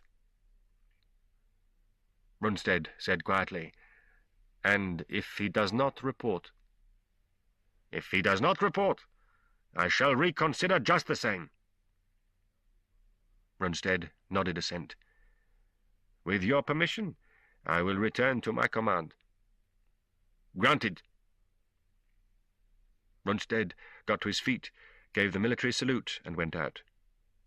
In the copper-lined elevator, falling 400 feet to the underground garage, he felt his stomach turn over and wondered whether the sensation was caused by the speed of descent or by the thought that the destiny of his country lay in the hands of a single spy, whereabouts unknown. Part 6. Chapter 31. Lucy woke up slowly. She rose gradually, languidly, from the warm void of deep sleep, up through layers of unconsciousness, perceiving the world piece by isolated piece. First, the warm, hard male body beside her, then the strangeness of Henry's bed, the noise of the storm outside, as angry and tireless as yesterday and the day before, the faint smell of the man's skin, her arm across his chest, her leg thrown across his as if to keep him there, her breasts pressed against his side, the light of day beating against her eyelids, the regular light breathing that blew softly across her face, and then, all at once, like the solution to a puzzle, the realization that she was flagrantly and adulterously lying with a man she had met only 48 hours before, and that they were naked in bed in her husband's house. For the second time. She opened her eyes and saw Joe. My God, she'd overslept. He was standing beside the bed in his rumpled pajamas, hair tousled, a battered rag doll under his arm, sucking his thumb and staring wide-eyed at his mummy and the strange man cuddling each other in bed. Lucy could not read his expression, for at this time of day he stared wide-eyed at most things, as if all the world was new and marvellous every morning. She stared back at him in silence, not knowing what to say. Then Henry's deep voice said, "Good morning." Joe took his thumb out of his mouth, said, "Good morning," turned around and went out of the bedroom. Damn, Lucy said. Henry slid down in the bed until his face was level with hers and kissed her. His hand went between her thighs and held her possessively. She pushed him away. "For God's sake, stop!" "Why?" "Joe's seen us." "So what?" "He can talk, you know. Sooner or later he'll say something to David. What am I going to do?" "Do nothing. Does it matter?" "Of course it matters." "I don't see why, the way he is. You shouldn't feel guilty." Lucy suddenly realized that Henry simply had no conception of the complex tangle of loyalties and obligations that constituted a marriage. Any marriage, but especially hers. "It's not that simple," she said. She got out of bed and crossed the landing to her own bedroom. She slipped into panties, trousers, and a sweater, then remembered she had destroyed all Henry's clothes and had to lend him some of David's. She found underwear and socks, a knitted shirt, and a V-necked pullover, and finally, right at the bottom of a trunk, one pair of trousers that were not cut off at the knee and sewn up.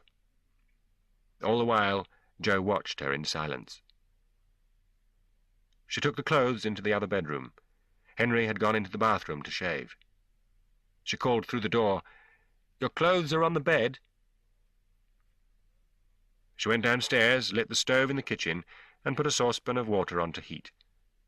She decided to have boiled eggs for breakfast. She washed Joe's face at the kitchen sink, combed his hair, and dressed him quickly. "You're very quiet this morning," she said brightly. He made no reply. Henry came down and sat at the table as naturally as if he had been doing it every morning for years. Lucy felt very weird, seeing him there in David's clothes, handing him a breakfast egg, putting a rack of toast on the table in front of him. Joe said suddenly, "Is my daddy dead?" Henry gave the boy a look and said nothing. Lucy said, "Don't be silly. He's at Tom's house." Joe ignored her and spoke to Henry. "You've got my daddy's clothes, and you've got Mummy. Are you going to be my daddy now?" Lucy muttered, "Out of the mouths of babes and sucklings." "Didn't you see my clothes last night?" Henry said. Joe nodded. "Well, then, you know why I had to borrow some of your daddy's clothes. I'll give them back to him when I get some more of my own." "Will you give my Mummy back?" "Of course." Lucy said, "Eat your egg, Joe." The child went at his breakfast, apparently satisfied. Lucy was gazing out of the kitchen window. "The boat won't come today," she said. "Are you glad?" Henry asked her. She looked at him. "I don't know." Lucy didn't feel hungry. She drank a cup of tea while Joe and Henry ate. Afterward, Joe went upstairs to play, and Henry cleared the table. As he stacked crockery in the sink, he said, "Are you afraid David will hurt you, physically?" She shook her head, no. "You should forget him," Henry went on. "You were planning to leave him anyway. Why should it concern you whether he knows or not?" "He's my husband. That counts for something. The kind of husband he's been, all that, doesn't give me the right to humiliate him." "I think it gives you the right not to care whether he's humiliated or not." "It's not a question that can be settled logically. It's just the way I feel." He made a giving-up gesture with his arms. "I'd better drive over to Tom's and find out whether your husband wants to come back. Where are my boots?" "In the living room. I'll get you a jacket." She went upstairs and got David's old hacking jacket out of the wardrobe. It was a fine grey-green tweed, very elegant, with a nipped-in waist and slanted pocket flaps. Lucy had put leather patches on the elbows to preserve it. You couldn't buy clothes like this any more. She took it down to the living room where Henry was putting his boots on. He had laced the left one and was gingerly inserting his injured right foot into the other. Lucy knelt to help him. "The swelling has gone down," she said. "The damned thing still hurts." They got the boot on, but left it untied and took the lace out. Henry stood up experimentally. "It's okay," he said. Lucy helped him into the jacket. It was a bit tight across the shoulders. "We haven't got another oilskin," she said. "Then I'll get wet." He pulled her to him and kissed her roughly. She put her arms around him and held tightly for a moment. "Drive more carefully today," she said. He smiled and nodded, kissed her again, briefly this time, and went out. She watched him limp across to the barn and stood at the window while he started the jeep and drove away up the slight rise and out of sight. When he had gone, she felt relieved, but also empty. She began to put the house straight, making beds and washing dishes, cleaning and tidying, but she could summon up no enthusiasm for it. She was restless. She worried at the problem of what to do with her life, following old arguments around in familiar circles, unable to put her mind to anything else. She again found the cottage claustrophobic. There was a big world out there somewhere, a world of war and heroism, full of colour and people, millions of people. She wanted to be out there in the midst of it, to meet new minds and see cities and hear music. She turned on the radio. A futile gesture. The news broadcast made her feel more isolated, not less. There was a battle report from Italy. The rationing regulations had been eased a little. The London stiletto murderer was still at large. Roosevelt had made a speech. Sandy Macpherson began to play a theatre organ, and Lucy switched off. None of it touched her. She did not live in that world. She wanted to scream. She had to get out of the house, in spite of the weather. It would be only a symbolic escape. The stone walls of the cottage were not, after all, what imprisoned her. But the symbol was better than nothing. She collected Joe from upstairs, separating him with some difficulty from a regiment of toy soldiers, and wrapped him up in waterproof clothing. "Why are we going out?" he asked. "To see if the boat comes." "You said it won't come today." "Just in case." They put bright yellow sou'westers on their heads, lacing them under their chins, and stepped outside the door. The wind was like a physical blow, unbalancing Lucy so that she staggered. In seconds her face was as wet as if she had dipped it in a bowl, and the ends of hair protruding from under her hat lay limp and clinging on her cheeks and the shoulders of her oilskin. Joe screamed with delight and jumped in a puddle. They walked along the cliff top to the head of the bay and looked down at the huge North Sea rollers hurling themselves to destruction against the cliffs and on the beach. The storm had uprooted underwater vegetation from God only knew what depths and flung it in heaps on the sand and rocks. Mother and son became absorbed in the ceaselessly shifting patterns of the waves. They had done this before. The sea had a hypnotic effect on both of them, and Lucy was never quite sure afterward how long they had spent watching silently. Its spell this time was broken by something she saw. At first there was only a flash of colour in the trough of a wave, so fleeting that she was not certain what colour it had been, so small and far away that she immediately doubted whether she had seen it at all. She looked for it, but did not see it again, and her gaze drifted back to the bay and the little jetty on which flotsam gathered in drifts, only to be swept away by the next big wave. After the storm, on the first fine day, she and Joe would go beachcombing to see what treasures the sea had disgorged, and come back with oddly coloured rocks, bits of wood of mystifying origin, huge seashells, and twisted fragments of rusted metal. She saw the flash of colour again, much nearer, and this time it stayed within sight for a few seconds. It was bright yellow, the colour of all their oilskins. She peered at it through the sheets of rain, but could not identify its shape before it disappeared again. Now the current was bringing it closer, as it brought everything to the bay, depositing its rubbish on the sand like a man emptying his trouser pockets onto a table. It was an oilskin. She could see that when the sea lifted it on the crest of a wave and showed it to her for the third and final time. Henry had come back without his yesterday, but how had it got into the sea? The wave broke over the jetty and flung the object on the wet wooden boards of the ramp, and Lucy realized it was not Henry's oilskin, because the owner was still inside it. Her gasp of horror was whipped away by the wind, so that not even she could hear it. Who was he? Where had he come from? Another wrecked ship? It occurred to her that he might still be alive. She must go and see. She bent and shouted in Joe's ear, "Stay here! Keep still! Don't move!" Then she ran down the ramp. Halfway down she heard footsteps behind her. Joe was following her. The ramp was narrow and slippery, quite dangerous. She stopped, turned, and scooped the child up in her arms. "You naughty boy! I told you to wait!" She looked from the body below to the safety of the cliff top, dithered for a moment in painful indecision, discerned that the sea would wash the body away at any moment, and proceeded downward, carrying Joe. A smaller wave covered the body, and when the water receded, Lucy was close enough to see that it was a man, and that it had been in the sea long enough for the water to swell and distort the features, which meant he was dead.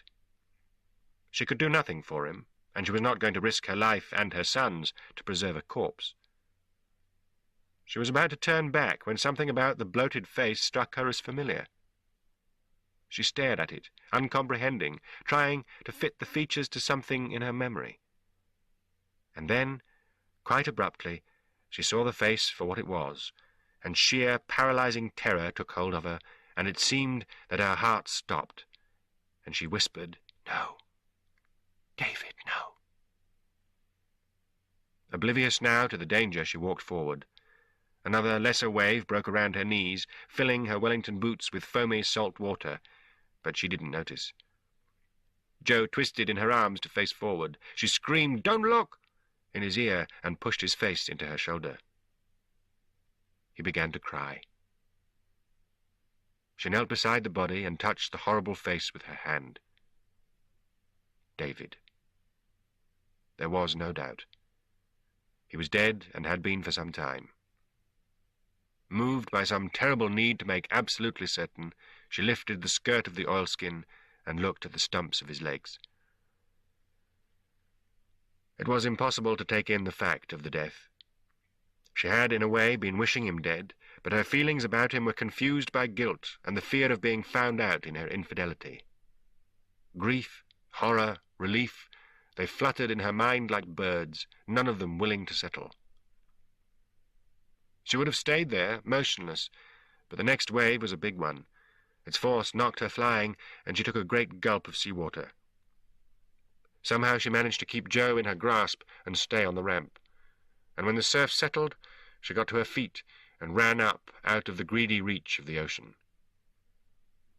She walked all the way to the cliff top without looking back. When she came within sight of the cottage, she saw the jeep standing outside. Henry was back. Still carrying Joe, she broke into a stumbling run, desperate to share her hurt with Henry, to feel his arms around her and have him comfort her. Her breath came in ragged sobs, and tears mixed invisibly with the rain on her face.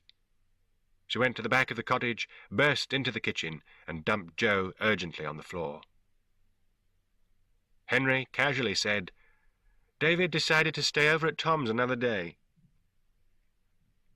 She stared at him, her mind a disbelieving blank. And then, still disbelieving, she understood. Henry had killed David. The conclusion came first like a punch in the stomach, winding her. The reasons followed a split second later.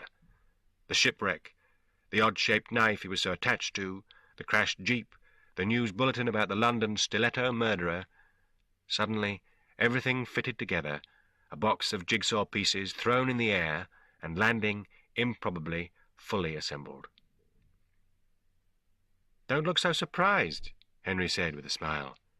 "They've got a lot of work to do over there, although I admit I didn't encourage him to come back."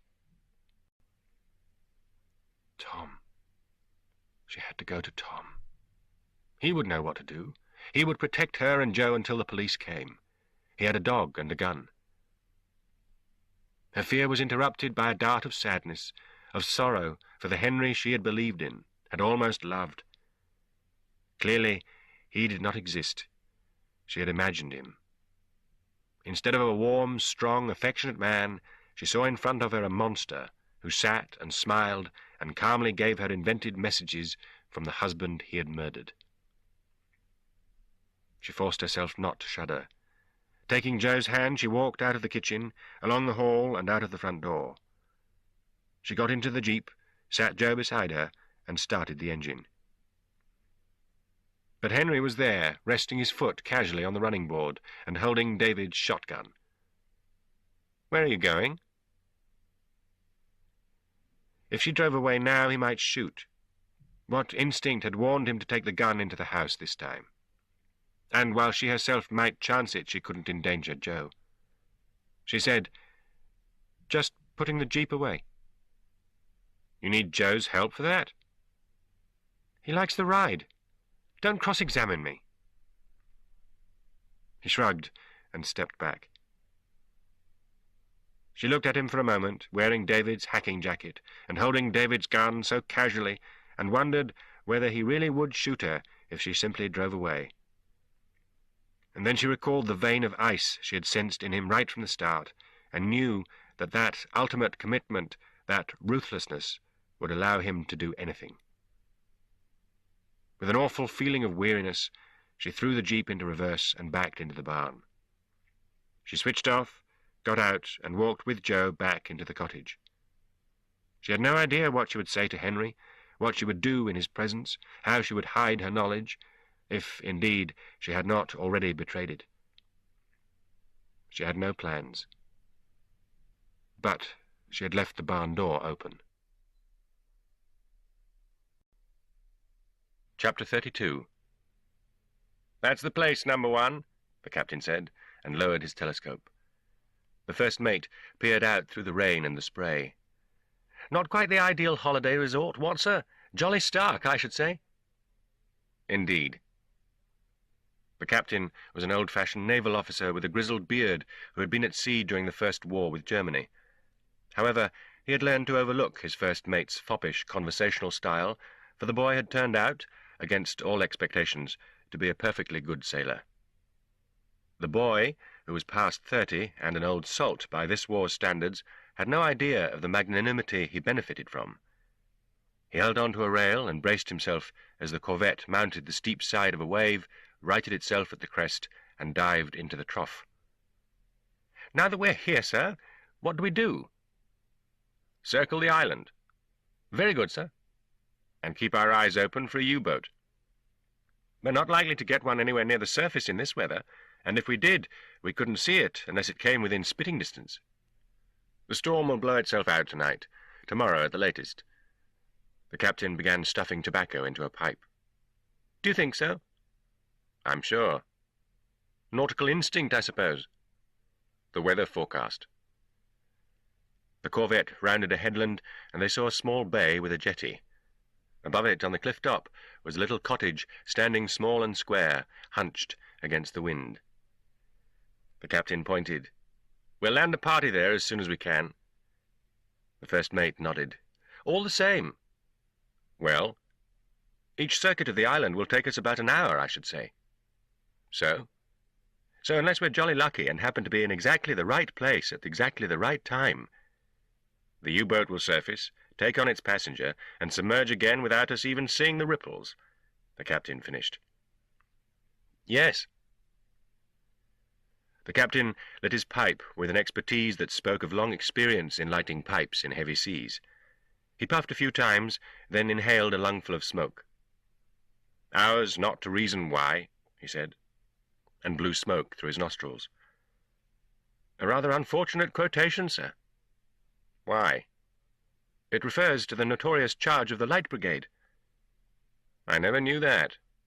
The captain puffed away. "One advantage of being uneducated, I suppose." There was another small cottage at the eastern end of the island.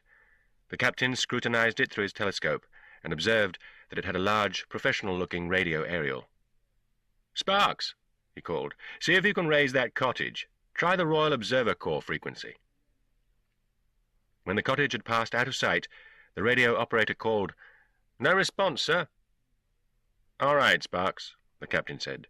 "It wasn't important."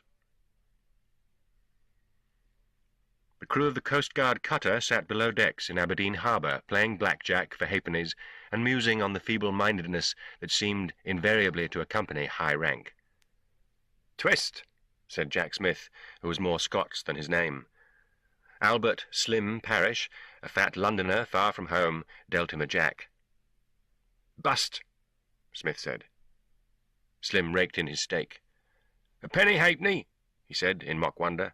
"I only hope I live to spend it."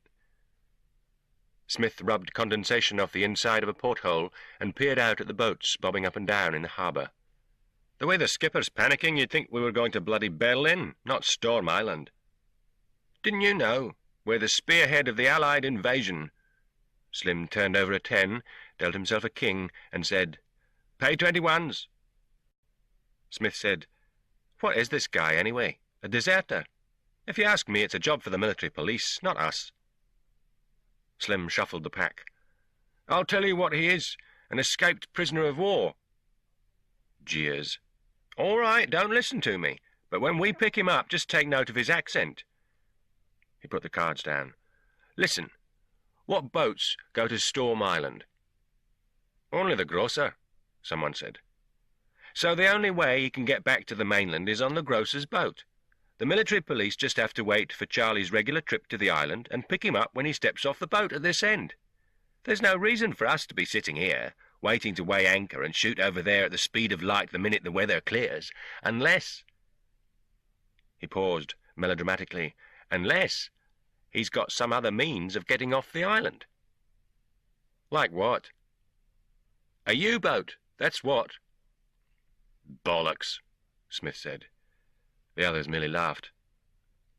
Slim dealt another hand. Smith won this time, but everyone else lost. "I'm a shilling up," Slim said. "I think I'll retire to that nice little cottage in Devon.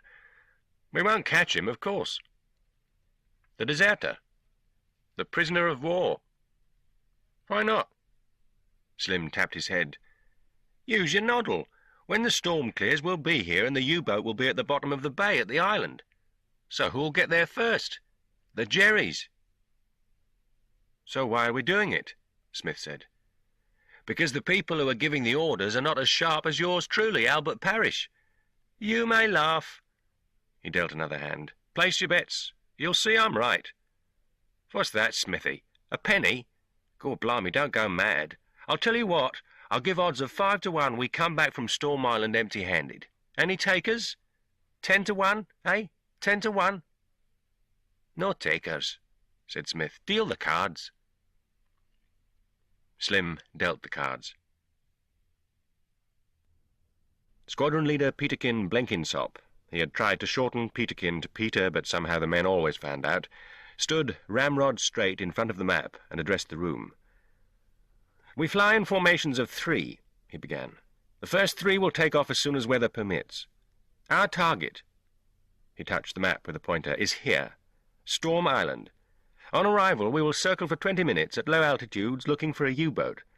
After 20 minutes, we return to base." He paused. "Those of you with a logical turn of mind will by now have deduced that, to achieve continuous cover, the second formation of 3 aircraft must take off precisely 20 minutes after the first, and so on. Any questions?" Flying Officer Longman said, "Sir?" "Longman?" "What do we do if we see this U-boat?" "Strafe it, of course. Drop a few grenades. Cause trouble." "But we're flying fighters, sir. There's not much we can do to stop a U-boat. That's a job for battleships, isn't it?" Blenkinsop sighed. "As usual, those of you who can think of better ways to win the war are invited to write directly to Mr. Winston Churchill, number 10 Downing Street, London, South-West 1. Now, are there any questions, as opposed to stupid criticisms?" There were no questions. The later years of the war had produced a different kind of RAF officer, Bloggs thought, as he sat on a soft chair in the scramble room, close to the fire, listening to the rain drumming on the tin roof, and intermittently dozing. The Battle of Britain pilots had seemed incorrigibly cheerful, with their undergraduate slang, their perpetual drinking, their tirelessness, and their cavalier disregard of the flaming death they faced up to every day. That schoolboy heroism had not been enough to carry them through subsequent years, as the war dragged on in places far from home, and the emphasis shifted from the dashing individuality of aerial dogfighting to the mechanical drudgery of bombing missions. They still drank and talked in jargon, but they appeared older, harder, more cynical. There was nothing in them now of Tom Brown's school days. Bloggs recalled what he had done to that poor common or garden housebreaker in the police cells at Aberdeen, and he realized it's happened to us all. They were very quiet. They sat all around him, some dozing like himself, others reading books or playing board games. A bespectacled navigator in a corner was learning Russian. As Bloggs surveyed the room with half-closed eyes, another pilot came in, and he thought immediately that this one had not been aged by the war. He had an old-fashioned wide grin and fresh face that looked as if it hardly needed shaving more than once a week. He wore his jacket open and carried his helmet. He made a beeline for Bloggs. "Detective Inspector Bloggs?" "That's me." "Jolly good show. I'm your pilot, Charles Calder." "Fine." Bloggs shook hands. "The kite's all ready and the engine's as sweet as a bird. She's an amphibian, I suppose you know?" "Yes." "Jolly good show. We'll land on the sea, taxi in to about 10 yards from the shore, and put you off in a dinghy. Then you wait for me to come back." "Indeed. Well, all we need now is the weather." "Yes. Look, Charles, I've been chasing this fellow all over the country for 6 days and nights, so I'm catching up on my sleep while I've got the chance. You won't mind?" "Of course not." The pilot sat down and produced a thick book from under his jacket. "Catching up on my education," he said. "War and Peace." Bloggs said, "Jolly good show," and closed his eyes. Percival Godleman and his uncle, Colonel Terry, sat side by side in the map room, drinking coffee and tapping the ash of their cigarettes into a fire bucket on the floor between them. Godleman was repeating himself. "I can't think of anything more we can do," he said. "So you said. The corvette is already there, and the fighters are only a few minutes away, so the sub will come under fire as soon as she shows herself above the surface." "If she's seen." "The corvette will land a party as soon as possible. Bloggs will be there soon after that, and the Coast Guard will bring up the rear. And none of them can be sure to get there in time." "I know," Godleman said wearily. "We've done all we can, but is it enough?" Terry lit another cigarette. "What about the inhabitants of the island?" "Oh, yes. There are only 2 houses there. There's a sheep farmer and his wife in one. They have a young child, and an old shepherd lives in the other. The shepherd's got a radio, Royal Observer Corps, but we can't raise him. He probably keeps the set switched to transmit. He's old." "The farmer sounds promising," Terry said. "If he's a bright fellow, he might even stop your spy." Godleman shook his head. "The poor chap's in a wheelchair." "Dear God, we don't get much luck, do we?" "No," said Godleman. "Dinardel seems to have cornered the market." Chapter 33. Lucy was becoming quite calm. The feeling crept over her gradually, like the icy spread of an anaesthetic, deadening her emotions and sharpening her wits. The times when she was momentarily paralyzed by the thought that she was sharing a house with a murderer became fewer, and she was possessed by a cool-headed watchfulness that surprised her. As she went about the household chores, sweeping around Henry as he sat in the living room reading a novel, she wondered how much he had noticed of the change in her feelings. He was very observant. He didn't miss much, and there had been a definite wariness, if not outright suspicion, in that confrontation over the jeep. He must have known she was shaken by something. On the other hand, she had been upset before he left over Joe discovering them in bed together. He might think that that was all that had been wrong. Still, she had the strangest feeling that he knew exactly what was in her mind, but preferred to pretend that everything was all right. She hung her laundry to dry on a clothes horse in the kitchen. "I'm sorry about this," she said, "but I can't wait forever for the rain to stop."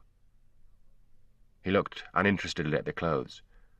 "That's all right," he said, and went back to the living room. Scattered among the wet garments was a complete set of clean, dry clothes for Lucy. For lunch, she made a vegetable pie using an austerity recipe. She called Joe and Faber to the table and served up. David's gun was propped in a corner of the kitchen. "I don't like having a loaded gun in the house," she said. "I'll take it outside after lunch. The pie is good." "I don't like it," Joe said. Lucy picked up the gun and put it on top of the Welsh dresser. "I suppose it's all right as long as it's out of Joe's reach." Joe said, "When I grow up, I'm going to shoot Germans." "This afternoon I want you to have a sleep," Lucy told him. She went into the living room and took one of David's sleeping pills from the bottle in the cupboard. 2 of the pills were a heavy dose for a 160-pound man, so 1/4 of one pill should be just enough to make a 50-pound boy sleep in the afternoon. She put the pill on her chopping block and halved it, then halved it again. She put a quarter on a spoon, crushed it with the back of another spoon, and stirred the powder into a small glass of milk. She gave the glass to Joe. "I want you to drink every last drop." Faber watched the whole thing without comment. After lunch, she settled Joe on the sofa with a couple of books. He could not read, of course, but he had heard the stories aloud so many times that he knew them by heart, and he could turn the pages of the books, looking at the pictures and reciting from memory the words on the page. "Would you like some coffee?" she asked Faber. "Real coffee?" he said, surprised. "I've got a little hoard." "Yes, please." He watched her making it. She wondered if he was afraid she might try to give him sleeping pills too. She could hear Joe's voice from the next room. "What I said was, 'Is anybody at home?'" called out Pooh very loudly. "No," said a voice, and he laughed heartily, as he always did at that joke. "Oh, God," Lucy thought, "please, don't let Joe be hurt." She poured the coffee and sat opposite Faber. He reached across the table and held her hand. For a while they sat in silence, sipping coffee and listening to the rain and Joe's voice. "How long does getting thin take?" asked Pooh anxiously. "About a week, I should think." "But I can't stay here for a week." He began to sound sleepy, and then he stopped. Lucy went and covered him with a blanket. She picked up the book that had slipped from his fingers to the floor. It had been hers when she was a child, and she too knew the stories by heart. The flyleaf was inscribed in her mother's copperplate, "To Lucy, aged 4, with love from mother and father." She put the book on the sideboard. She went back into the kitchen. "He's asleep." "And?" He held out his hand. She forced herself to take it. He stood up, and she went ahead of him upstairs and into the bedroom. She closed the door, then pulled her sweater off over her head. For a moment he stood still, looking at her breasts. Then he began to undress. She got into the bed. This was the part she was not sure she could manage, pretending to enjoy his body when all she could feel was fear, revulsion, and guilt. He got into bed and embraced her. In a short while she found she did not have to pretend after all. For a few seconds she lay in the crook of his arm, wondering how it was that a man could do what he had done and love a woman as he had just done. But what she said was, "Would you like a cup of tea?" "No, thank you." "Well, I would." She extricated herself and got up. When he moved, she put her hand on his flat belly and said, "No, you stay there. I'll bring the tea up. I haven't finished with you." He grinned. "You're really making up for your 4 wasted years."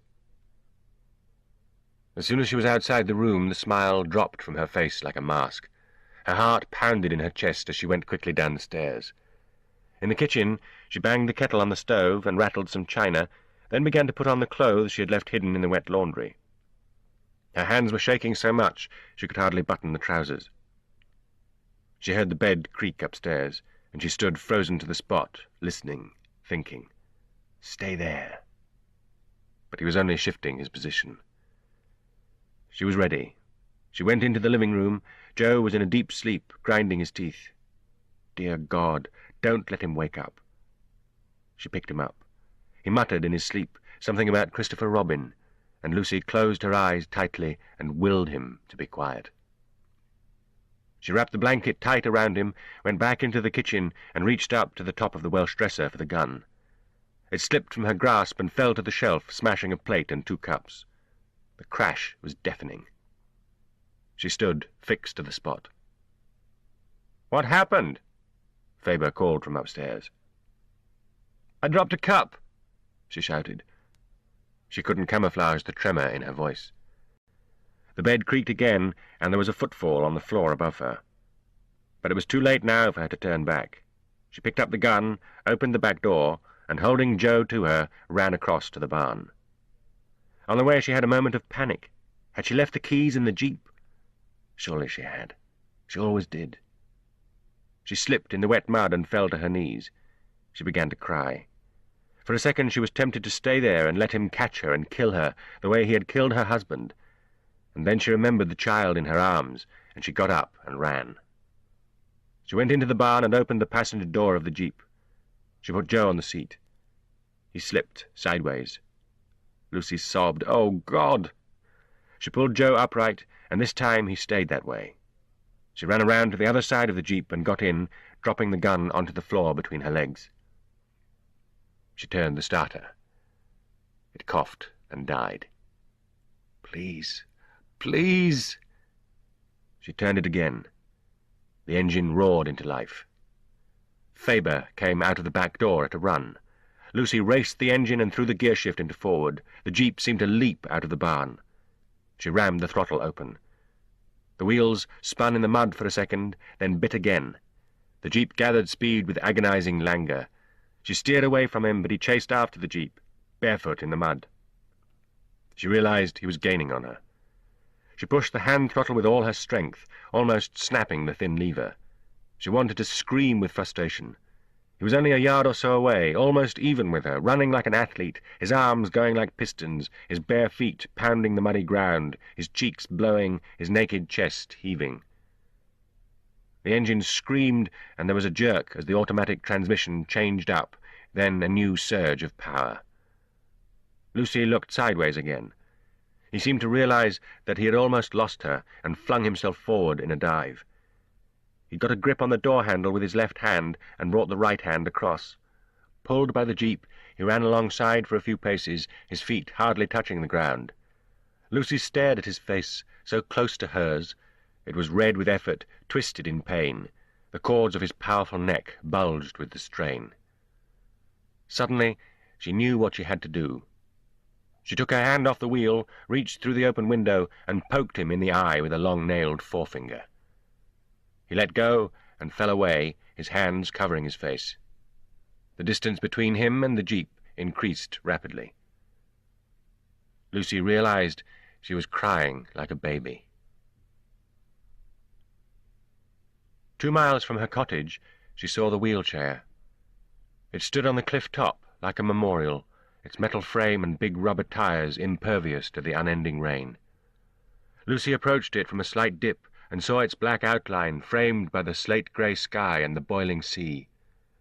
It had a wounded look, like the hole left by an uprooted tree or a house with broken windows, as if its passenger had been wrenched from it. She recalled the first time she had seen it in the hospital. It had stood beside David's bed, new and shiny, and he had swung himself into it expertly and swished up and down the ward, showing off. "She's light as a feather, made of aircraft alloy," he had said with brittle enthusiasm, and sped off between the rows of beds. He had stopped at the far end of the ward with his back to her, and after a minute she went up behind him and she saw he was crying. She had knelt in front of him and held his hands, saying nothing. It was the last time she had been able to comfort him. There, on the cliff top, the rain and the salt wind would soon blemish the alloy, and eventually it would rust and crumble. Its rubber perished, its leather seat rotted away. Lucy drove past without slowing. 3 miles farther on, when she was halfway between the 2 cottages, she ran out of petrol. She fought down the panic and tried to think rationally as the jeep shuddered to a halt. People walked at 4 miles an hour, she remembered reading somewhere. Henry was athletic, but he had hurt his ankle, and even though it seemed to have healed rapidly, the running he had done after the jeep must have hurt it. She must be a good hour ahead of him, she figured. She had no doubt he would come after her. He knew as well as she did that there was a wireless transmitter in Tom's cottage. She had plenty of time. In the back of the jeep was a half-gallon can of fuel for just such occasions as this. She got out of the car, fumbled the can out of the back, and opened the tank cap. Then she thought again, and the inspiration that came to her surprised her by its fiendishness. She replaced the cap and went to the front of the car. She checked that the ignition was off and opened the hood. She was no mechanic, but she could identify the distributor cap and trace the leads to the engine. She lodged the fuel can securely beside the engine block and took off its cap. There was a spark plug wrench in the toolkit. She took out a plug, checked again that the ignition was off, and put the plug in the mouth of the fuel can, securing it there with tape. Then she closed the hood. When Henry came along, he was certain to try to start the jeep. He would switch it on, the starter motor would turn, the plug would spark, and the half-gallon of gas would explode. She was not sure how much damage it would do, but she felt certain it would be no help. An hour later, she was regretting her cleverness. Trudging through the mud, soaked to the skin, the sleeping child a dead weight over her shoulder, she wanted nothing more than to lie down and die. The booby trap seemed, on reflection, dubious and risky. Gasoline would burn, not explode. If there was not enough air in the mouth of the can, it might not even ignite. Worst of all, Henry might suspect a trap, look under the hood, dismantle the bomb, pour the gasoline into the tank, and drive after her. She contemplated stopping for a rest, but decided that if she sat down, she might never get up again. She should have been in sight of Tom's house by now. She could not possibly have got lost, even if she had not walked this path a dozen times before. The whole island just was not big enough to get lost on. She recognized a thicket where she and Joe had once seen a fox. She must be about a mile from Tom's house. She would have seen it, except for the rain. She shifted Joe to the other shoulder, switched the shotgun from one hand to the other, and forced herself to continue, putting one foot in front of the other. When the cottage finally became visible through the sheeting rain, she could have cried with relief. She was nearer than she thought, perhaps a quarter of a mile. Suddenly Joe seemed lighter, and although the last stretch was uphill, the only hill on the island, she seemed to cover it in no time at all. "Tom!" she called out as she approached the front door. "Tom! Tom!" She heard the answering bark of the dog. She went in by the front door. "Tom, quickly!" Bob dodged excitedly about her ankles, barking furiously. Tom couldn't be far away. He was probably in the outhouse. Lucy went upstairs and laid Joe on Tom's bed. The wireless was in the bedroom, a complex-looking construction of wires and dials and knobs. There was something that looked like a Morse key. She touched it experimentally, and it gave a beep. A thought came to her from distant memory, something from a schoolgirl thriller. The Morse code for SOS. She touched the key again. 3 short, 3 long, 3 short. Where was Tom? She heard a noise and ran to the window. The jeep was making its way up the hill to the house. Henry had found the booby trap and used the gasoline to fill the tank. Where was Tom? She rushed out of the bedroom, intending to go and bang on the outhouse door, but at the head of the stairs she paused. Bob was standing in the open doorway of the other bedroom, the empty one. "Come here, Bob," she said. The dog stood his ground, barking. She went to him and bent to pick him up. Then she saw Tom. He lay on his back on the bare floorboards of the vacant bedroom, his eyes staring sightlessly at the ceiling, his cap upside down on the floor behind his head. His jacket was open, and there was a small spot of blood on the shirt underneath. Close to his hand was a crate of whiskey, and Lucy found herself thinking irrelevantly, "I didn't know he drank that much." She felt his pulse. He was dead. think. Think. Yesterday, Henry had returned to her cottage battered, as if he had been in a fight. That must have been when he killed David. Today he had come here to Tom's cottage, to fetch David, he had said. But of course he had known David was not there. So why had he made the journey? Obviously, to kill Tom. Now she was completely alone. She took hold of the dog by its collar and dragged it away from the body of its master. On impulse, she returned and buttoned the jacket over the small stiletto wound that had killed Tom. Then she closed the door on him, returned to the front bedroom, and looked out of the window. The jeep drew up in front of the house and stopped. And Henry got out. This ends Disc 9. Eye of the Needle, Disc 10. Chapter 34.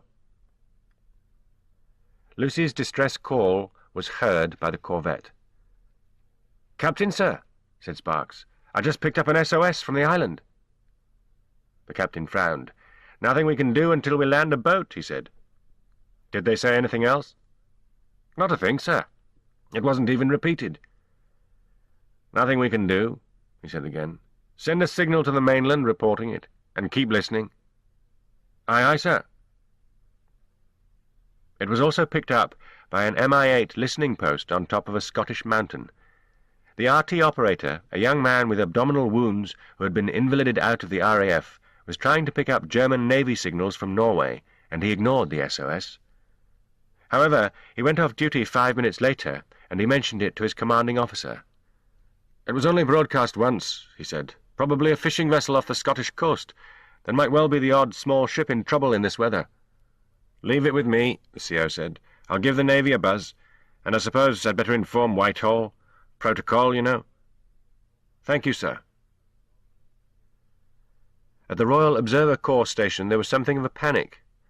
Of course, SOS was not the signal an observer was supposed to give when he sighted enemy aircraft, but they knew that Tom was old, and who could say what he might send if he got excited. So the air raid sirens were sounded, and all other posts were alerted, and anti-aircraft guns were rolled out all over the east coast of Scotland, and the radio operator tried frantically to raise Tom. No German bombers came, of course, and the War Office wanted to know why a full alert had been sounded when there was nothing in the sky but a few bedraggled geese. So they were told. The Coast Guard heard it too. They would have responded to it if it had been on the correct frequency, and if they had been able to establish the position of the transmitter, and if that position had been within reasonable distance of the coast. As it was, they guessed from the fact that the signal came over on the Observer Corps frequency that it originated from old Tom, and they were already doing all they could about that situation, whatever the hell that situation was. When the news reached the below-deck card game on the cutter in the harbour at Aberdeen, Slim dealt another hand of blackjack and said, "I'll tell you what's happened. Old Tom's caught the prisoner of war, and he's sitting on his head, waiting for the army to arrive and take the bugger away." "Bollocks," said Smith, with which sentiment there was general agreement. And the U-505 heard it. She was still more than 30 nautical miles from Storm Island, but Weissman was roaming the dial to see what he could pick up, and hoping improbably to hear Glenn Miller records from the American Forces network in Britain, and his tuner happened to be on the right wavelength at the right time. He passed the information to Lieutenant Commander Hare, adding, "It was not on our man's frequency." Major Vall, who was still as irritating as ever, said, "Then it means nothing." Hare did not miss the opportunity to correct him. "It means something," he said. "It means that there may be some activity on the surface when we go up." "But this is unlikely to trouble us." "Most unlikely," Hare agreed. "Then it is meaningless." "It is probably meaningless." They argued about it all the way to the island. And so it worked out that within the space of 5 minutes, the Navy, the Royal Observer Corps, MI8, and the Coast Guard all phoned Godleman to tell him about the SOS. Godlerman phoned Bloggs, who had finally fallen into a deep sleep in front of the fire in the scramble room. The shrill ring of the telephone startled him, and he jumped to his feet, thinking that the planes were about to take off. The pilot picked up the receiver, said "Yes" into it twice, and handed it to Bloggs. "Mr. Godlerman for you." "Hello, Percy."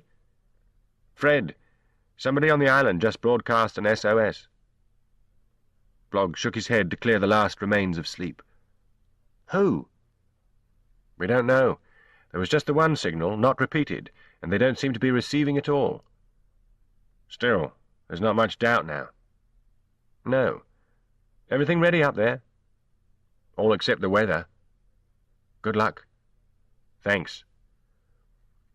Bloggs hung up and returned to the young pilot, who was still reading War and Peace. "Good news," he told him. "The bastard's definitely on the island." "Jolly good show," said the pilot. Chapter 35. Faber closed the door of the jeep and began walking quite slowly toward the house. He was wearing David's hacking jacket again. There was mud all over his trousers where he had fallen, and his hair was plastered wetly against his skull. He was limping slightly on his right foot. Lucy backed away from the window and ran out of the bedroom and down the stairs. The shotgun was on the floor in the hall where she had dropped it. She picked it up. Suddenly it felt very heavy. She had never actually fired a gun, and she had no idea how to check whether this one was loaded. She could figure it out, given time, but there was no time. She took a deep breath and opened the front door. "Stop!" she shouted. Her voice was pitched higher than she had intended, and it sounded shrill and hysterical. Faber smiled pleasantly and kept on walking. Lucy pointed the gun at him, holding the barrel with her left hand and the breech with her right. Her finger was on the trigger. "I'll kill you!" she yelled. "Don't be silly, Lucy," he said mildly. "How could you hurt me? After all the things we've done together, haven't we loved each other a little?" It was true. She had told herself she could not fall in love with him, and that was true too. But she had felt something for him, and if it was not love, it was something very like it. "You knew about me this afternoon," he said, and now he was 30 yards away. "But it made no difference to you then, did it?" That was partly true. For a moment she saw in her mind's eye a vivid picture of herself sitting astride him, holding his sensitive hands to her breasts, and then she realized what he was doing. "Lucy, we can work it out. We can still have each other." And she pulled the trigger. There was an ear-splitting crash, and the weapon jumped in her hands, its butt bruising her hip with the recoil.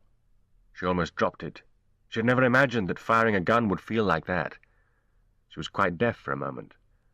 The shot went high over Faber's head, but all the same he ducked, turned, and ran zigzagging back to the jeep. Lucy was tempted to fire again, but she stopped herself just in time, realizing that if he knew both barrels had been emptied, there would be nothing to stop him turning and coming back. He flung open the door of the jeep, jumped in, and shot off down the hill. Lucy knew he would be back. But suddenly she felt happy, almost gay. She had won the first round. She had driven him off. But he would be back. Still, she had the upper hand. She was indoors, and she had the gun. And she had time to prepare. Prepare. She must be ready for him. Next time, he would be more subtle. He would surely try to surprise her somehow. She hoped he would wait until dark. That would give her time. First, she had to reload the gun. She went into the kitchen. Tom kept everything in his kitchen: food, coal, tools, stores, and he had a gun like David's. She knew the two firearms were the same because David had examined Tom's, then sent away for one exactly like it. The two men had enjoyed long discussions about weapons. She found Tom's gun and a box of ammunition. She put the two guns and the box on the kitchen table. Machines were simple. She was convinced. It was apprehension, not stupidity, that made women fumble when faced with a piece of engineering. She fiddled with David's gun, keeping the barrel pointed away from herself until it came open at the breech. Then she figured out what she had done to open it and practiced doing it again a couple of times. It was surprisingly simple. She loaded both guns. Then, to make sure she had done everything correctly, she pointed Tom's gun at the kitchen wall and pulled the trigger. There was a shower of plaster. Bob barked like he'd gone mad, and she bruised her hip and deafened herself again. But she was armed. She must remember to pull the triggers gently so as not to jerk the gun and spoil her aim. Men probably got taught that kind of thing in the army. What to do next? She should make it difficult for Henry to get into the house. Neither of the doors had locks, of course. If a house was burgled on this island, one would know that the culprit lived in the other house. Lucy rummaged in Tom's toolbox and found a shiny, sharp-bladed axe. She stood on the stairs and began to hack away at the banister. The work made her arms ache, but in 5 minutes she had 6 short lengths of stout, seasoned oak. She found a hammer and some nails and fixed the oak bars across the front and back doors, 3 bars to each door, 4 nails to each bar. When it was done, her wrists were in agony and the hammer felt as heavy as lead, but she was still not finished. She got another handful of the shiny 4-inch nails and went around to every window in the house, nailing them shut. She realized, with a sense of discovery, why men always put nails in their mouths. It was because you needed both hands for the work, and if you put them in your pocket, they stuck into your skin. By the time she had finished, it was dark. She left the lights off. He could still get into the house, of course, but at least he could not get in quietly. He would have to break something and thereby alert her, and then she would be ready with the guns. She went upstairs, carrying both guns, to check on Joe. He was still asleep, wrapped in his blanket on Tom's bed. Lucy struck a match to look at his face. The sleeping pill must have really knocked him out, but he was an average sort of colour, his temperature seemed normal, and he was breathing easily. "Just stay that way, little boy," Lucy whispered. The sudden access of tenderness left her feeling more savage toward Henry. She restlessly patrolled the house, peering through the windows into the darkness, the dog following her everywhere. She took to carrying just one of the guns, leaving the other at the head of the stairs, but she hooked the axe into the belt of her trousers. She remembered the radio and tapped out her SOS several more times. She had no idea whether anybody was listening, or even whether the radio was working. She knew no more Morse, so she could not broadcast anything else. It occurred to her that Tom probably did not know Morse code. Surely he must have a book somewhere. If only she could tell someone what was happening here. She searched the house, using dozens of matches, feeling terrified every time she lit one within sight of a downstairs window. She found nothing. All right, perhaps he did know Morse. On the other hand, why should he need it? He only had to tell the mainland that there were enemy aircraft approaching, and there was no reason why that information shouldn't go over the air. What was the phrase David had used? Au clair. She went back to the bedroom and looked again at the wireless set. To one side of the main cabinet, hidden from her previous cursory glance, was a microphone. If she could talk to them, they could talk to her. The sound of another human voice, a normal, sane, mainland voice, suddenly seemed the most desirable prospect in the world. She picked up the microphone and began to experiment with the switches. Bob growled softly. She put the mic down and reached out her hand toward the dog in the darkness. "What is it, Bob?" He growled again. She could feel his ears standing stiffly upright. She was terribly afraid. The confidence gained by confronting Henry with the gun, by learning how to reload, by barricading the door and nailing down the windows, all evaporated at one growl from an alert dog. "Downstairs," she whispered, "quietly." She held his collar and let him lead her down the stairs.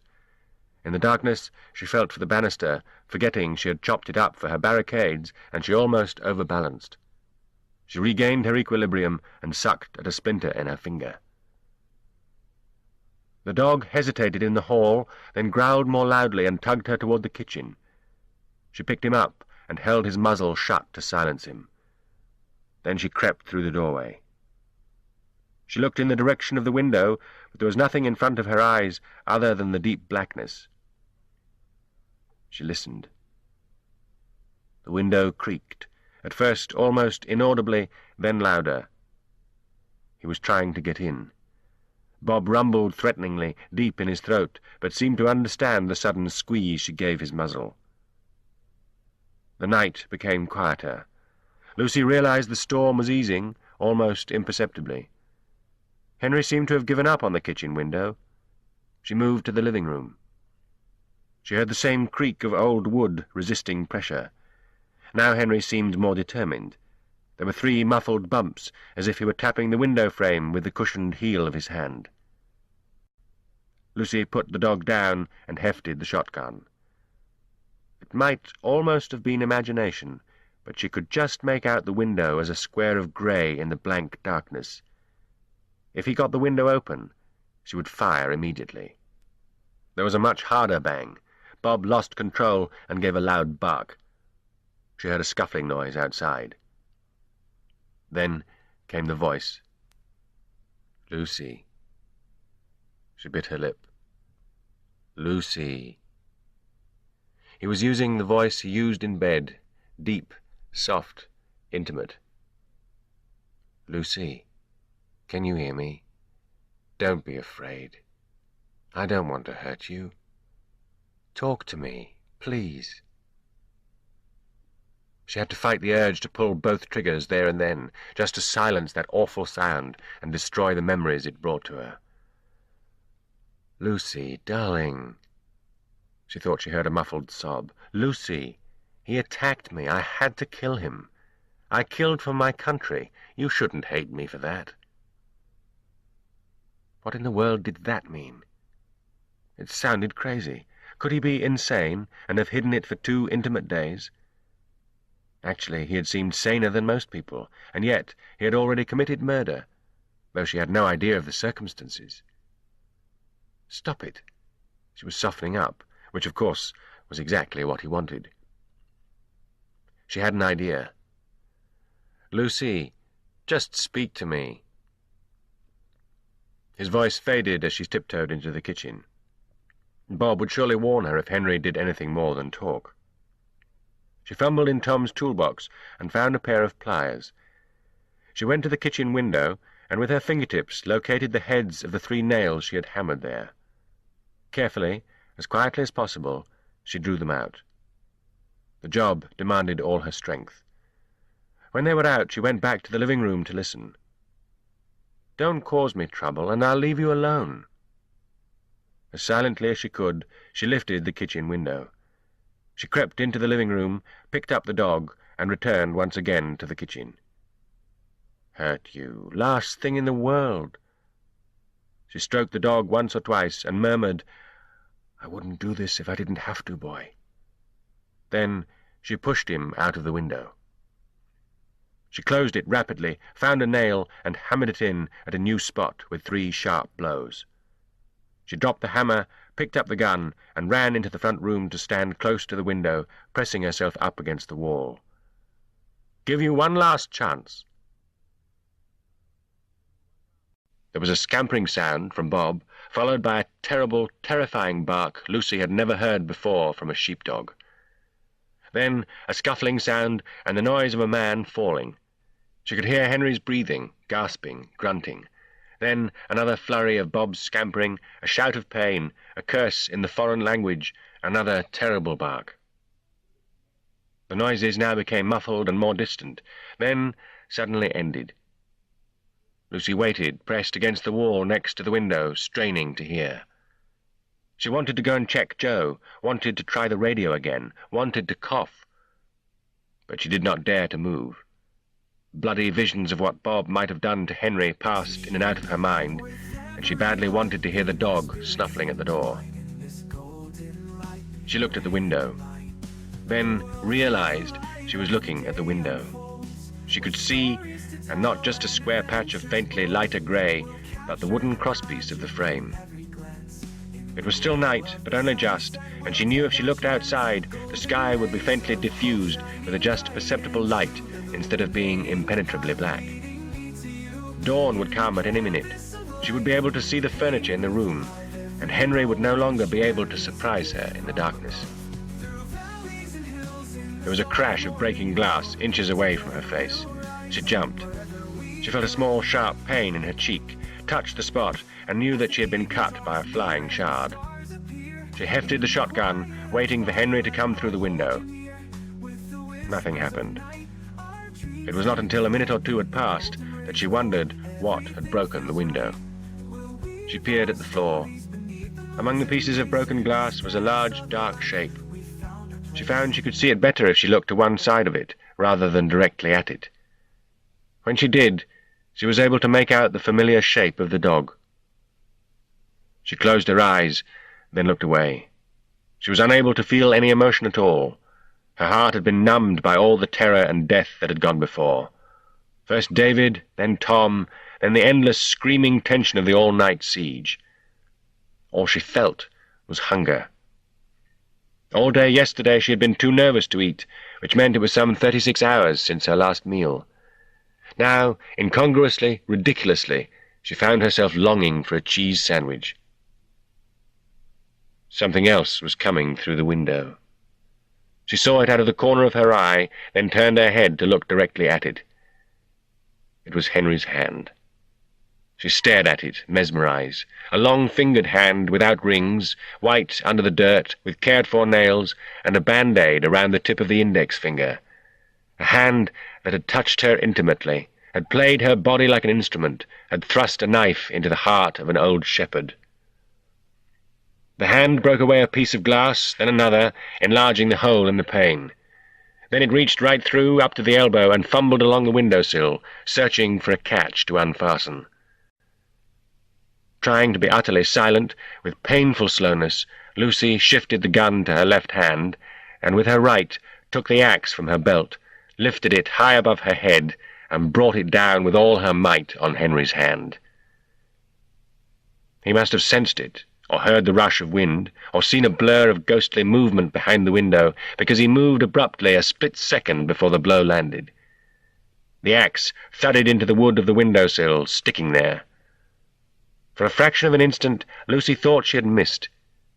Then from outside came a scream of pain, and she saw beside the axe blade, lying on the varnished wood like caterpillars, 2 severed fingers. She heard the sound of feet running. She threw up. The exhaustion hit her then, closely followed by a rush of self-pity. She had suffered enough, surely to God, had she not? There were policemen and soldiers in the world to deal with situations like this. Nobody could expect an ordinary housewife and mother to hold off a murderer indefinitely. Who could blame her if she gave up now? Who could honestly say they would have done better, lasted longer, stayed more resourceful for another minute? She was finished. They would have to take over. The outside world, the policemen and soldiers, whoever was at the other end of that radio link. She could do no more.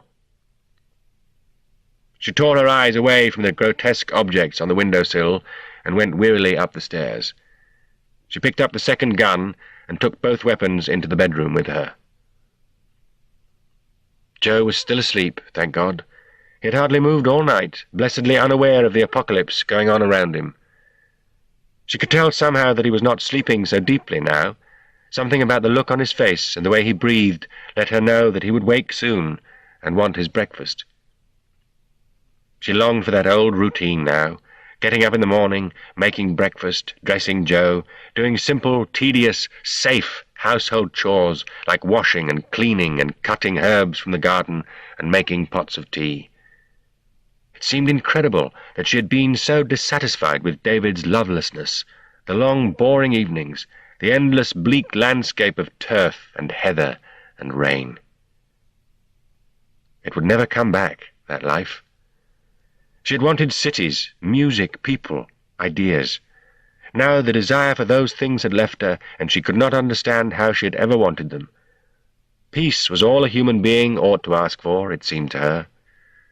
She sat in front of the radio and studied its switches and dials.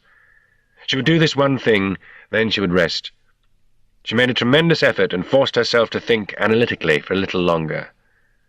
There were not so many possible combinations of switch and dial. She found a knob with 2 settings, turned it, and tapped the Morse key. There was no sound. Perhaps that meant the microphone was now in circuit. She pulled it to her and spoke into it. "Hello! Hello! Is there anybody there? Hello!" There was a switch that had transmit above it and receive below. It was turned to transmit. If the world was to talk back to her, obviously she had to throw the switch to receive. She said, "Hello! Is anybody listening?" and threw the switch to receive. Nothing. Then, "Come in, Storm Island, receiving you loud and clear." It was a man's voice. He sounded young and strong, capable and reassuring and alive and normal. "Come in, Storm Island. We've been trying to raise you all night. Where the devil have you been?" Lucy switched to transmit, tried to speak, and burst into tears. Chapter 36. Percival Godleman had a headache from too many cigarettes and too little sleep. He had taken a little whiskey to help him through the long, worried night in his office, and that had been a mistake. Everything oppressed him. The weather, his office, his job, the war. For the first time since he had gotten into this business, he found himself longing for dusty libraries, illegible manuscripts, and medieval Latin. Colonel Terry walked in with 2 cups of tea on a tray. "Nobody around here sleeps," he said cheerfully. He sat down. "Ship's biscuit?" He offered Godleman a plate. Godleman refused the biscuit and drank the tea. It gave him a temporary lift. "I just had a call from the great man," Terry said. "He's keeping the night vigil with us." "I can't imagine why," Godleman said sourly. "He's worried." The phone rang. "Godleman?" "I have the Royal Observer Corps in Aberdeen for you, sir." "Yes." A new voice came on, the voice of a young man. "Royal Observer Corps, Aberdeen here, sir." "Yes." "Is that Mr. Godleman?" "Yes." Dear God, these military types took their time. "We've raised Storm Island at last, sir. It's not our regular observer. In fact, it's a woman." "What did she say?" "Nothing yet, sir." "What do you mean?" Godleman fought down the angry impatience. "She's just, well, crying, sir." Godleman hesitated. "Can you connect me to her?" "Yes, hold on." There was a pause, punctuated by several clicks and a hum. Then Godleman heard the sound of a woman weeping. He said, "Hello, can you hear me?" The weeping went on. The young man came back on the line to say, "She won't be able to hear you until she switches to receive, sir." "Ah, she's done it. Go ahead." Godleman said, "Hello, young lady. When I've finished speaking, I'll say over. Then you switch to transmit to speak to me, and you say over when you have finished. Do you understand? Over." The woman's voice came on. "Oh, thank God for somebody sane. Yes, I understand. Over." "Now then," Godleman said gently, "tell me what's been happening there. Over." "A man was shipwrecked here 3 days ago. I think he's that stiletto murderer from London. He killed my husband and our shepherd, and now he's outside the house, and I've got my little boy here. I've nailed the windows shut and fired at him with a shotgun and barred the door and set the dog on him, but he killed the dog and I hit him with an axe when he tried to get in through the window, and I can't do it any more, so please come, for God's sake. Over." Godleman put his hand over the phone. His face was white. Jesus Christ. But when he spoke to her, he was brisk. "You must try to hold on a little longer," he began. "There are sailors and coast guards and policemen and all sorts of people on their way to you, but they can't land until the storm lets up. Now, there's something I want you to do, and I can't tell you why you must do it because of the people who may be listening to us. But I can tell you that it is absolutely essential. Are you hearing me clearly? Over." "Yes." "Go on, over." "You must destroy your radio. Over." "Oh no, please." "Yes," Godlerman said. Then he realized she was still transmitting. I can't." Then there was a scream. Godlerman said, "Hello, Aberdeen, what's happening?" The young man came on. "The set's still transmitting, sir, but she's not speaking. We can't hear anything." "She screamed." "Yes, we got that." Godlerman hesitated a moment. "What's the weather like up there?" "It's raining, sir." The young man sounded puzzled. "I'm not making conversation," Godlerman snapped. "Is there any sign of the storm letting up?" "It's eased a little in the last few minutes, sir." "Good. Get back to me the instant that woman comes back on the air." "Very good, sir." Godlerman said to Terry, "God only knows what that girl's going through up there." He jiggled the cradle of the phone. The colonel crossed his legs. "If she would only smash up the radio, then we don't care if he kills her?" "You said it." Godlerman spoke into the phone. "Get me Bloggs at Rosyth." Bloggs woke up with a start and listened. Outside it was dawn. Everyone in the scramble hut was listening too. They could hear nothing. That was what they were listening to. The silence. The rain had stopped drumming on the tin roof. Bloggs went to the window. The sky was grey, with a band of white on the eastern horizon. The wind had dropped suddenly, and the rain had become a light drizzle. The pilot started putting on jackets and helmets, lacing boots, lighting up last cigarettes. A klaxon sounded, and a voice boomed out over the airfield, "Scramble! Scramble!"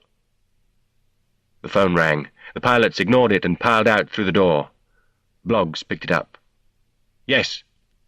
"Percy here, Fred. We just contacted the island. He's killed the 2 men. The woman's managing to hold him off at the moment, but she clearly won't last much longer." "The rain has stopped. We're taking off now," Bloggs said. "Make it fast, Fred. Goodbye." Bloggs hung up and looked around for his pilot. Charles Calder had fallen asleep over War and Peace. Bloggs shook him roughly. "Wake up, you dozy bastard! Wake up!" Calder opened his eyes. Bloggs could have hit him. "Wake up! Come on! We're going! The storm's ended!" The pilot jumped to his feet. "Jolly good show," he said. He ran out of the door, and Bloggs followed, shaking his head. The lifeboat dropped into the water with a crack like a pistol and a wide V-shaped splash.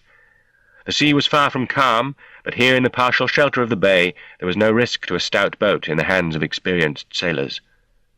The captain said, "Carry on, number 1." The first mate was standing at the rail with 3 of the ratings. He wore a pistol in a waterproof holster. "Let's go," he told them. The 4 men scrambled down the ladders and into the boat.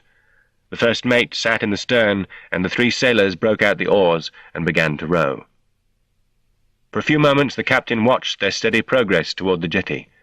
Then he went back to the bridge and gave orders for the corvette to continue circling the island. The shrill ringing of a bell broke up the card game on the cutter. Slim said, "I thought something was different. We aren't going up and down so much. Almost motionless, really. Makes me damn seasick." Nobody was listening. The crew were hurrying to their stations, some of them fastening life jackets as they went. The engines fired with a roar, and the vessel began to tremble faintly. Up on deck, Smith stood in the prow, enjoying the fresh air and the spray on his face after a day and a night below. As the cutter left the harbour, Slim joined him. "Here we go again," Slim said. "I knew the bell was going to ring then," Smith said. "You know why?" "Tell me." "I was holding ace and a king. Banker's 21. Lieutenant Commander Werner Herr looked at his watch. 30 minutes. Major Voll nodded. What's the weather like? The storm has ended, Herr said reluctantly. He would have preferred to keep that information to himself. Then we should surface. If your man were there, he would send us a signal. The war is not won by hypothesis, Captain, said Voll. I firmly suggest that we surface. There had been a blazing row while the U-boat was in dock between Herr's superior officer and Voll's had won. Herr was still captain of the ship, but he had been told in no uncertain terms that he had better have a damned good reason next time he ignored one of Major Voll's firm suggestions. We will surface at 6 o'clock exactly, he said. Voll nodded again and looked away. Chapter 37. The sound of breaking glass, then an explosion like an incendiary bomb. Oomph! Lucy dropped the microphone. Something was happening downstairs. She picked up a shotgun and ran down. The living room was ablaze. The fire centered on a broken jar on the floor. Henry had made some kind of bomb with the petrol from the jeep. The flames were spreading across Tom's threadbare carpet and licking up over the loose covers of his ancient three-piece suite. A feather-filled cushion caught, and the fire reached up toward the ceiling. Lucy picked up the cushion and threw it through the broken window, singeing her hand. She tore her coat off and threw it on the carpet, stamping on it. She picked it up again and draped it over the floral settee. There was another crash of glass. It came from upstairs.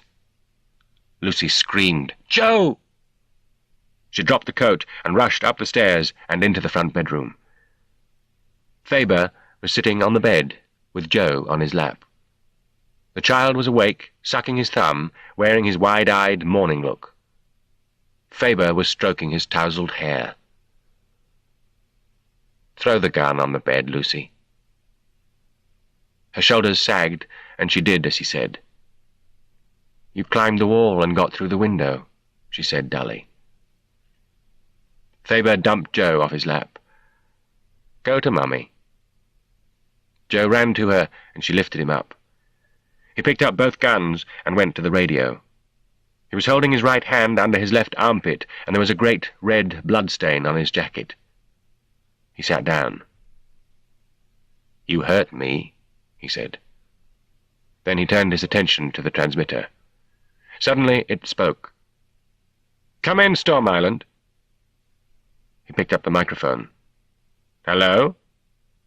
"Just a minute." There was a pause, then another voice came on. Lucy recognized it as the man in London who had told her to destroy the radio. He would be disappointed in her. It said, "Hello, this is Godleman again. Can you hear me? Over?"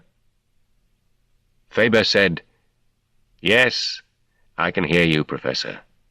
Seen any good cathedrals lately?" "What?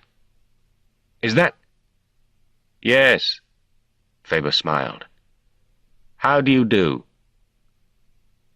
Then the smile abruptly left his face, as if playtime was over, and he manipulated the frequency dial of the radio. Lucy turned and left the room. It was over. She walked listlessly down the stairs and into the kitchen. There was nothing for her to do but wait for him to kill her. She could not run away. She did not have the energy, and he obviously knew it. She looked out of the window. The storm had ended. The howling gale had dropped to a stiff breeze. There was no rain, and the eastern sky was bright with the promise of sunshine. The sea... She frowned and looked again. Yes, my God, it was a submarine. "Destroy the radio," the man had said. Last night, Henry had cursed in a foreign language. "I did it for my country," he had said. And, in his delirium, something about waiting at Calais for a phantom army. Destroy the radio. Why would a man take a can of photographic negatives on a fishing trip? She had known all along he was not insane. The submarine was a German U-boat. Henry was some kind of German agent. Spy. This very moment he must be trying to contact that U-boat by radio. Destroy the radio. She had no right to give up. She couldn't, now that she understood. She knew what she had to do. She would have liked to put Joe somewhere else, where he could not see it. That bothered her more than the pain she knew she would feel. But there was no time for that. Henry would surely find his frequency at any second, and then it might be too late. She had to destroy the radio, but the radio was upstairs with Henry, and he had both the guns, and he would kill her. She knew only one way to do it. She placed one of Tom's kitchen chairs in the center of the room, stood on it, reached up, and unscrewed the light bulb. She got down off the chair, went to the door, and threw the switch. "Are you changing the bulb?" Joe asked. Lucy climbed on the chair, hesitated for a moment, then thrust 3 fingers into the live socket. There was a bang, an instant of agony, and then unconsciousness. Faber heard the bang. He had found the right frequency on the transmitter, had thrown the switch to transmit, and had picked up the microphone. He was about to speak when the noise came. Immediately afterwards, the lights on the dials of the wireless set went out. His face suffused with anger. She had short-circuited the electricity supply to the whole house. He had not credited her with that much ingenuity. He should have killed her before. What was wrong with him? He had never hesitated, not ever, until he met this woman. He picked up one of the guns and went downstairs. The child was crying. Lucy lay in the kitchen doorway, out cold. Faber took in the empty light socket with the chair beneath it. He frowned in amazement. She had done it with her hand. Faber said, "Jesus Christ Almighty." Lucy's eyes opened. She hurt all over. Henry was standing over her with the gun in his hands. He was saying, "Why did you use your hand? Why not a screwdriver?" "I didn't know you could do it with a screwdriver." He shook his head. "You are truly an astonishing woman," he said, as he lifted the gun, aimed it at her, and lowered it again. "Damn you." His gaze went to the window, and he started. "You saw it," he said. She nodded. He stood tense for a moment, then went to the door. Finding it nailed shut, he smashed the window with the butt of his gun and climbed out. Lucy got to her feet. Joe threw his arms around her legs. She did not feel strong enough to pick him up. She staggered to the window and looked out. He was running toward the cliff. The U-boat was still there, perhaps half a mile offshore. He reached the cliff edge and crawled over. He was going to try to swim to the submarine. She had to stop him. Dear God, no more. She climbed through the window, blotting out the cries of her son, and ran after him. When she reached the cliff edge, she lay down and looked over. He was about halfway between her and the sea. He looked up and saw her, froze for a moment, and then began to move faster, dangerously fast. Her first thought was to climb down after him. But what would she do then? Even if she caught him, she couldn't possibly stop him. The ground beneath her shifted slightly. She scrambled back, afraid it would give way and throw her down the cliff. Which gave her the idea. She thumped on the rocky ground with both fists. It seemed to shake a little more, and a crack appeared. She got one hand over the edge and thrust the other into the crack. A piece of earthy chalk, the size of a watermelon, came away in her hands. She looked over the edge and sighted him. She took careful aim and dropped the stone. It seemed to fall very slowly. He saw it coming and covered his head with his arm. It looked to her as if it would miss him. The rock passed within a few inches of his head and hit his left shoulder. He was holding on with his left hand. He seemed to lose his grip, and he balanced precariously for a moment. The right hand, the injured one, scrabbled for a hold. Then he appeared to lean out, away from the face of the rock, arms windmilling until his feet slipped from their narrow ledge, and he was in mid-air, suspended. And finally he dropped like a stone to the rocks below. He made no sound. He landed on a flat rock that jutted above the surface of the water. The noise his body made hitting the rock sickened her. He lay there on his back, arms outflung, head at an impossible angle. Something seeped out from inside him onto the stone, and Lucy turned away. Everything seemed to happen at once then. There was a roaring sound from the sky, and 3 aircraft with RAF circles on their wings flew out of the clouds and dipped low over the U-boat, their guns firing. 4 sailors came up the hill toward the house at a jog trot, one of them shouting, "Left, right, left, right, left, right." Another plane landed on the sea, a dinghy emerged from inside it, and a man in a life jacket began to row toward the cliff. A small ship came around the headland and steamed toward the U-boat. The U-boat submerged. The dinghy bumped into the rocks at the foot of the cliff, and the man got out and examined Faber's body. A boat she recognized as the Coast Guard cutter appeared. One of the sailors came up to her. "Are you all right, love? There's a little girl in the cottage crying for her mummy." "It's a boy," Lucy said. "I must cut his hair." Bloggs steered the dinghy toward the body at the foot of the cliff. The boat bumped against the rock, and he scrambled out and onto the flat surface.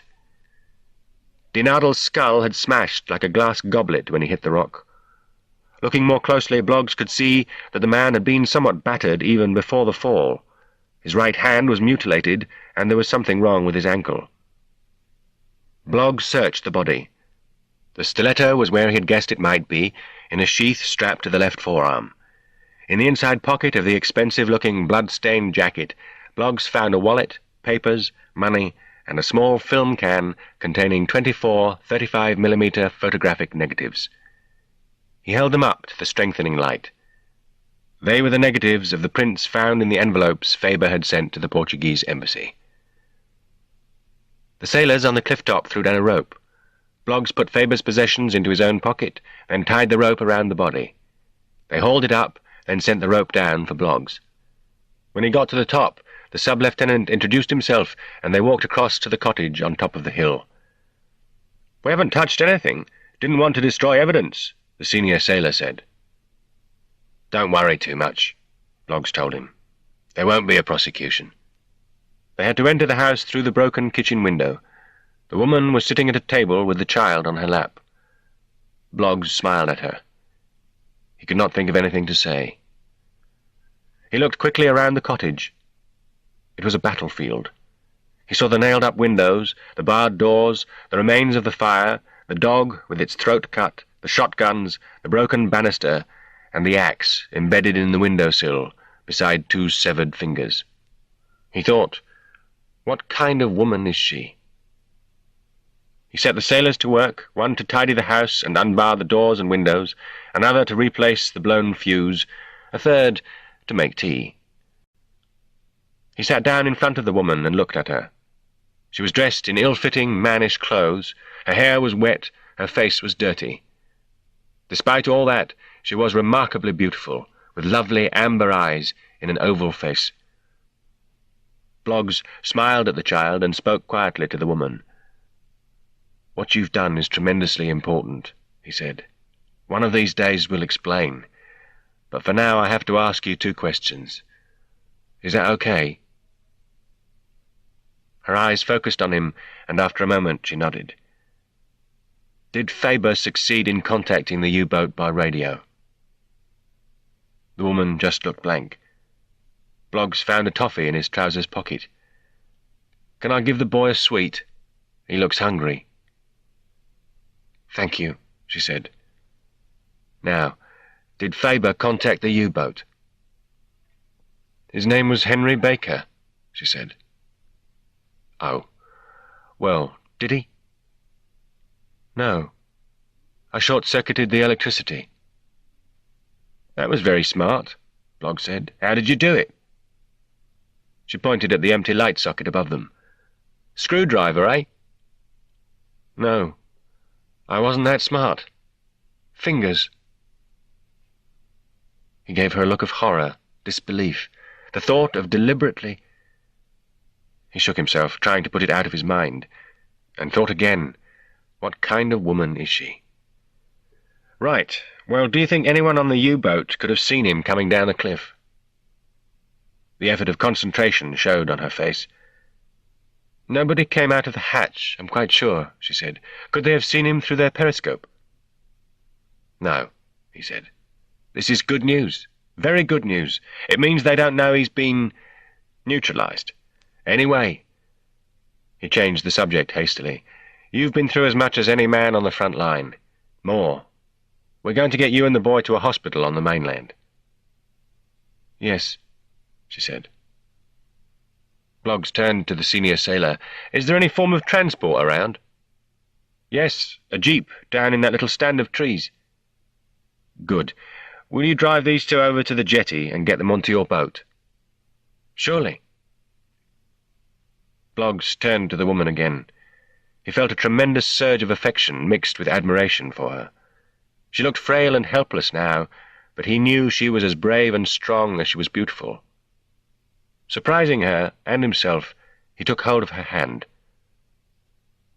When you've been in hospital a day or two, you'll begin to feel depressed, but that's a sign you're getting better. I won't be far away, and the doctors will tell me. I want to talk to you some more, but not before you feel like it. Okay? At last she smiled at him, and he felt the warmth. You're very kind, she said. She stood up and carried her child out of the house.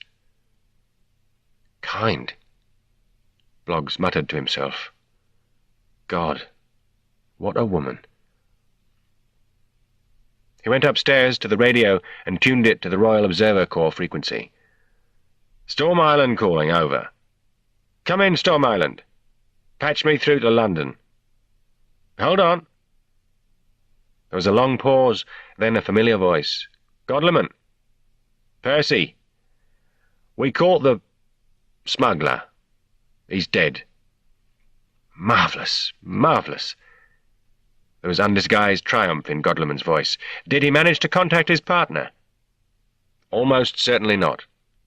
Well done, well done. Don't congratulate me, Bloggs said. By the time I got here it was all over, bar the tidying up. Who? The woman. Well, I'm damned. What's she like? Bloggs grinned. She's a hero, Percy. And Godleman, smiling on his end now too, understood. Chapter 38. Hitler stood at the panoramic window, looking out at the mountains. He wore his dove-grey uniform, and he looked tired and depressed. He had called his physician during the night. Admiral Puttkamer saluted and said good morning. Hitler turned and peered closely at his aide-de-camp. Those beady eyes never failed to unnerve Puttkamer. Was Die Nadel picked up? No. There was some trouble at the rendezvous. The English police were chasing smugglers. It appears Die Nadel was not there anyway. He sent a wireless message a few minutes ago. He offered a sheet of paper. Hitler took it from him, put on his spectacles, and began to read. Your rendezvous insecure, you cunts. I am wounded and transmitting left-handed. 1st United States Army Group assembled East Anglia under Patton. Order of battle as follows. 21 infantry divisions, 5 armoured divisions, approximately 5,000 aircraft, plus requisite troopships in the Wash. Fusag will attack Calais June 15th. Regards to Willie. Hitler handed the message back to Puttkamer and sighed. So it's Calais after all. Can we be sure of this man? The aide asked. Absolutely. Hitler turned and walked across the room to a chair. His movements were stiff, and he seemed in pain. He is a loyal German. I know him. I know his family. But your instinct? Ah, I said I would trust this man's report, and I shall. He made a gesture of dismissal. Tell Rommel and Rundstedt they can't have their panzers. And send in that damned doctor. Puttkamer saluted again and went out to relay the orders. Epilogue. When Germany defeated England in the quarter-final of the 1970 World Cup soccer tournament, Grandpa was furious. He sat in front of the colour television set and muttered through his beard at the screen.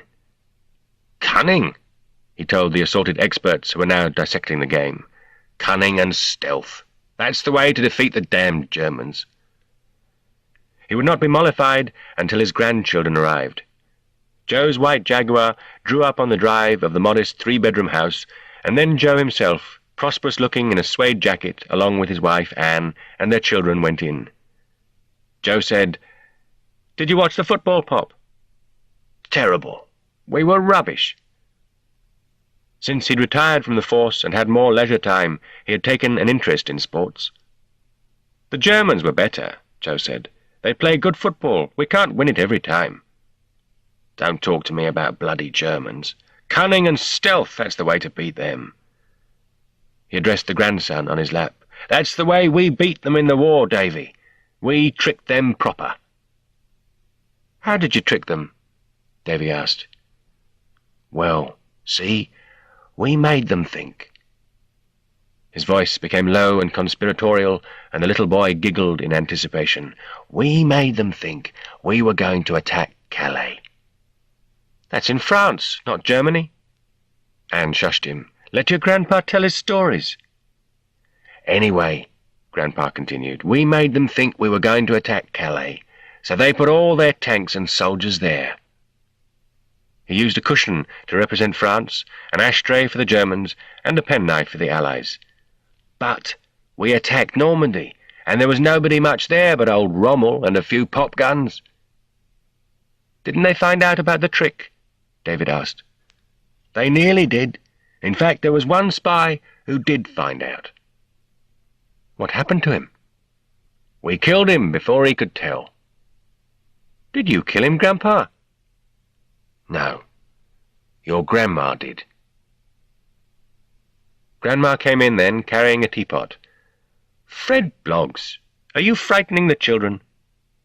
"Why shouldn't they know?" he groused. "She's got a medal, you know. She won't tell me where she keeps it because she doesn't like me showing it to visitors." She was pouring tea. "It's all over now, and best forgotten." She handed a cup and saucer to her husband. He took her arm and held her there. "It's far from over," he said, and his voice was suddenly gentle. They looked at each other for a moment. Her beautiful hair was greying now, and she wore it up in a bun.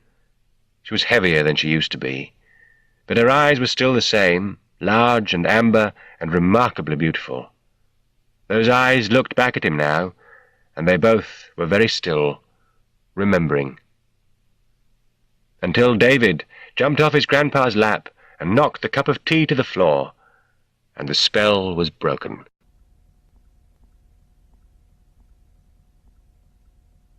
The End. You've been listening to Eye of the Needle by Ken Follett, narrated by Graham Malcolm. If you've enjoyed this book and this performance, Recorded Books recommends two more Ken Follett novels, Paper Money, narrated by Patrick Tull, and A Dangerous Fortune, narrated by John Franklin Robbins. You'll find a wide selection of titles in the Recorded Books catalog, including bestsellers, mysteries, classics, histories, and more. So to order another recorded book, or for a copy of our latest listing, please call us using the toll-free number found on the back of the book. You can order by phone with any major credit card, or by writing to us, or by faxing us. Don't forget to ask about easy 30-day rentals by mail. On our website, you can browse the catalog, hear about the latest releases, place orders, or tune into narrator profiles and author interviews, so visit us there at www.recordedbooks.com. And thank you for being a Recorded Books reader.